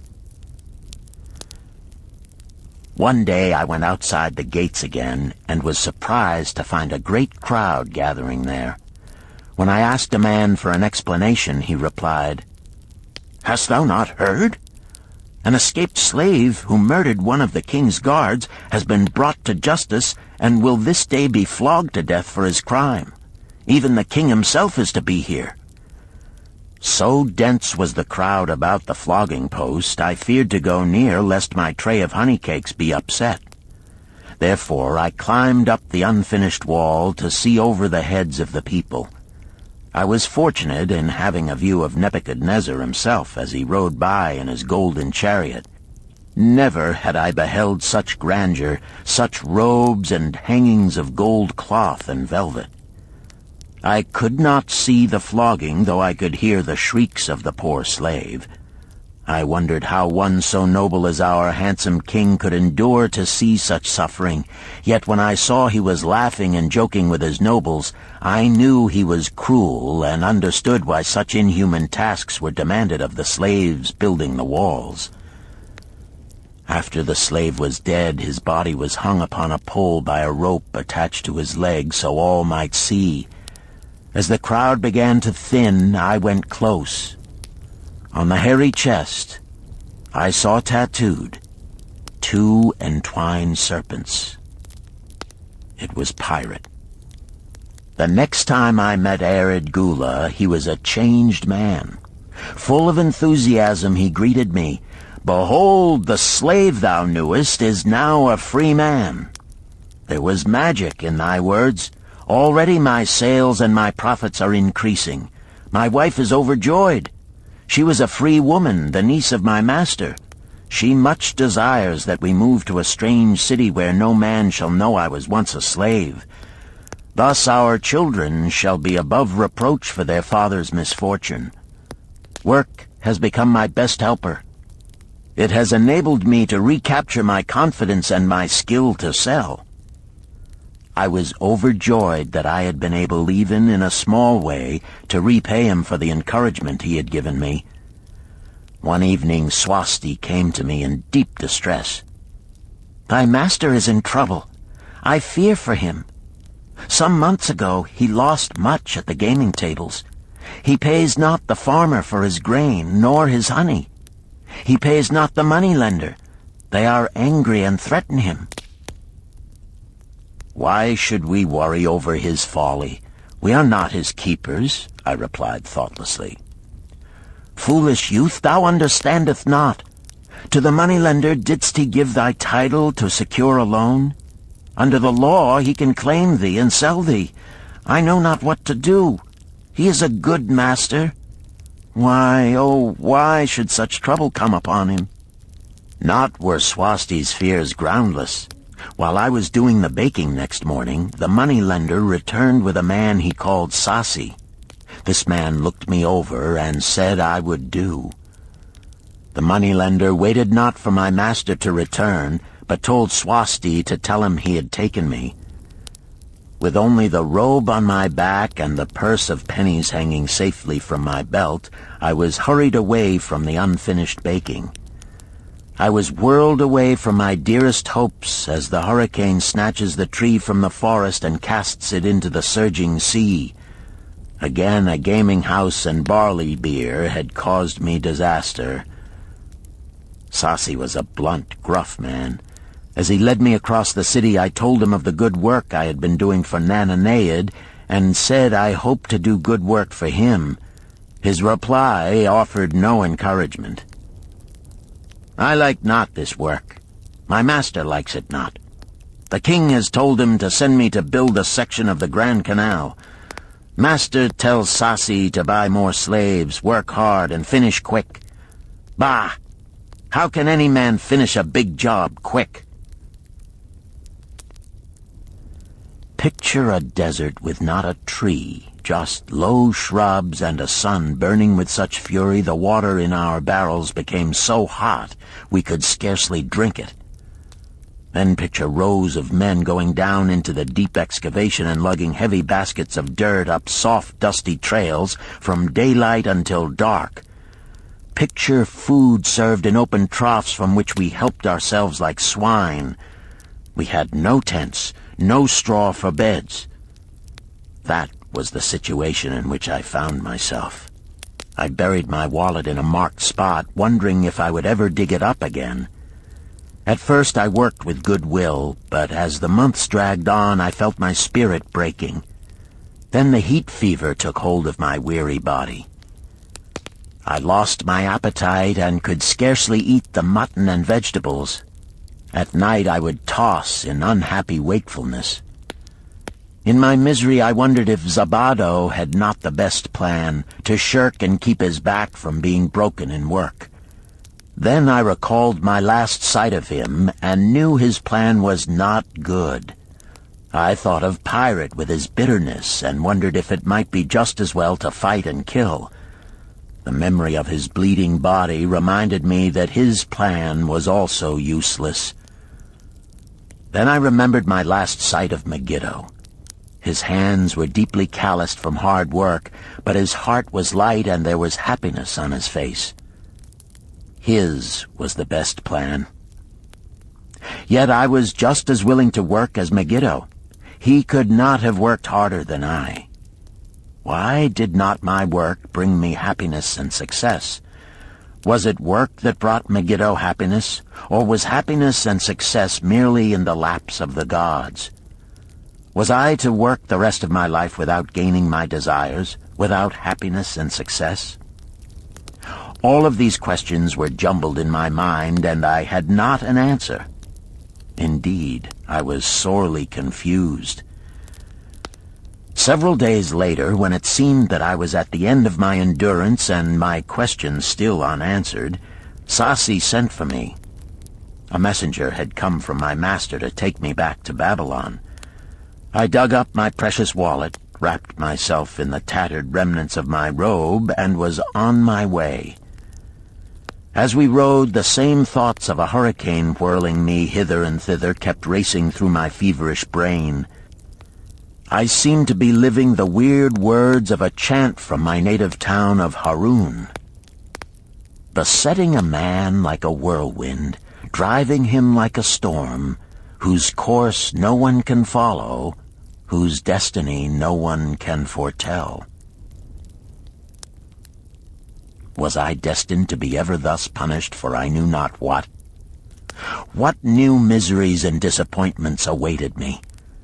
When we rode to the courtyard of my master's house, imagine my surprise when I saw Arid Gula awaiting me. He helped me down and hugged me like a long-lost brother. As we went our way, I would have followed him as a slave should follow his master, but he would not permit me. He put his arm about me, saying, "I hunted everywhere for thee. When I had almost given up hope, I did meet Swasti, who told me of the money-lender who directed me to thy noble owner. A hard bargain he did drive, and made me pay an outrageous price. But thou art worth it. Thy philosophy and thy enterprise have been my inspiration to this new success. Megiddo's philosophy, not mine, I interrupted. Megiddo's and thine. Thanks to thee both, we are going to Damascus, and I need thee for my partner. See, he exclaimed, in one moment thou wilt be a free man. So saying, he drew from beneath his robe the clay tablet carrying my title. This he raised above his head and hurled it to break in 100 pieces upon the cobblestones. With glee he stamped upon the fragments until they were but dust. Tears of gratitude filled my eyes. I knew I was the luckiest man in Babylon. Work, thou see, by this, in the time of my greatest distress, didst prove to be my best friend. My willingness to work enabled me to escape from being sold to join the slave gangs upon the walls. It also so impressed thy grandfather, he selected me for his partner.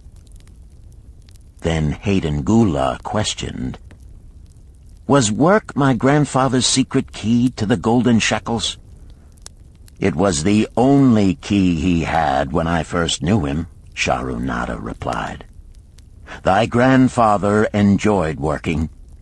The gods appreciated his efforts and rewarded him liberally. I begin to see, Hayden Gula was speaking thoughtfully. Work attracted as many friends who admired his industry and the success it brought. Work brought him the honors he enjoyed so much in Damascus. Work brought him all those things I have approved. And I thought work was fit only for slaves. Life is rich with many pleasures for men to enjoy, Sharunada commented. Each has its place. I am glad that work is not reserved for slaves. Were that the case, I would be deprived of my greatest pleasure. Many things do I enjoy, but nothing takes the place of work. Sharunada and Hayden Gula rode in the shadows of the towering walls up to the massive bronze gates of Babylon. At their approach, the gate guards jumped to attention and respectfully saluted an honored citizen. With head held high, Sharunada led the long caravan through the gates and up the streets of the city. I have always hoped to be a man like my grandfather, Hayden Gula confided to him. Never before did I realize just what kind of man he was. This thou hast shown me. Now that I understand, I do admire him all the more and feel more determined to be like him. I fear I can never repay thee for giving me the true key to his success. From this day forth I shall use his key. I shall start humbly as he started, which befits my true station far better than jewels and fine robes. So saying, Hayden Gula pulled the jeweled baubles from his ears and the rings from his fingers. Then, reining his horse, he dropped back and rode with deep respect behind the leader of the caravan.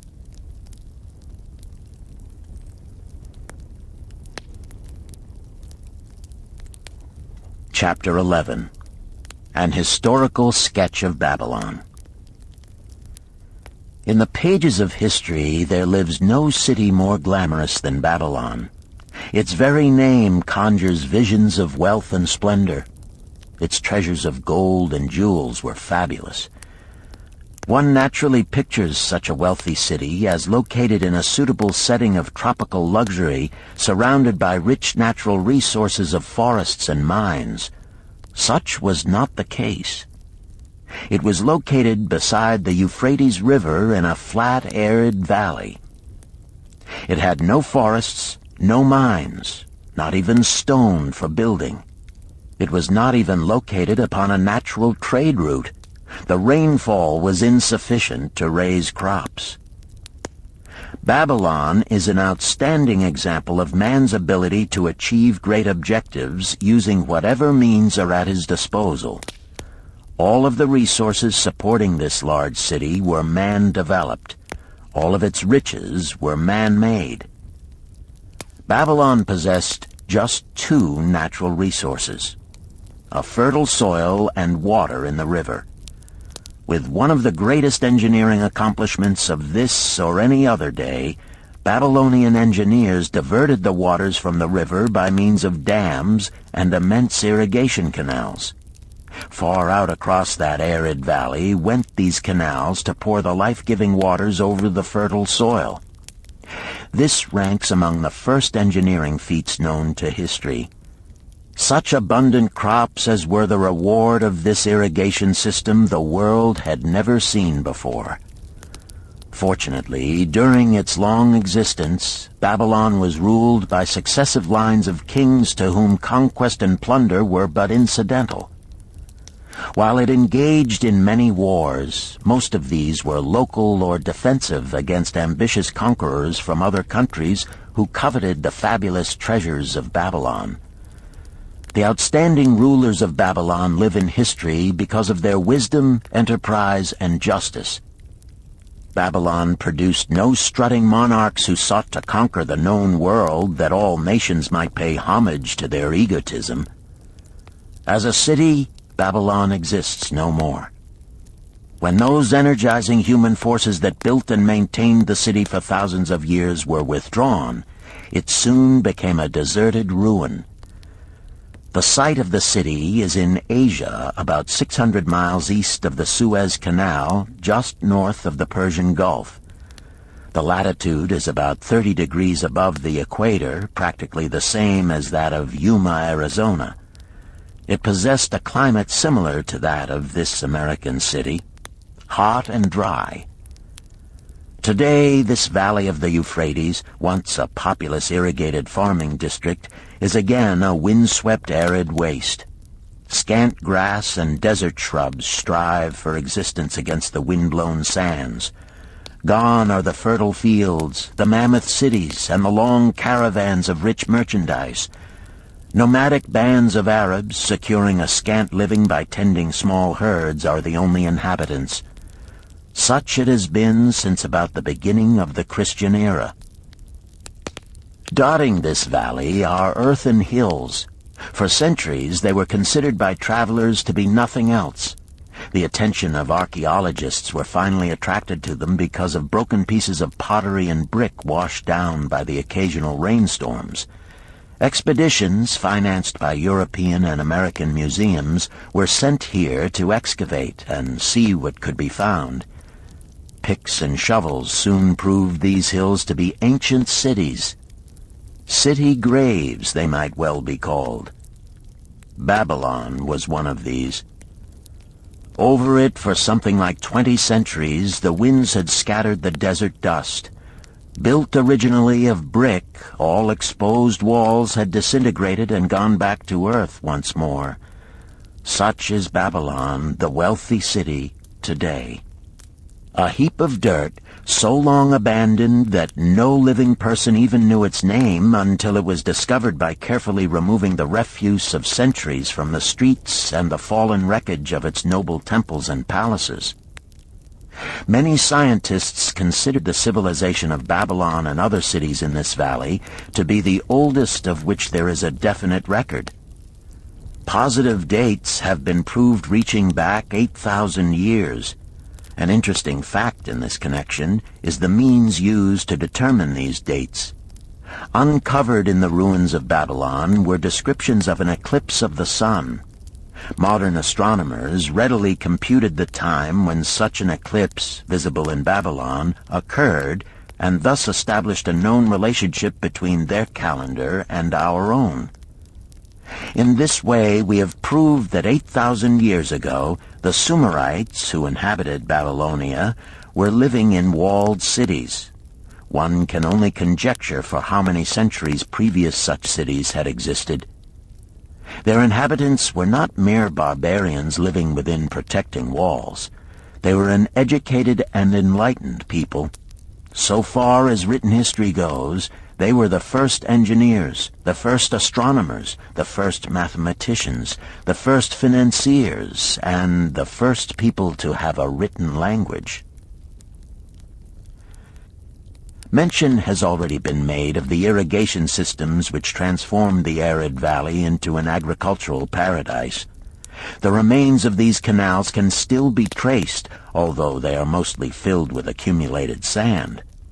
Some of them were of such size that, when empty of water, a dozen horses could be ridden abreast along their bottoms. In size they compare favorably with the largest canals in Colorado and Utah. In addition to irrigating the valley lands, Babylonian engineers completed another project of similar magnitude. By means of an elaborate drainage system, they reclaimed an immense area of swampland at the mouths of the Euphrates and Tigris rivers and put this also under cultivation. Herodotus, the Greek traveler and historian, visited Babylon while it was in its prime and has given us the only known description by an outsider. His writings give a graphic description of the city and some of the unusual customs of its people. He mentions the remarkable fertility of the soil and the bountiful harvest of wheat and barley which they produced. The glory of Babylon has faded, but its wisdom has been preserved for us. For this we are indebted to their form of records. In that distant day, the use of paper had not been invented. Instead, they laboriously engraved their writing upon tablets of moist clay. When completed, these were baked and became hard tile. In size, they were about 6 by 8 inches and an inch in thickness. These clay tablets, as they are commonly called, were used much as we use modern forms of writing.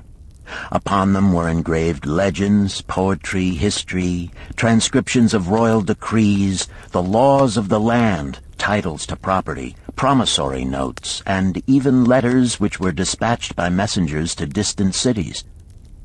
From these clay tablets we are permitted an insight into the intimate personal affairs of the people.